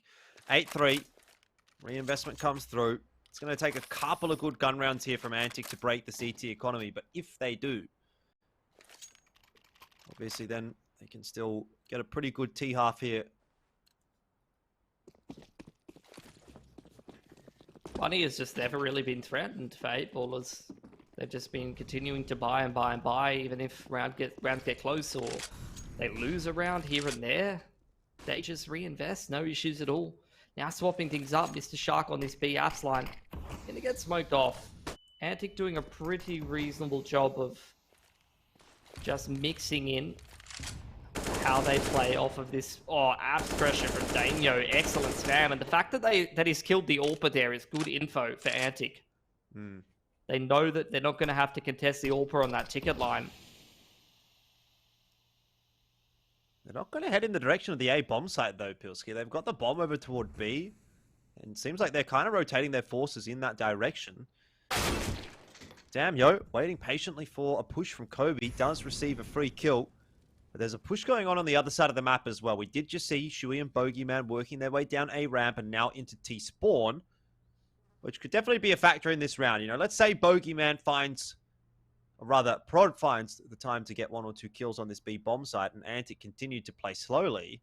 Those CTs are getting incredibly close, and I'm starting to feel like maybe they could have had an impact on the round. Antic, though, just thread the needle straight back to A, completely bamboozle them.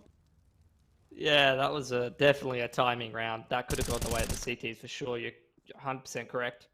It still could, to be honest. Shui's found Daimyo for free. I think Skull is in too good of a position, though. It's not planted for him, though. But I think still with players coming in for the retake on mid, that's a free one for him. Or it should be.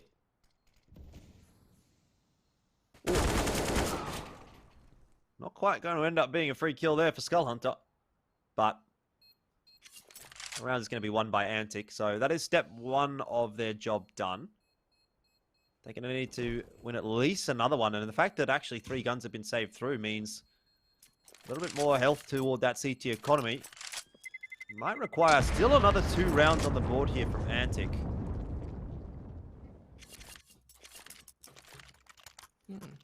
Reinvestment from Antic, though.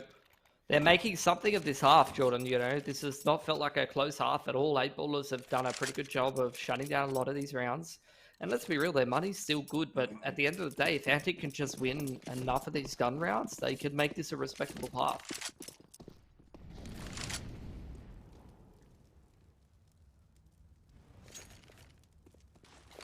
A lot hanging in the balance on this round.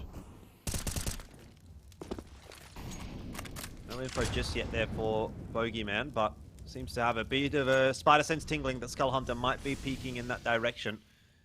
Again, some hefty presence in toward mid from Antic. They never set themselves up immediately at A. They always look around the rest of the map first.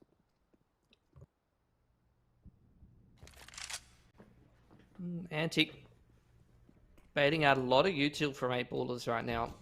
Resmoke on top mid at 110 is an interesting one. Usually you'd expect a window smoke at this point in the round, not a top mid smoke. Guard gonna smoke off Con. And that's a big pick for him to get. Traded back by Bogey, so the info is going to be there for the CT side that there's not a whole lot happening in middle because Prod's got an info line there. Kobe re-smoking B apartments. Again, it's going to be on him and to just buy time for Prod to get involved. Yeah, Kobe doing a really decent job so far, and Prodigy is helping him out. Yeah. I mean, Antic, they've got to shelve this B play, I think. This is the 3rd or 4th time we've seen them try to bust out apps, and it really hasn't worked for them. 8-ballers are very, very solid on that side of the map, it seems. Yeah, they really just can't beat Kobe. He's playing that B anchor role perfectly. And then just creating so much aggro and so much space for those short plays to have impact and just buying time. Between him and whoever's in short and market, it's like almost a guarantee that's a win. It's a W right there.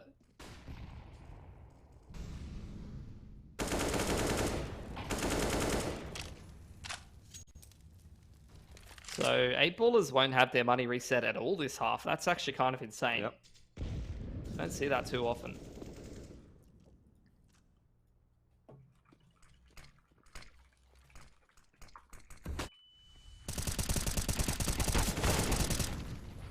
Okay. Bogeyman starts well, but is traded back on down.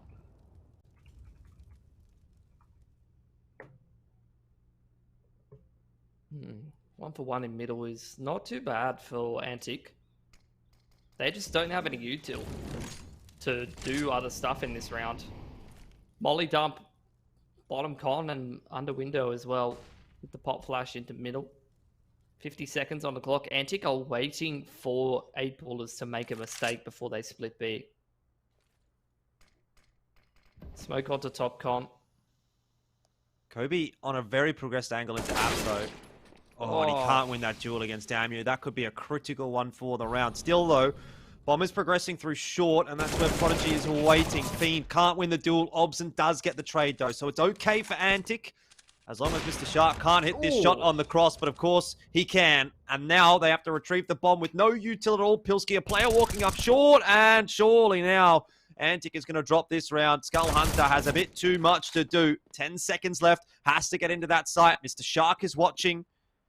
And Skull Hunter, no chance at all. Has to plant the bomb. Mr. Shark wins the round. Easy as you like. 10 up for 8-ballers.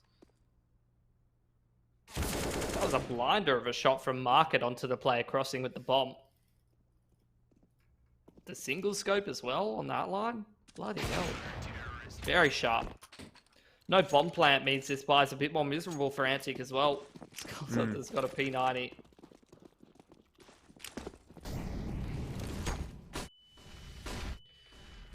Well, Shuey might have to do a bit of work here. Let's have Bogeyman out there to help him out as well. And it doesn't seem like Antic are particularly interested in looking into the site. They're more worried about what's happening in jungle.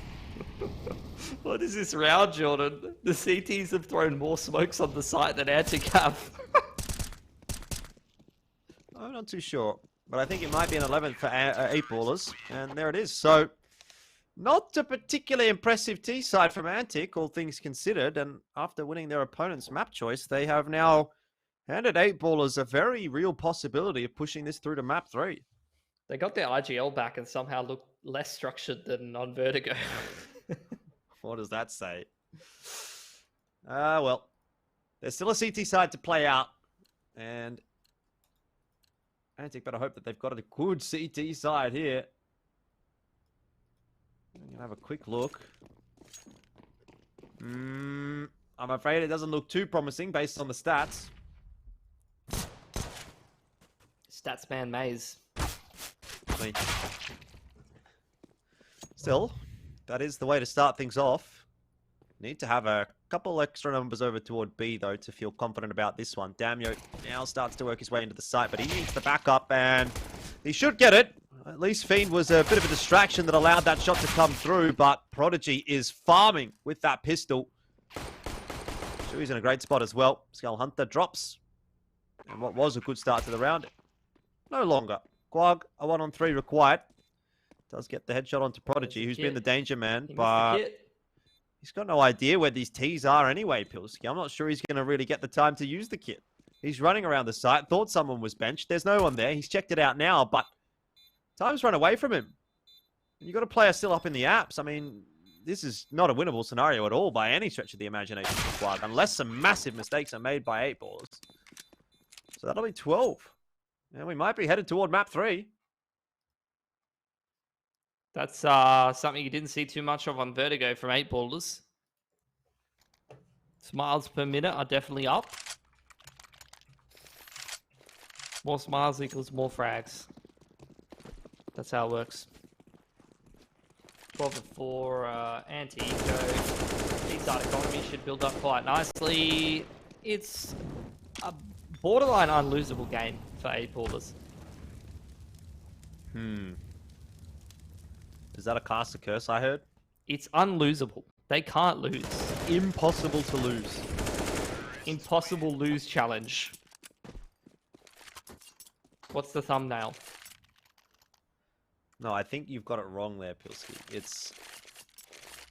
It's like, I don't really know the memes, but 8 ballers losing on Mirage Challenge.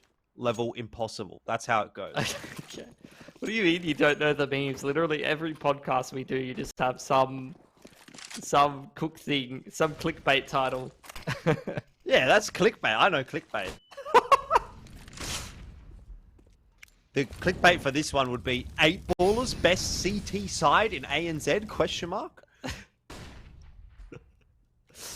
Oh, Antic. They're going to need one of the best CT sides, and that's not a great start. Obson gets his head knocked off. The T's are starting to scale out onto the site now, smokes into jungle, as well as onto con. Blocks off a lot of sight lines for the CTs who don't have any presence in spawn. So, 8 ballers just taking their time. Haven't got comfortable on the site yet. I don't think Antic's going to get time here to really do much about it. Mr. Shark, he loses a lot of HP. Won't be too pleased with that. Just spam through the box by 2 M4s. Molly's going to come through, but it's going to be too late to stop Kobe from planting, and he'll just S-key all the way back to Sandwich and pick up another kill. He's been really solid on this map. Solid in this series so far.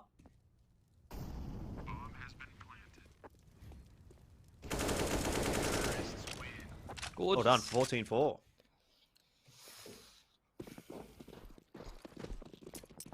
Force buy out here for Antic. Very far behind, trying to cut some corners. MP9s and Famis's. This is a bit of a go next buy, to be honest. Looking at Inferno.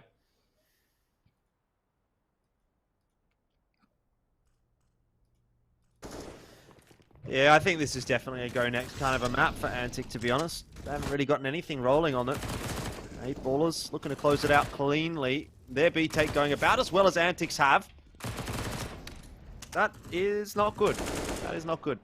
But just no one go B anymore. Yeah, just stop don't going do it. Stop that. I agree.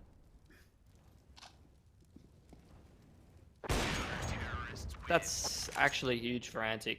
Is Obson going to get a rifle? Nope. Got an MP9. But You still, say it's huge for Antic, but it's going to require 11 rounds in a row to win this map. So I can count 2, Jordan. I know. Okay. It's on I don't know, CT too. That you think that's easy? Sometimes you would have me believe otherwise. You think this game is easy? Is that what you're saying? No, that's what you were saying. When you say that's huge for Antic, it's like there's a chance. I don't know. Skull Hunter would need to do something pretty good here. He wants to get out, mate. Or he has gotten out. But his position is known. Prod, though, is on 12 HP. So this MP9, it's going to be a laser beam. Or Prod's Deagle's going to be a laser beam. We'll find out. Maybe not. Oof. 3 versus 3. Quark's gotten himself another one. Grenade over the top. That's... Oh, no! No. It's been nicked. It's gone through the slips, but it's been fumbled. Not quite a one-way for Shuey. He's got himself an AWP, though.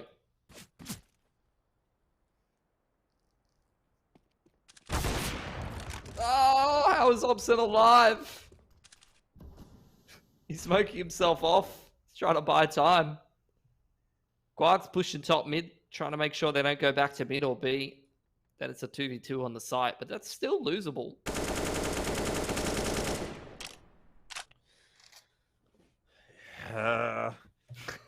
I don't know. I don't know. Can you really lose it from here? You can lose it.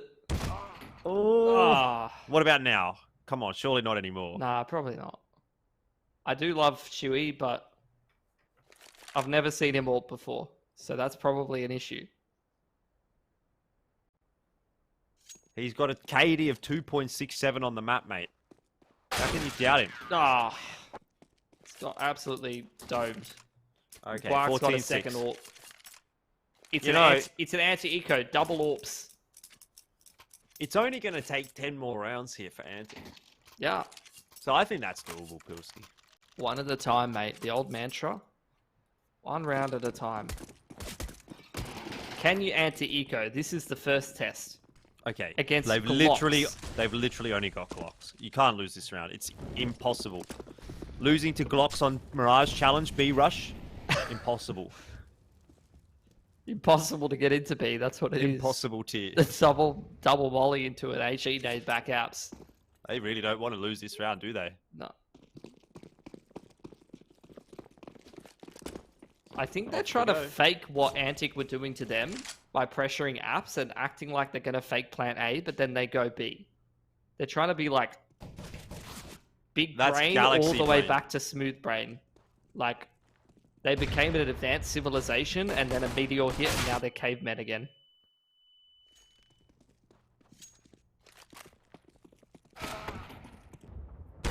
Cavemen not working. Not good. All die. Okay. Booga booga. Booga booga. All right. Antic, get up to 7. Buy to come through from the T side. And I mean, the CZ side's not looking too bad for Antic. It's just they didn't really get anything done on T. So is it not looking too bad? I don't really know. I can't tell yet. That 3v2 definitely went on a little too long. You're just a hater.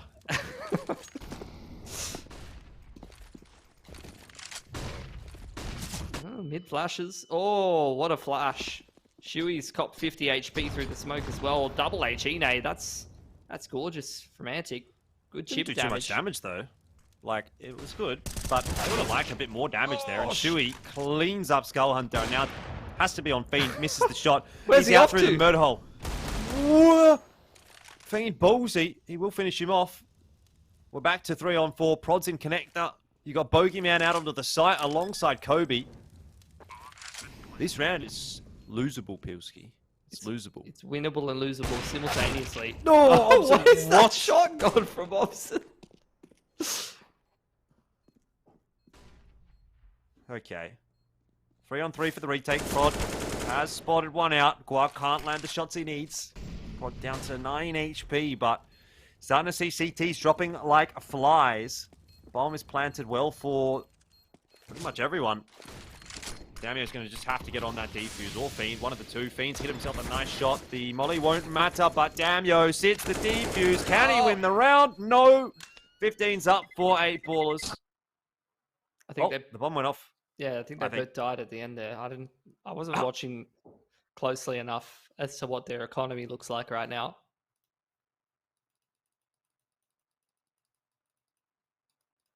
Got assortment of beverages. Tactical pause to achieve peak hydration. They'll need it for the long road ahead in this map because this one's going to OT, Jordan. It's Mirage. It's not going to OT, mate. Don't we have one culprit of that OT Mirage game in the server right now? Was Skull on that Chiefs roster? Was it not? Yeah, might have been. They all died, Jordan, and now they have no utility. What do you think about that? I think Antic's not going to win 8 rounds in a row, so it doesn't matter. It does matter though, because they're taking away my bedtime. No one cares about your bedtime. You're not doing anything tomorrow anyway. Prove me wrong. Challenge impossible. Yeah, explain your personal life and your in-depth situation during a gun round on a broadcast. Difficulty level medium. Hobson, he's actually done pretty well with the AWP in this round. Gets a couple of kills. Guag's got himself another. And Bogeyman is alone, but that is sharp. That's a Galil? That's sharp as a thumbtack. 2 on 1. I mean, he's got a minute to work with, and Guag's 12 HP, so definitely doable. We'll get smoked off, but it looks like he wanted to play the patience game anyway. That was all part of his plan.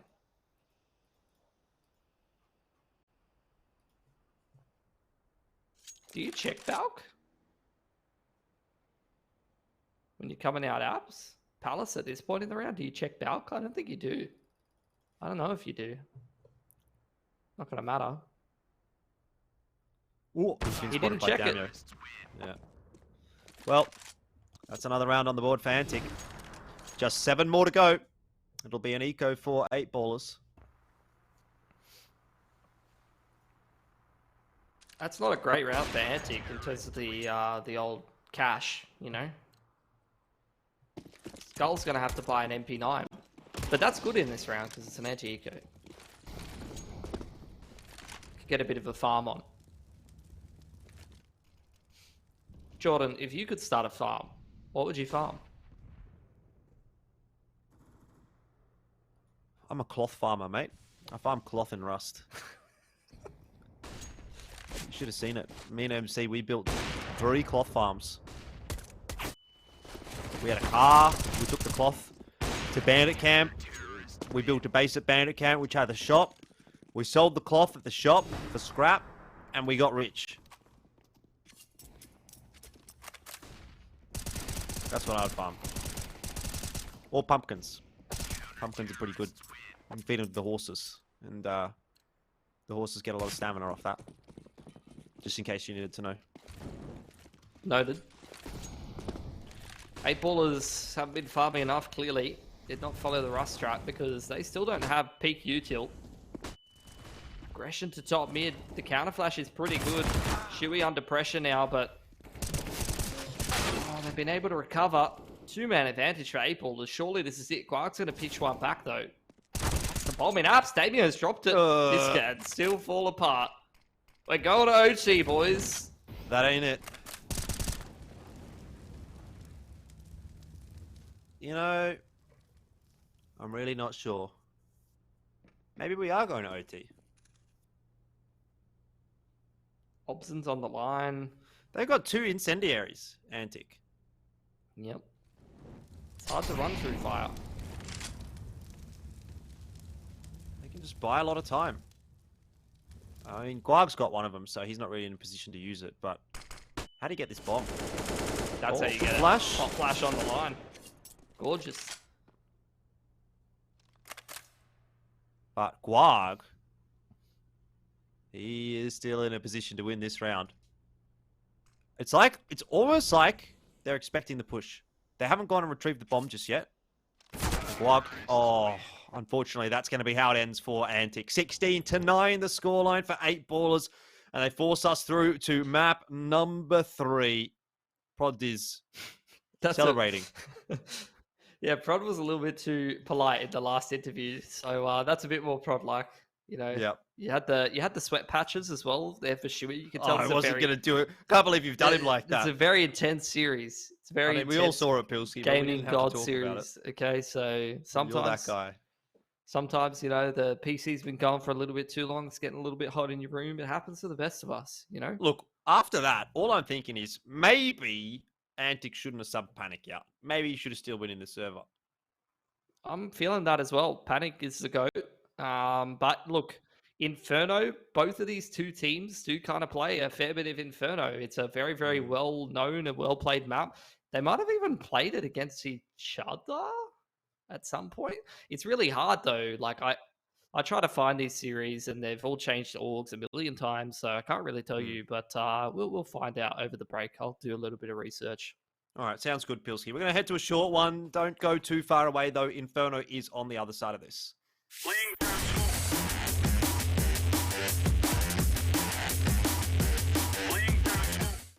Lag can be the difference between life and death. Switch to Orcon's Fiber Pro and Power on an 18-month plan and get this Razer gaming setup worth over $1,000 for free. Orcon for the win. The Tarnished will soon return.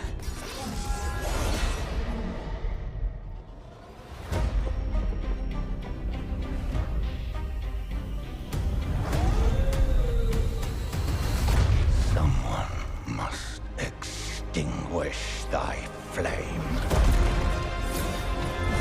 They will fight. And they will die. For how else is a champion to be born?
Lag can be the difference between life and death.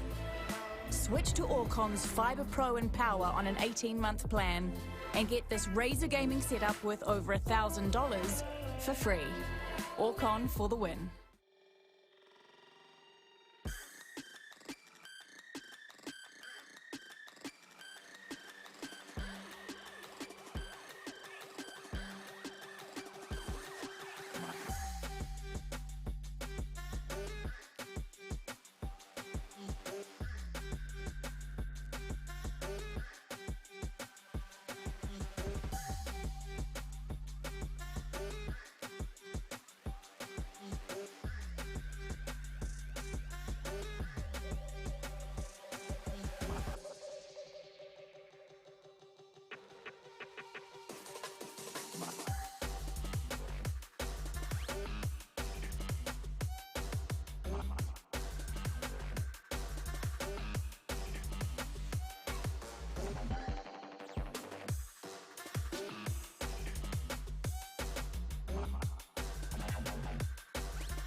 Hello, welcome back to LPL Pro CSGO, and it is almost time to head into map number 3. Things have been a bit rocky in this series. ANZ Esports, 2 subs, won their first map, and that was actually 8ballers' pick. Then they went on to Mirage, which was their pick, and they had 1 sub, and they lost. So, riddle me that one, Pilski. Not sure how we've gotten to this point, but we are heading into map number 3, and I don't know if either team really at this point is pleased about that fact. I can't help you, to be honest, in understanding what's going on.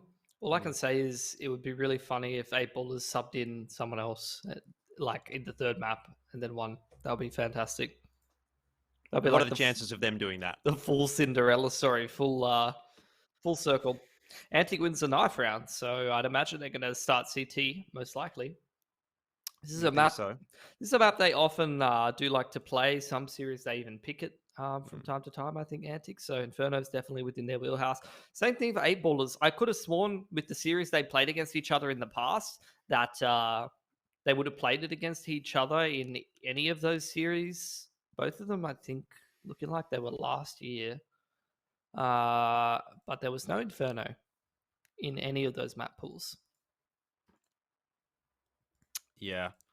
I don't know. I mean, I'm a little bit unsure as to where this series is going to go. I would have thought definitely Antic could wrap it up in 2 maps, but the fact that 8ballers won quite cleanly on Mirage just kind of made me think that, you know what, they might still be in with a shot here for Inferno.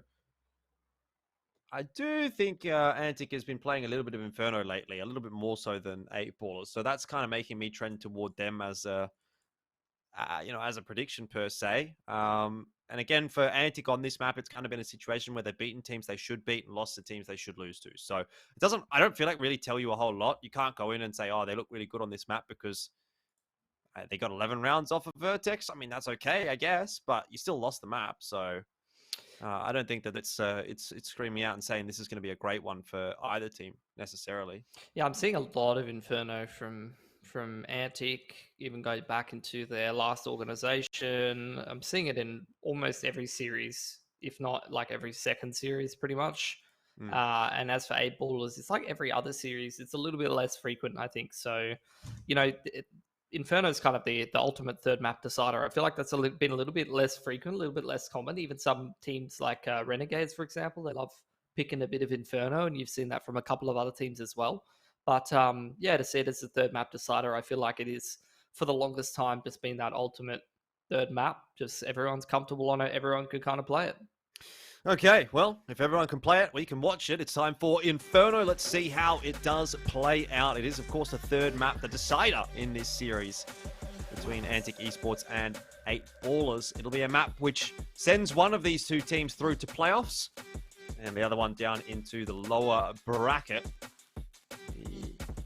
Not too sure which way I think it's going to lean, to be honest with you, Pilski. I think I might just throw it the way of Antic for now, but 8ballers did look very good on that last map, and who's to say they're not going to be able to bring that kind of pace here into the 3rd. One little benefit was, of course, that Antic did manage to win on that knife round, and so they get to choose CT side to start off. So there is that to factor in as well. Definitely shut your opponents out of the half if you play yourself a good CT side. Get yourself the pistol, get yourself some good util early, and control the right areas in the map, and you can do quite well for yourself. 2 sets of nades here for 8ballers. Going to drop that HE over to Kobe, who throws it pretty early on off the bat, or throws it on the ground, I think, for Shuey. Very quick one into B here. It's a bit of a retake setup. Double nade onto the site. Gets a lot of damage done, the second one. Yeah, Antic really not messing around here at all. Damio already finding a double into construction. And that's about it. 8ballers are going to find it very difficult to retake the bomb site from here. Prodigy does win a crucial duel, but his teammates both went down working through CT spawn. So he's in a 1-on-3 and just way too many numbers to deal with. 8ballers, unfortunately, will be dropping the pistol. Don't mind the HUD. Unless they swapped orbs. That would be a bit of a twist. Well, 8ballers as an org doesn't exist anymore, I don't think. Technically speaking.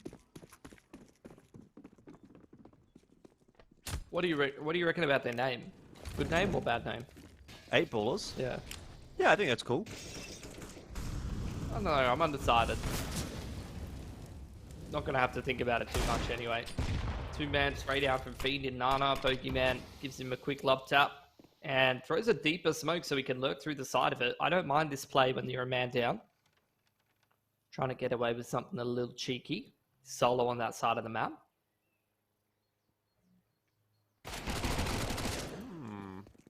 Bogey has a crack through the smoke, but that's not going to work out for him.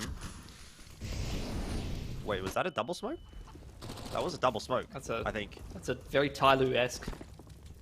I mean, to be fair, it was Guag that threw the second, so, you know, sub coming into the roster. Can't blame him necessarily. 2 smokes is better than 1 anyway, that's what I reckon. Speaking of Tyloo-esque, isn't Bentet back on Tyloo now? Yes. And I think they're going to boot camp and stuff. Something like that. It's kind of cool. Yeah, I thought I saw something about them going over to Europe to boot camp. Was it before Pro League? Because that's already started. They're not in that. They must be in something. Are they in... I don't know what they're in. I feel like I'm missing out. Yeah, I agree. I mean, it's been a bit of a... It's been a bit like that with Asian CS this year, but Tech Pause coming through for 8 ballers. Luckily, we've got a lot of ANZ Counter-Strike starting to really creep through these days. I feel like, you know, it's been nice, actually, this year to see the rise of quite a lot of teams and, you know, a few players coming back into the scene as well. And a lot of really competitive matches that we've been kind of missing, I feel like, over the last couple of years. Yeah. Maybe not the last couple of years. I'd say maybe the last 12 months. Last year definitely felt like it was a year of very, very whitewashy kind of games. But this year has been very different. A lot of tight matches. I feel like, on average, every night I've casted of Counter-Strike pretty much has gone to at least 5 maps. Very rarely we've seen 2-2-0s in a night. Yeah. Which I feel like for some seasons was kind of commonplace, especially in the earlier parts of the season. Yeah.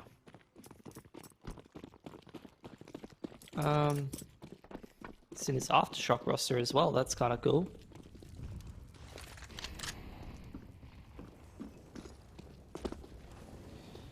Anti-Eco now for Antic. It took me half a second to remember who you were talking about because I didn't really put 2 and 2 together. But yes, I agree. I think that is going to be a cool roster. Ricky's new team.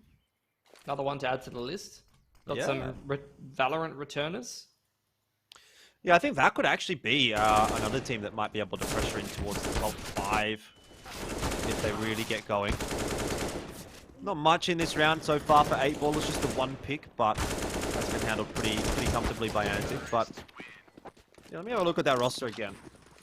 Nickers, Addict, Valhalla, Ricky, Infrequent. Yeah. There you go. Yeah, I mean, I think that, like, to me, just sort of looks like a DGG-esque team on the surface. One that we could say can definitely do well and has a good mix of players, but we have to sort of wait and see how they're going to come together.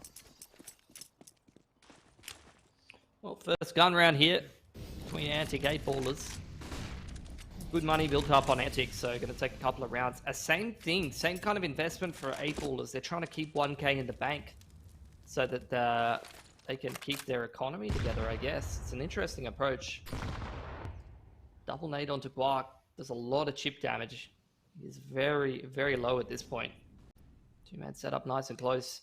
Trying to catch that player, shifting up on the timing, but if it's Obsent getting on this AWP line, that could be difficult to deal with. Does seem like they're going to go for a bit more of an execute approach, though, with that one lurker over towards Boiler. Well, the flash is going to force the shot out from Obson, but it doesn't really matter at all because he's still won the duel against Shuey. Really sharp one.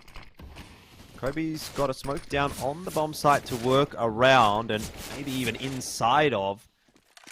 Antic have not dealt with him just yet. Mr. Sharky must have seen Skull Hunter. He knows he's hard clearing this corner and he will get that one eventually. But Kobe has chosen his time to strike and he's done well. Oh, very well indeed.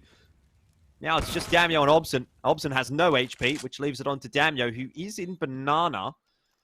And he's going to have to go through multiple players to get the better of this defuse. And in the end, Bogeyman proves to be a bit too much. So first round on the board from 8 ballers. Very nice position to be playing for Kobe. And well done, as they do get their first round on the board quite cleanly. Yeah, it's just another great anchoring play from Kobe. Sitting inside of his smoke, waiting for the other team to get a bit complacent. Big impact from that man. And that's going to be a good round for 8ballers to build a little bit of money across the board. They were holding that 1k in the bank, so their economy is starting to build. Antic straight back into another buy round with a bit of cash in the back pocket as well. Seeing the T's contesting both Nana and Carpet simultaneously. Both teams just playing the util dance as we often see early on Inferno, but Antic, they've done pretty well for themselves, Jordan. They've got Carps, they've got some control of Banana. If they can push the CTs off this bracket info line, then they're going to be sitting pretty.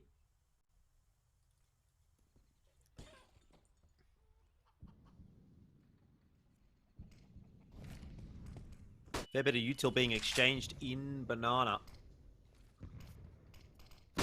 8ballers, though, are kind of going to be denied the retake on Nana by the smoke that's been put down by the T's. But meanwhile in bracket, Antic are getting control of everything they could possibly want. Skull Hunter takes a single tick, and there is another Molotov to greet him as he walks his way into Dig, but plenty of time still yet for Antic. Start to work their way in. Oh, Fiend loses his life. That starts to look a little bit more worrisome for Antic as they now have to start picking that pace up. And Mr. Shark up on Nifty is able to find himself a kill. Kobe and Prodigy also chiming in, and what was looking quite good for Antic has very quickly gone the other way.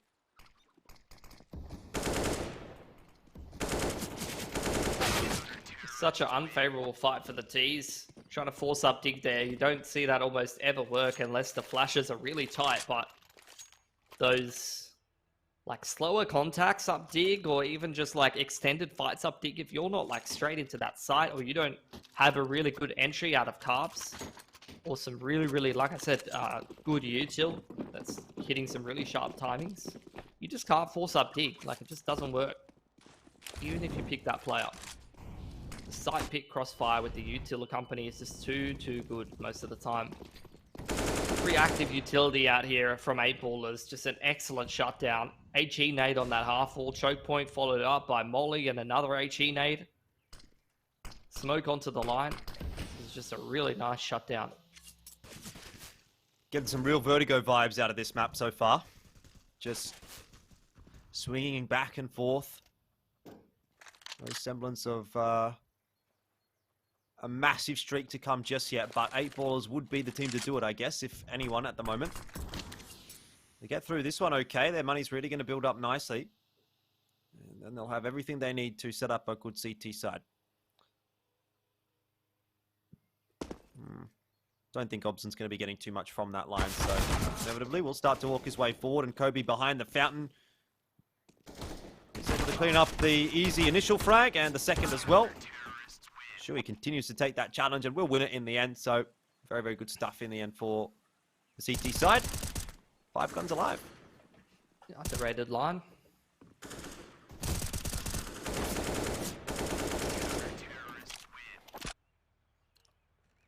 Great economy built up here for 8ballers. Gonna give them that safety net that you always want on CT. Antic now back to the drawing board for their T side. Like I said, they were doing a pretty good job taking carpets. They took some Nana control, and then they contest that bracket line and get the first pick. But from there, like, I just really hated their late round. The dig play. I felt like almost any other play you could have done would have worked out better than that. Because they were in pole position, they were winning the early to mid round. This time, let's see if they can replicate their really solid early to mid round. So far, so good. Deep smoke on Nana, they respect it, but now they've started to take a little bit of Nana control. Not taking half wall just yet. CT's looking like they want to re-aggress on that half wall side. Pop flash onto the line gives them control of this half wall area. Now they're going to rotate Kobe back off towards that A side of the map. Brackets is under pretty heavy pressure.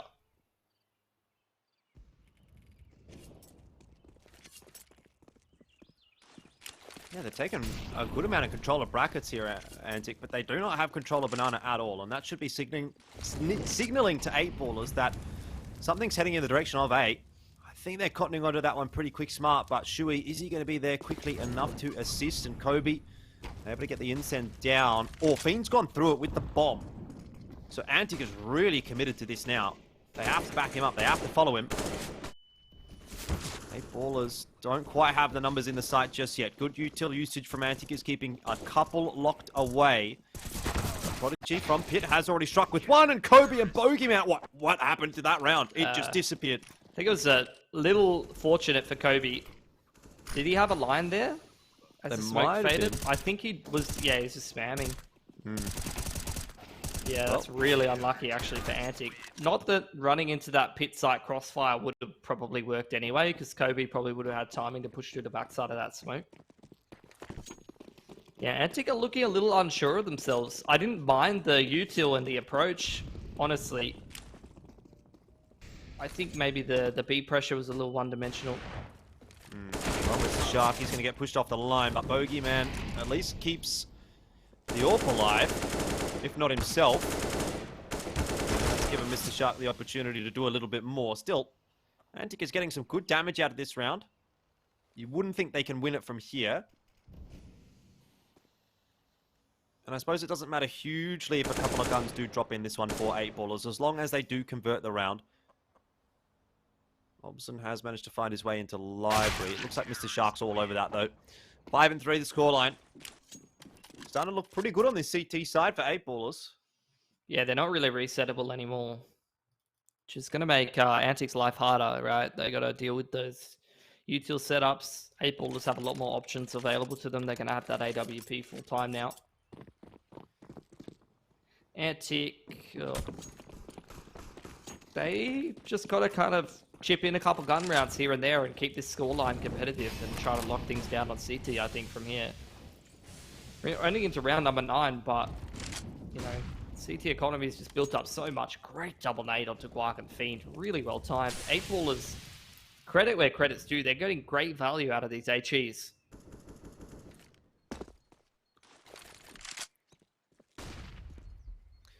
Antic once again are going to put some pressure on Sandbags. 8 Ballers not really in a position to defend that at all. But they've got a decent amount of utility to play with here to just defend that bomb site. Smoke's going to go through. Nade's going to go through. 8 Ballers continue to chip away at the HP of the T side. But Antic have gotten into the site, quote-unquote, unscathed. Go down as well. Kobe does a decent chunk of damage to the player planting the bomb, but 5-on-4 for the retake. 8 Ballers with the disadvantage to at least have one incendiary, but I'm not sure that's going to be enough to give them confidence to head back into this site.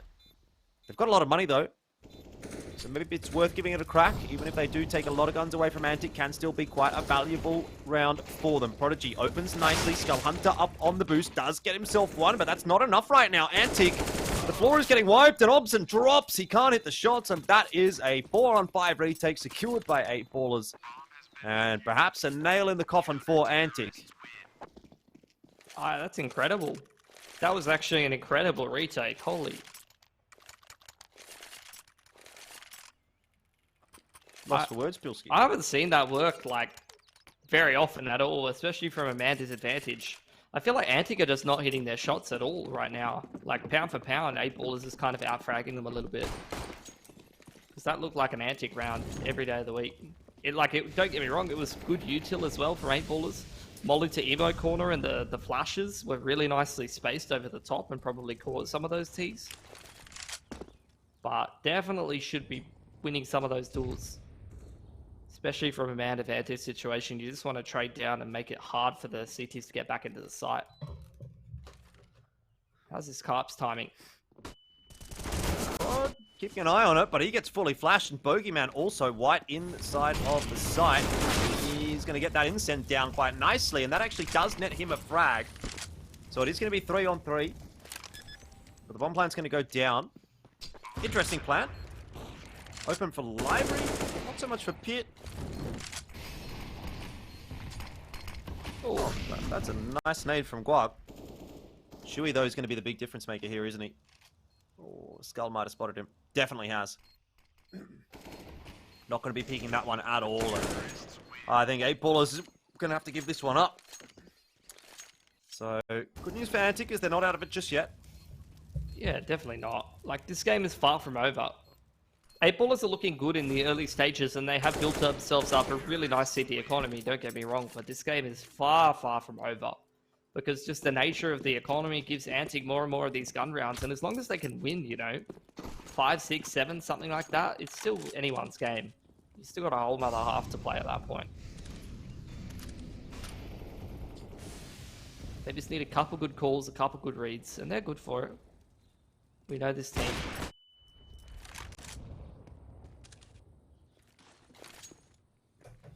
Not going to help when you're playing 4v5. Just go hit the small side, bro.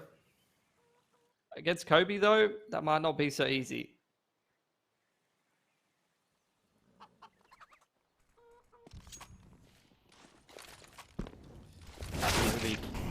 Has managed to get his incent down, but doesn't keep himself alive long enough to really be a factor in the round. That said, we've already seen how good the CT retakes can be. 8ballers gonna have to pull off another one. This time, though, they've got a couple of incendiaries, and those are always the pieces of utility that I like to look at on the B retakes. Different approach from Antic as well. They're actually contesting these deep lines instead of sitting back on the site. Well, Fiend has done a good job to start things off, but still, numbers are starting to swing through for 8ballers. Prodigy can't land the shots, but Obson starting to get overwhelmed. No, apparently not the 180. It's too easy. This time, the shots connect, and let's have a look at that from his POV, because that was sick. Really nice hold. Multiple different angles he has to hold down simultaneously. It's good crosshair placement. Good awareness, anticipating the peaks, nice raw adjustments. It's all on point for Obs, and he grabs himself an orb. And a 5th for Antic. This is the swing round for them, actually. Like, it was 6-3. This was not looking like a competitive half. They win this round, they break 8ballers' money. They've lost first pick again early on here. Didn't really hurt them too much last round, though. Bogeyman able to get another one for his squad. And Antic maybe just not quite going to be able to win this important swing round. 3 on 5. Bogeyman into the site with an AWP. Won't need to do too much, it looks like. He's got good teammates holding him out. And Obson, the last one alive, will be finished off by Prodigy. That is 7 on the board for 8ballers, and they stave off the reset. Yeah, that was a very big round for them to win. That was the reset round, but it was also the reset round for Antic. They got 2 players sitting around 2.5k now. So, they're going to have a tougher time putting together a buy. They're going to have to take this single save and try to make this a 6 or 7 round half at this point. Because 8ballers, as long as they don't lose too many guns here, could probably buy out the half from that point.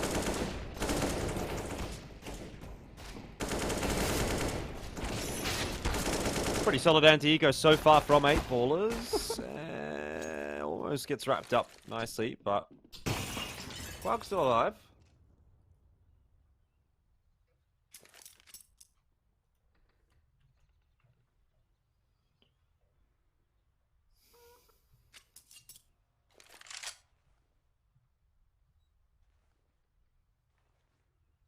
See what other damage you can find. A couple kills here would be great for Antic. If you could bring it down to like a 1v1, that'd be pretty big, actually. Oh, if you could bring it down to a 1v1, you'd almost back him to win it at that point. He's already dealt with 3 of them. But this is looking pretty well dealt with for 8ballers. Good line for Mr. Shark to hold. Not too much risk and gets it done easily. 8 up. Another buy to come through here for Antic, and at the moment, 8ballers is definitely favored by the prediction tracker, but I think these next 2 rounds can really tell us a lot about how this map's going to play out. Obviously, Antic, you know, it's very much teetering on the precipice for them. Either this could be still quite a decent half, or if it goes to 10 for 8ballers, maybe quite a poor half. I think Antic just need one of the next 2 rounds. They don't need both. 9-6, still anyone's game. 10-5, maybe let it slip a little bit too much. See how this round goes. Flash over the top, doesn't get Gobi because he's aggressed up to half wall. The balcony up top saves him. Mr. Shark trades one back. And now he's got another line that has to be contested. So it's going to force more util or a pick out of Antic. Who, I mean, a man down, always just want to go hit the small side here. Oh, that's sharp. As a thumbtack? Yep, sharp as a thumbtack. Not much you can do against that. So now it's 4-on-2, and 8ballers is positioning themselves really well to get to 10 for this half, which does feel like it might just be over the over the neutral point, maybe leaning a little bit more substantially toward 8ballers at the end of the half if they get that. Failure to get a plant in this round at a minimum is going to make the next round a bit more difficult for Antic.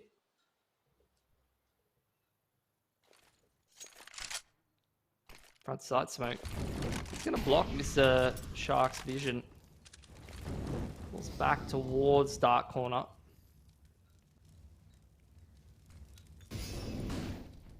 Nice spot to play from. And Shuey doesn't even let Mr. Shark have a crack. So 8ballers go up to 9. Money's neither here nor there for Antic. They are going to be able to buy through, but it's not going to be full AKs across the board. And this is a really good opportunity for double digits to be secured by 8ballers in the first half, no less.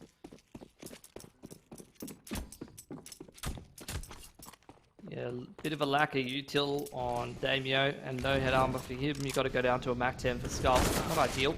Aggression down mid is dealt with by Obson though. Man advantage for Antic. This will be a massive round for them to pick up. A critical juncture here to keep this half competitive. Yeah, would really keep it hanging in the balance, wouldn't it? Definitely think Antic have enough on the CT side if they can get to 6. Honestly, even though they've got just 5, I could still see them winning from here. It would still swing the way of 8ballers if that 10th did get picked up, but 10-5 in the first half, it's not overly disappointing for either team. 9-6, the same can be said. 1 minute left on the clock. Antic going to try and scrounge one more round through. Jungle Wrap smoke comes out. Antic anticipating CTs to reaggress. They've only got 2 smokes left to play with. They're waiting for a reaggress from 8ballers, anticipating some kind of mistake. 8ballers have no info on Nana, so Shui's now kind of repositioning over towards B. Yep, but no reaggression, so no kill given up yet by 8ballers. Beyond that initial one. Got a bit of that util coming down late here for 8ballers. Smoke into carpets. But now the T side starting to show their hand. Couple of smokes coming down. Flashes in as well. It's really on those 2A defenders though. Mr. Shark and Prodigy, who should get a kill here on the Skull Hunter. Hasn't quite managed to do so, but Mr. Shark, he's popping off on the bomb site. Almost on for a third there. Not quite, but in the end, I'm sure he's done enough to win this round for 8ballers. Rotations come across quickly by Mr. Shark, or rather by Shuey, who unfortunately does die, but T-side runs out of time to plant the bomb. So all's well that ends well, and 8ballers get themselves up to double digits. Now onto the CT side of Antic. Yeah. They know they've got a lot of work to do here. Pistol could make a massive difference for them. If 8ballers win the pistol, it's going to be very difficult. Really takes away how many CT gun rounds you get to have a crack.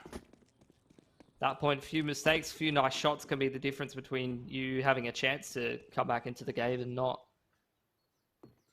So pistol, monumentally important for Antic. Damio spots out a couple people second mid there.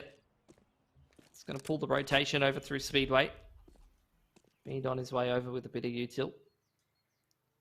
He's got that heating potty set up in the back of the site here for Antic to hold down B.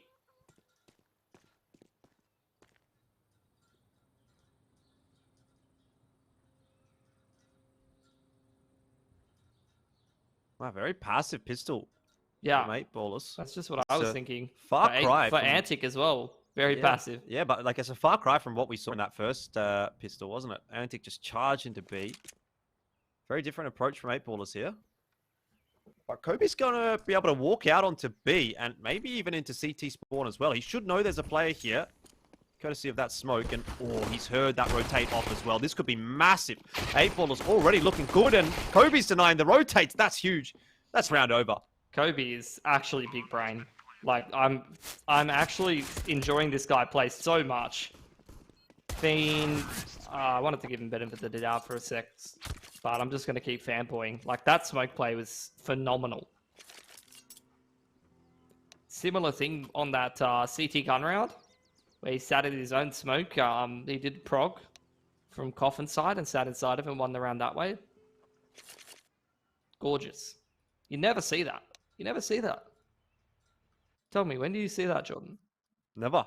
That's what you just said. You don't need me to tell you. You already know. Tech pause coming through. Prod's going to tell his mum to stop downloading movies on the iPad.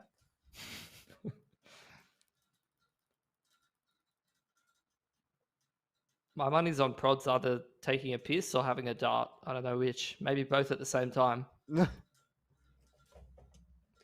That's what you call efficiency. It's like those people who brush their teeth in the shower. I am those people. Oh, you're a weirdo. I thought you just said I'm efficient. You are efficient, but it's weird. It's not weird, bro.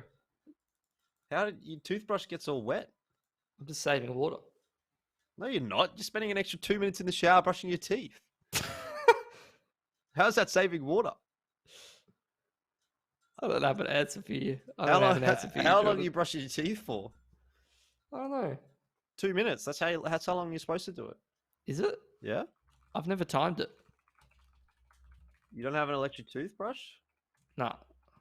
They turn Are off they after good? 2 minutes now. Do they? Yeah, they're good. You should get one. They're actually like 10 times better than a normal toothbrush. All right. I actually 10? goated investment. Goated. Okay. How much do they cost though? Oh, it depends what you get, but good one's probably $100 plus. I think it's worth though. I've had one for. I won one. No, I didn't win one actually. That's a lie. I won my nose hair trimmer. That's a different story. But same event actually. I don't know why they were giving away all these appliances, but anyway, it was at an esports after party, and they gave everyone an electric toothbrush. It was in China, so I guess that maybe explains a little bit. And a nose hair trimmer. I won that by winning a trivia question. What was the question? I can't remember, but I got it right. Nice, bro. Well, Antic are wishing that they had given away a economy trimmer, because they have really failed to take any guns away from 8Ballers, even though they had the full USPs. Should we give him the knife? Should we kind of a little type in the chat there as well? Question mark. You know how you know that's a question mark? He's reaching over.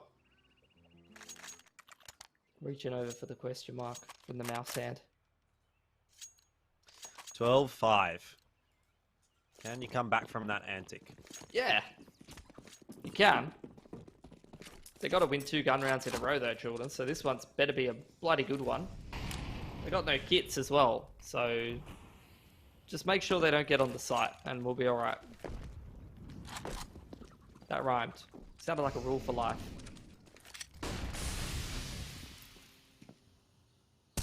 Down you go. Oh, he's in a good position, but the trades are coming through nicely from 8Ballers. Kobe holds it down. That's a crucial kill. Opens up the A bomb site. They're going to get that plant in there, and now it's going to be a 2-on-3. Yeah, that's a yikes. It's a big yikes. First gun round. Plant's going in.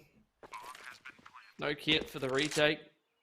Look at that thing that you need to retake. They don't have it.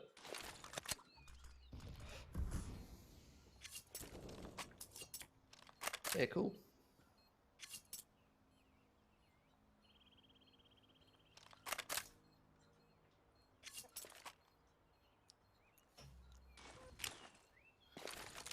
They're going to go for this? No, they're just going to throw a flash over and walk away. That's like, yeah, we could have done it if we wanted to, but we just wanted to show the stream. Just wanted to show them one down. Yeah, that they knew that flash existed. Skull's just flexing.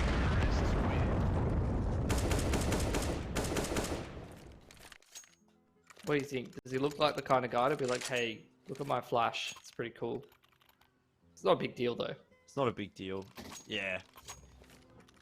A bit of a cool guy. They're forcing in Antic. I don't know if I like that. Also don't like giving away 14. It's kind of like a, you know, best of bad situation kind of vibe. All roads lead to sadness.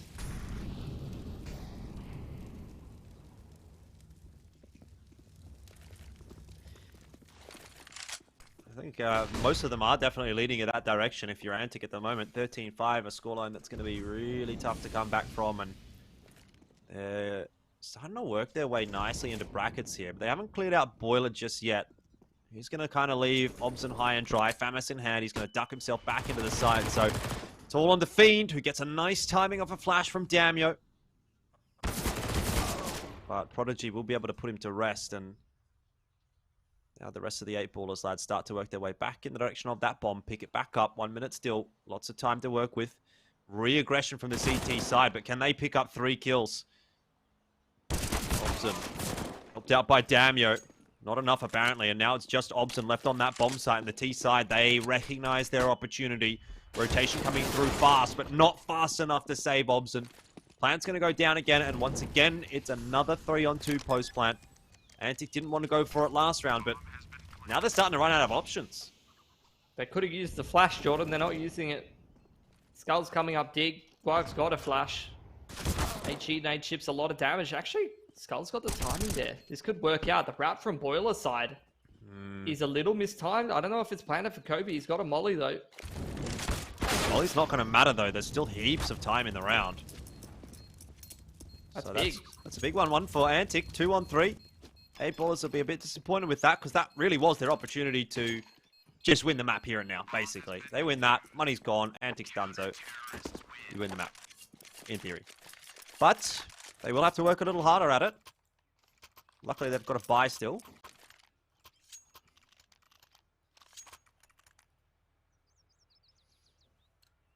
Yeah, buy's looking pretty good for Antic, actually. This could be a big swing round for them. Start to chip away the economy of 8-ballers.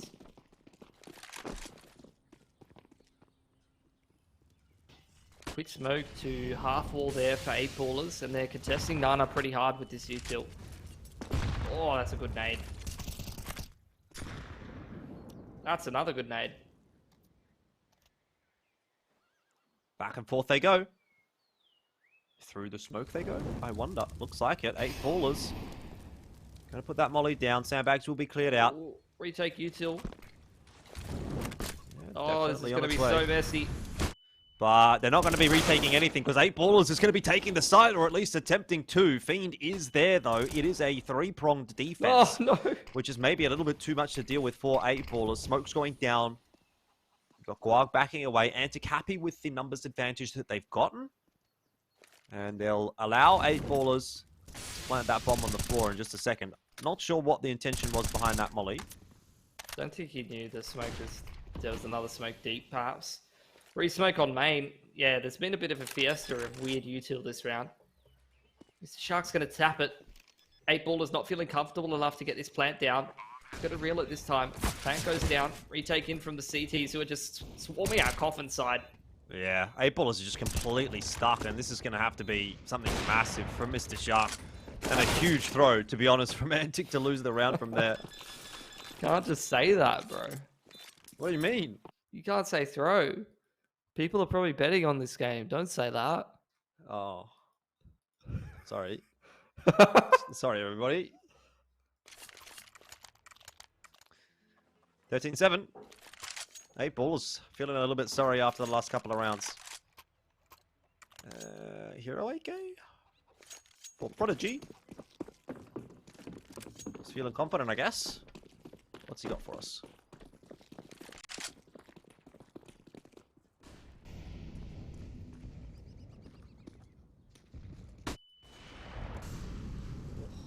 Pop flash onto the line.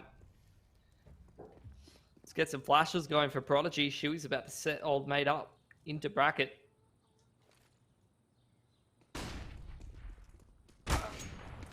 Nice. Perfectly executed.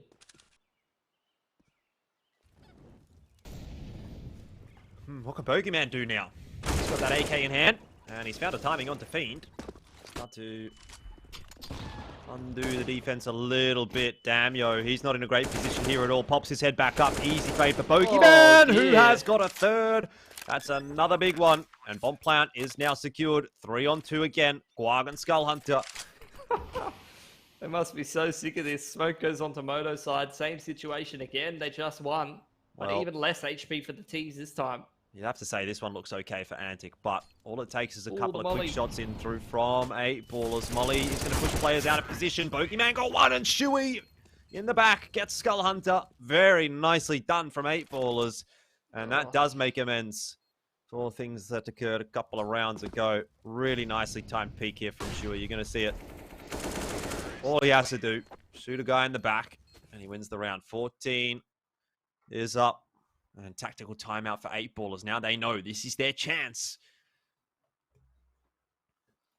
Yeah, it's a big, big win. That's so sad for Antic, though. You can see it a little bit dejected with that loss. Definitely not ideal. Going down to the half bye with just the hero AK. It's like kind of like a play the intro to thank you by Dido kind of moment.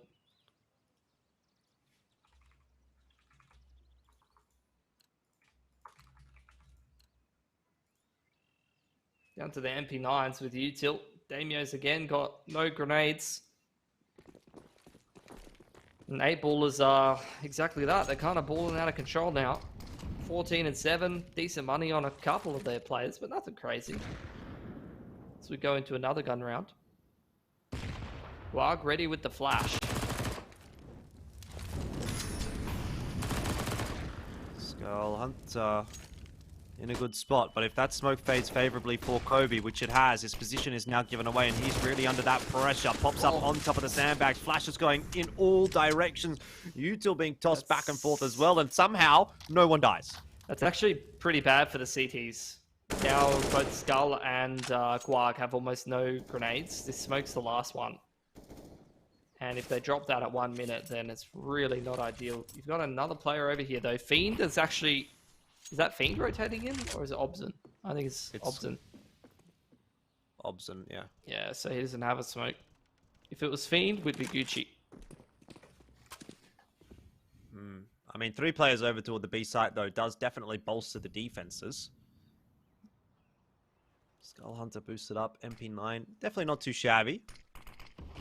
You got a flash there as well as a nade. Obson gets that nade timing down nicely, and maybe pops the flash through as well. Something could come from it, but good flashes coming in for 8ballers. They haven't checked Skull's position somehow. He's still alive. Prod, he's going to drop as well. Oh, this is a bit of a mess for 8ballers. He's inside that smoke. They know it, but Kobe is going to drop as well. And it's on to Mr. Shark. 1-on-2, 13 seconds. Has to plant the bomb. Has to do it safe. It's going to allow the progression through from Antic, but they're popping flashes out, and now Mr. Shark for the swing, can't land the shot. That's pretty much it. Surely the round over now. Fiend up top. Won't miss. Goodness me. Antic survive. If he hits a shot right here, if this shot hits, maybe he can win the round. But he really was backed into a corner. That's going to be a save now for 8ballers. A similar scenario. Hero AK. Going over to Bogey.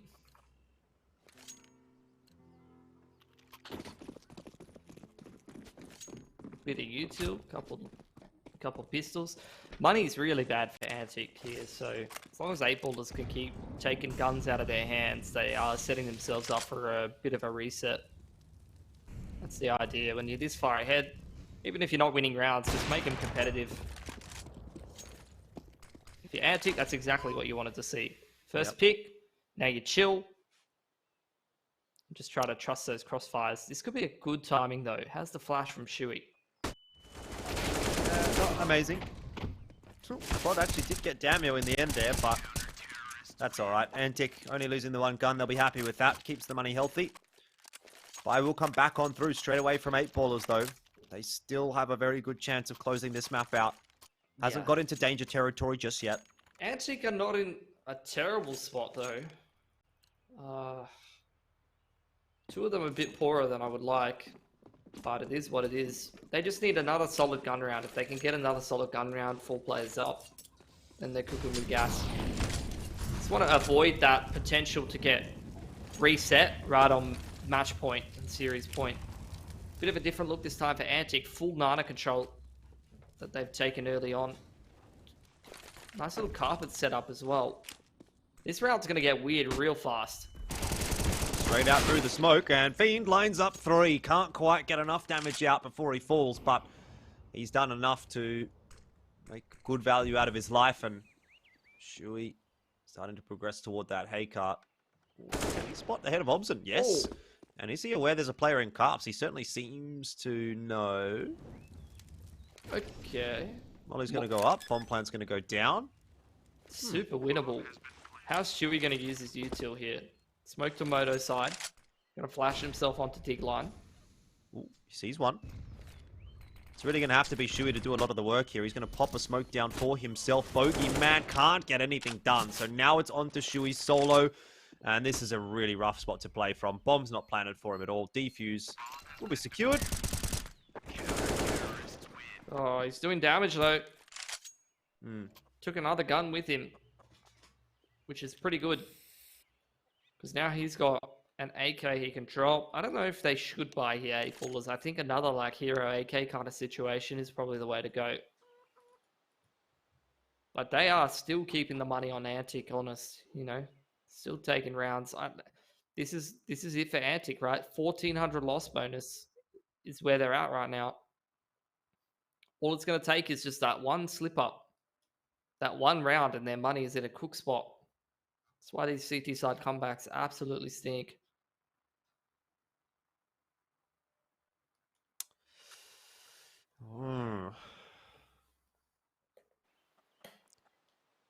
Pensive looking faces. Mr. Shark is giving the beard a rub. What are we going to do? What is 8Ballers going to do here?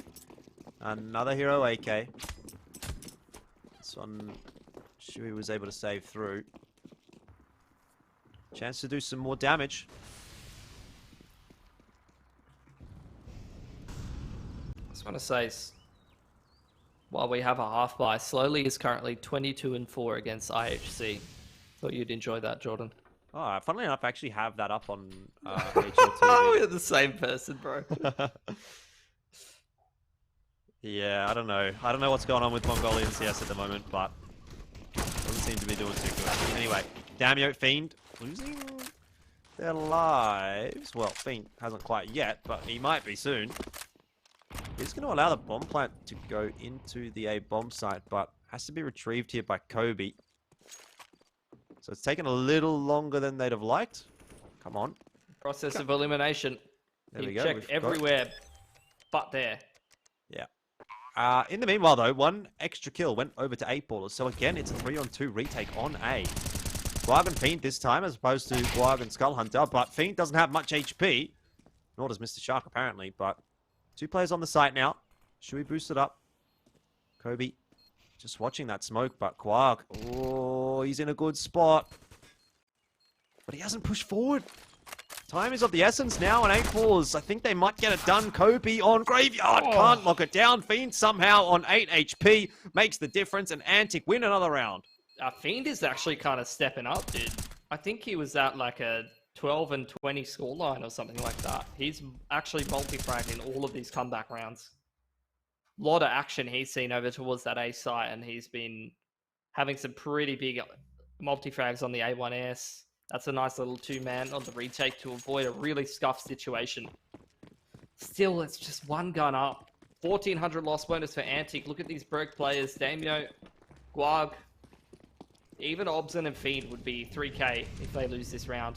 They just cannot afford to lose a round here, or this game's Dunsky.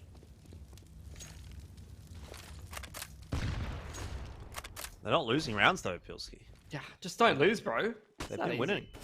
Skull Hunter going to be flashed into Banana. Gets the better of Bogeyman. Will be traded down. Still not too bad for Antic. At least it's a 1-for-1.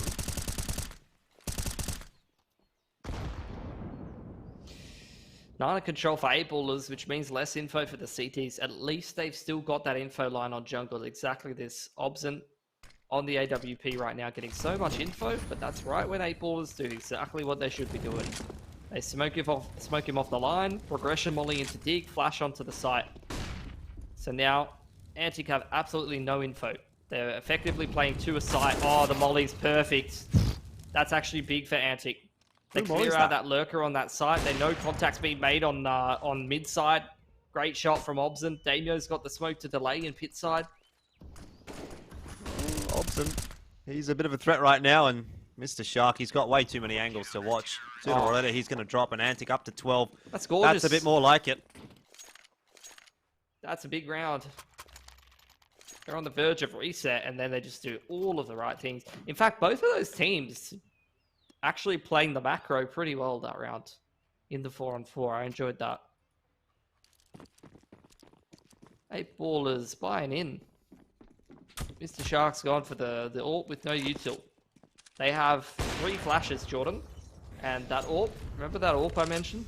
Yep. It's no longer an AWP. Shui's going to make it an AWP again. He's trying to revive the AWP, but I'm not feeling it. Are you feeling Antic to win this map now, though? I think so, dude. They're looking pretty solid. Fiend's on the secondary AWP. Against one flash. That was the flash. That was the one flash they had. Against double AWP setup. And a pit site crossfire.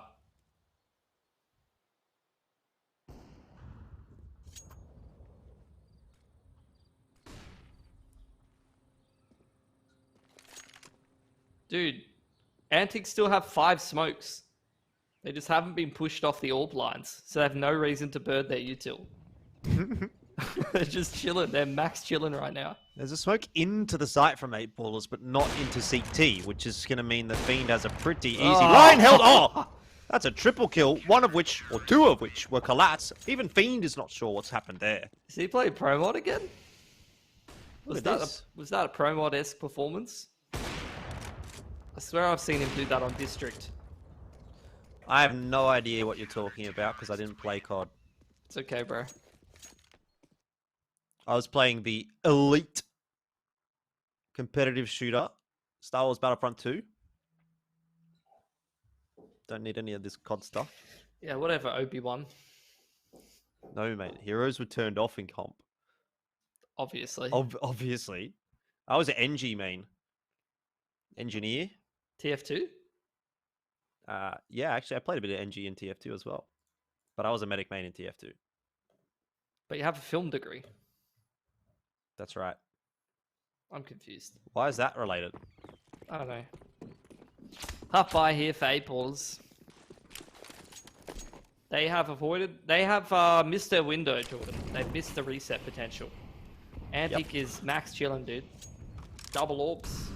All the utils.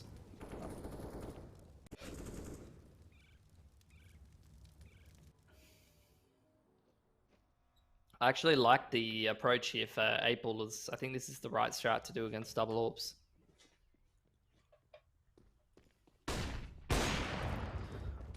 Obscene is going to be forced off of his line. Not able to connect this time, but Damio doesn't actually need to get that frag. Fiend's got it locked down, and now it's starting to get a bit more promising for the CT side. I thought for a moment they were going to get overwhelmed, but nice shots hit by the AWPs, and Damio survives in pit long enough to get 3. And it's 15 on the board for one of these 2 teams off the back of this round. Not something I expected to be saying, to be honest. I thought 8-ballers was going to be running away with this map.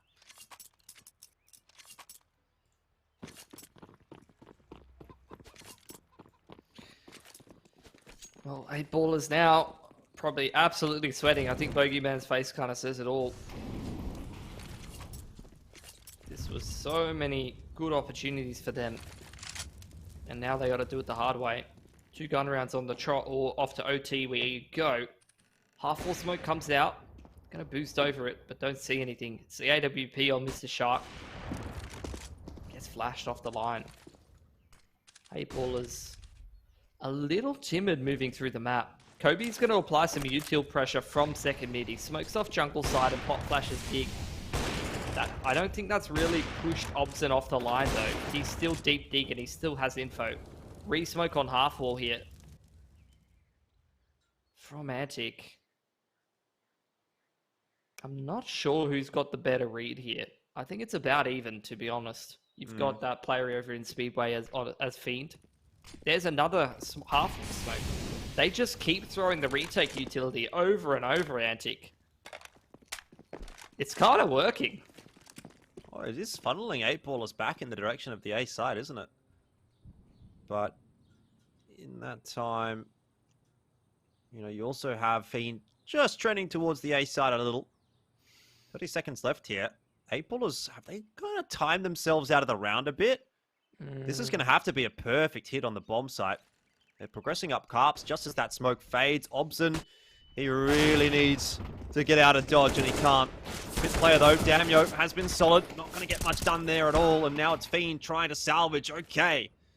Time was of the essence there for 8-ballers, and have they managed to grasp a victory from the jaws of defeat? It almost certainly will be them to go to 15, but Antic here, they can go for the retake. They almost have to go for the retake. They've got so much money next round. You may as well. Yeah. Give it a crack. Skull and Guag, the dynamic duo. Skull was in save mode for a second. He was, but it's almost midnight. It's getting I a bit late. I think time has gotten the better of them here, to be honest. Like, they're not going to be able to make this retake happen. So Actually, sure. it's worth taking guns off 8-ballers here. They're in a low money situation. If the orb gets taken away here, they might not be able to repurchase that. It's dropped in digs. Oh no, this shark still got it in pit. So the orb is saved. That's actually 3 guns is kind of the pass mark there. Dropping weaponry away from them. And Bogeyman doesn't drop an AK. He just buys util. So he can only drop a Galil now.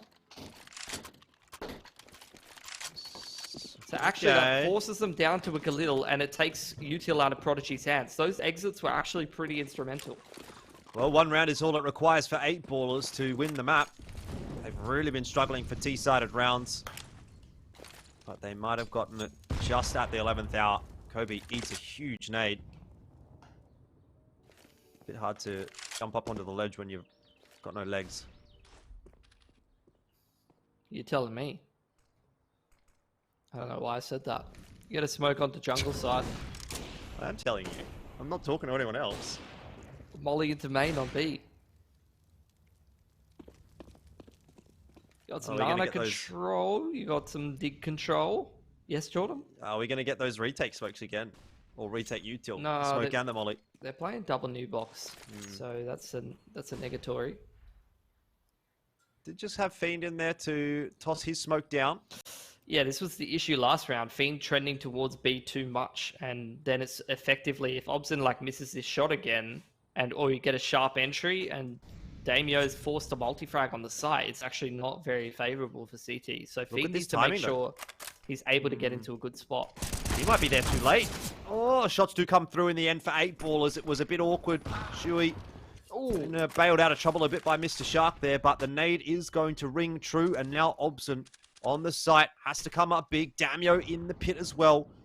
8-ballers, they're really biding their time, but Damio, he is coming up huge, and it's Prod who will have to clutch out the 1-on-2 to stave off OT. Is he aware that players are so close? He's going to get the bomb down, but he's going to be stuck in the back of sight. This does not look winnable at all. He gets scared by the dead body, but he hits a great shot onto Skull Hunter. Can't do the same onto Guag, and we will go to overtime. What a bloody hold by Damio in the pit. That was just absolutely massive from him. Surrounded on all sides, and he's able to multi-frag from that position.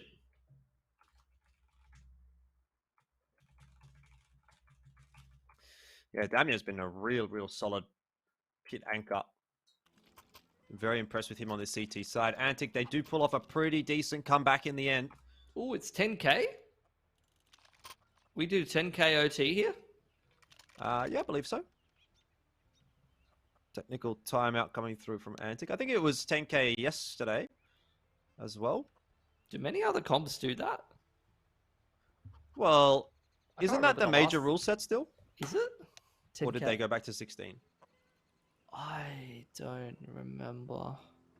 I know it used to be a big talking point because it used to be the major would do 10K, right? And everything else was playing 16. But I don't know if they reverted that back to 16 or if it's still on 10K. Anyway, besides the point, really. How many rounds in a row was that from Antic? 7 rounds in a row on the CT side, plus another couple smattered in there. But that was a monstrous comeback, dude. I mean, 8ballers, they did just sneak away with the round at the right time, didn't they? Otherwise, that was looking like a 16-14 for Antic. Fiend started going huge. I think Fiend and Damio together probably put like so many rounds on the board for Antic. It's unbelievable.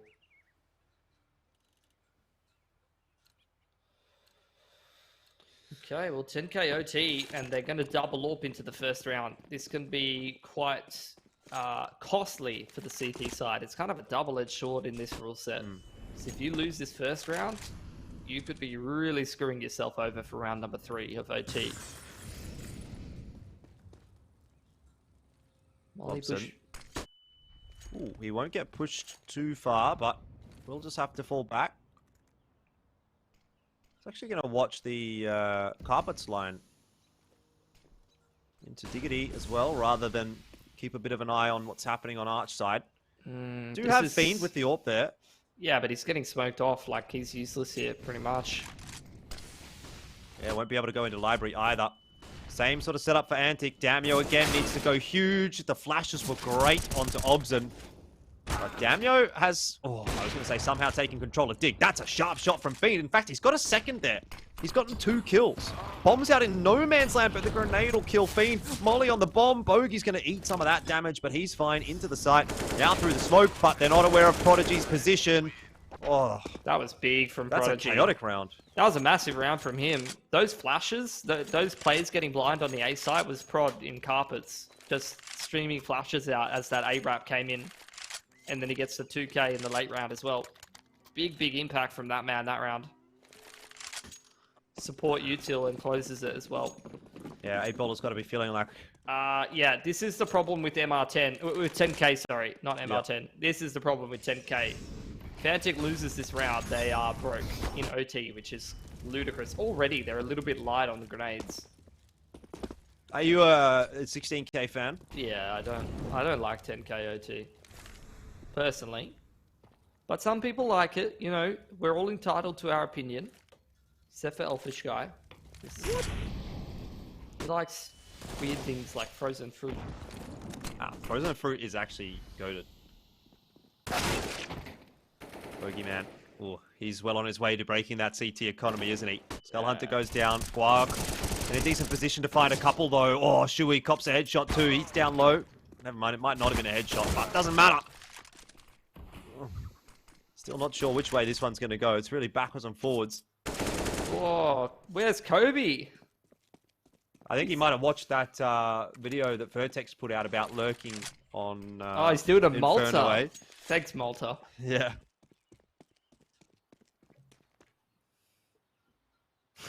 It's so funny. It's a race between Mr. Shark and Fiend to get to A. It's so ludicrous, dude. Well, Mr. Shark's gotten there nicely, and Kobe's tucked in at Graveyard. Fiend's creeping his way up. Mr. Shark, he won't have any idea. Already some decent control being put in here by Antic.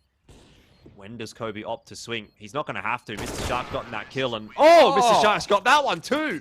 That's huge for 8ballers, and as you've mentioned, money's not looking good for Antic anymore. Oh, I hate this. How much do they get? Is it 2K? It's like... I don't like that. I don't like looking at that. That's overtime, by the way. Yeah, but they bought double AWP in both the rounds, so like... Yeah, but it still would have been bad. Like, not all of these players bought double AWP, bro. No, I know. Anyway. Antic, I mean, I guess they reap what they sow. You lose 2 rounds, you don't have money. Just don't lose, this bro. kind of a format. Exactly. I wouldn't have lost if it was me. You're a god gamer. Thank God we keep you out of the server. I've seen that aim. Jeez, yeah. I saw you get a 2k anti-eco once. That was pretty Really? good. Did you? Yeah.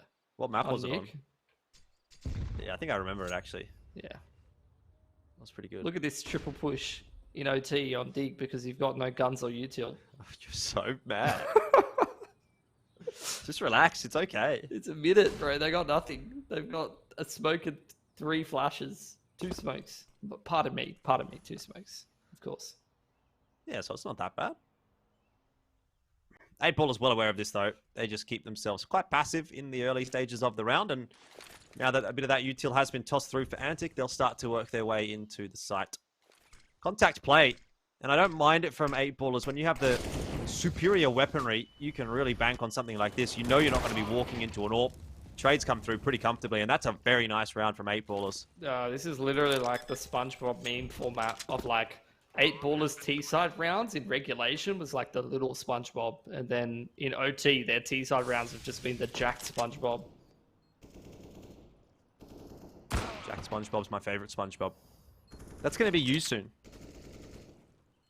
Yeah, SpongeBob. There you go, 18 up. That is looking pretty peachy for 8ballers. You know, they go from basically not being able to win a round on their T side in regulation to 3-0ing in overtime. They had a lot of practice. They've had a lot of time to sort out the issues, work out what wasn't going well. Yeah, that's true. Now they got to do something on their CT side, just a little something. Yeah.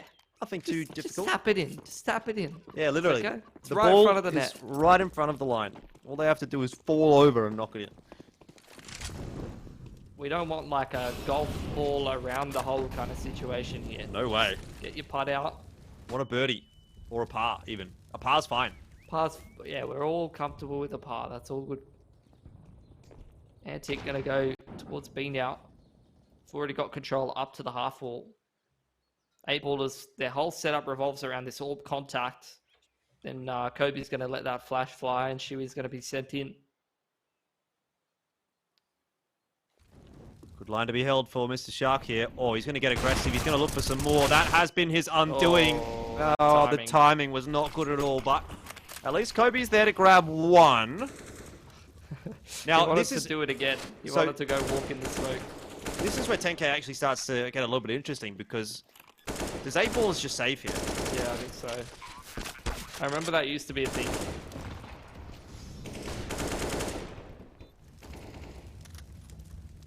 I'm gonna still try.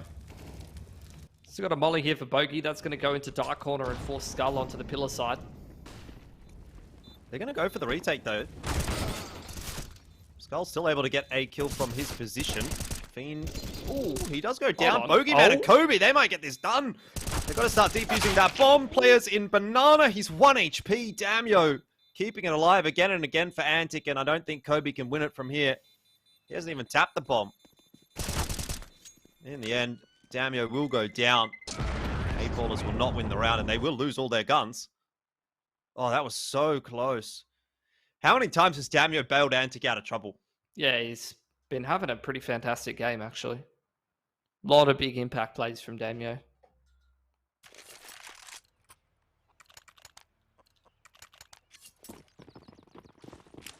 Oh, another buy through. So yeah, it's going to be the same story for 8ballers. A little bit less bad, but still pretty bad. If they lose this round.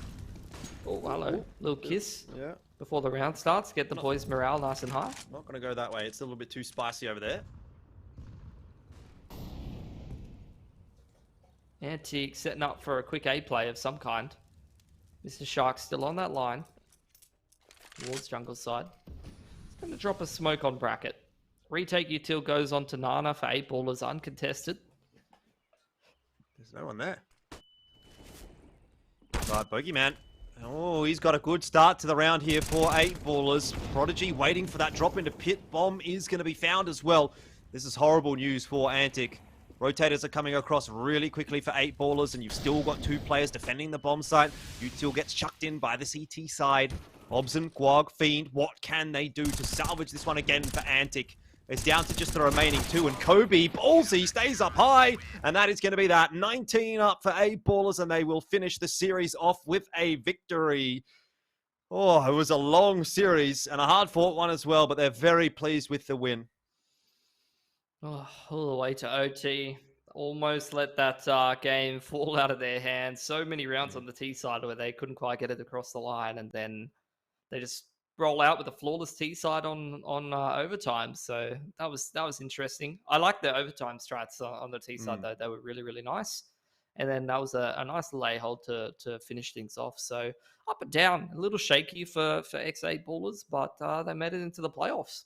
Yeah, they have. Very well done from them.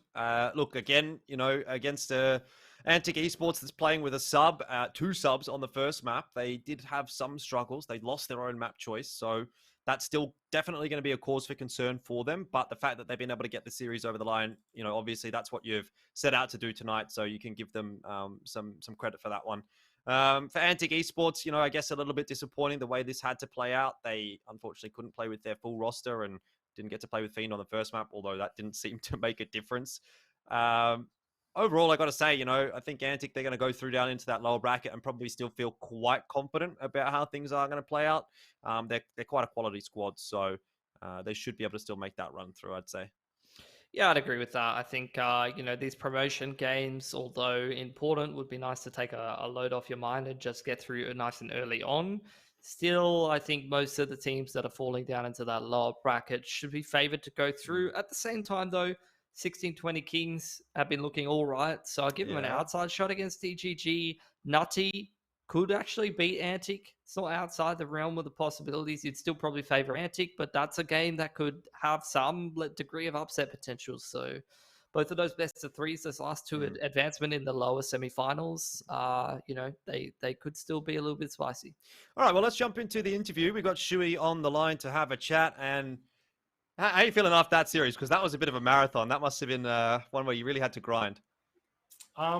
I can't believe we went to OT. That's my first thing is, bloody hell, we should have closed in regulation. Where was those 3 T rounds that we had in OT? Where were they in regulation? You know what I mean? That's all we needed to do. That was it. So a bit of a marathon, and boy, am I tired, Yeah, I mean, we were talking about that during the just during the post show there, or even actually after you finished the first half of OT, we were saying, where were those 3 rounds? Anyway, besides the point. Yeah. Look, first map, obviously that was against 2 subs, so that's a little bit of a question mark, I guess. How did you guys feel going into Vertigo? Because it was your map choice, and it looked like, you look at that on paper, you say they're playing with a couple of subs, you guys should win that every day of the week. But what went wrong? Well, I think losing the anti-force second round, that was a bit of a step back. There was definitely some rounds where we lost first pick quite a lot when we shouldn't have, and then it was just making sure that those trades were available when the space was gained. We were losing a lot of those, which was really bad by us. Making sure we're in good set positions to be able to trade back with one another. So, I mean, to be fair, quite disappointed with it. 16-12, we shouldn't have had that slip at all. To be fair, we were feeling very confident in it. I think it comes down to maybe a little bit of individual mistakes and not really the greatest of teamwork. But, 8 ballers has that 7-round scuff. Some reason we just can't get on the board and can't get going past 7 rounds. But after that, that's when we started rolling and it started feeling a little bit better. So it was good apart from that. Yeah, I'll throw 2 questions at you. First of all, you guys haven't been able to pick up a win against Antic. So I guess the question I kind of wanted to ask is previously you didn't have close series against them last year. Do you think this is just because you guys are getting better and better and you're feeling like you're hitting some better form this year to pick up a win over them? I think, and I was saying to the boys the other night in scrims as well, we're starting to finally function a little bit better as a cohesive unit, as a team. And it shows that, there is a massive kind of skill gap. And I think everyone's hitting their shots a little bit more, which is really important. There wasn't a lot of people not picking up their own slack in these games. And we're really happy to, finally get this dub over Antics because, we had a few close games with them. And then we've also had some blowouts with them. So I think it just shows that the progress that we're making, no matter what, in our off time. So we're loving it. So it was really good. Yeah. Yeah, really good to see. You guys are in the playoffs as well now, so is that kind of like job done in this tournament in terms of your expectations, or what do you guys want to do in the LPL Pro League this season? Oh, no way. We want to make the grand final and we want to win no matter what. Like, obviously, there are like hard teams that we're going up, like Vertex. I believe we might be matched against them next week. Not sure. Have a look. But, you know, we always want to win no matter what. And tonight, the boys are really, really happy with the win tonight. We should have, I feel like, gone 2-0, especially with the 2 subs, like you said, on the first map. But it was good. It was really good. So we want to win it all, for sure. Yeah. Definitely. I mean, look, at the end of the day, obviously you get the win on the board, and that's kind of what matters. It doesn't matter how it comes about as long as you do get that over the line. So congrats again for the win. I think you did mention you were pretty tired, so we might let you go, and we need to go have a nap ourselves. So thank you very much for your time, Shui. Really appreciate it, and best of luck in the rest of the comp. Thank you very much. Thanks, guys. Appreciate all your hard work that you do as well. Cheers. Thank you, mate. All right. Well, let's take a quick look at the bracket as well, Pilski, and update everyone how things went over the course of today and the rest of the competition, of course. Vertex 2-0 over DGG. Pretty solid win for them today. And 8 Ballers inevitably did get that 2-1 over Antic Esports, though it took to map 3 in overtime to get over the line. Nutty and Antic Esports and 1620 Kings and DGG will be the matchups that we do get to take a look at in the lower bracket. For those remaining qualifier spots, just looking at those, DGG and Antic probably would be my call. Yeah, I think those are the two favored teams, but something that we keep saying over and over and over again is just how much the level of the middle of the table teams has improved in the domestic scene so much. And I think 1620 Kings and Nutty are perfect examples of it. When they're on their game, they can both win those individual series if they're feeling it. Yeah, and that's something that we're going to be looking forward to on Wednesday. Before we say goodbye, though, a quick shout out again to Orcon, who have got a pretty cool deal going on at the moment. If you sign up on an 18-month plan, you can win yourself a Razer gaming package worth $1,022. So hit !Orcon in the chat if you're interested in hearing about it. That, though, is the end of the day for us. And, of course, as mentioned, we will be back on Wednesday. I say we, Pilski, but I mean you and Conky, because I'm not going to be here. But for you guys, hopefully there's a couple of exciting matches. And hopefully for those of you in Twitch chat, we will be seeing you on a Wednesday at the usual time. Thank you very much for watching, and we'll see you then.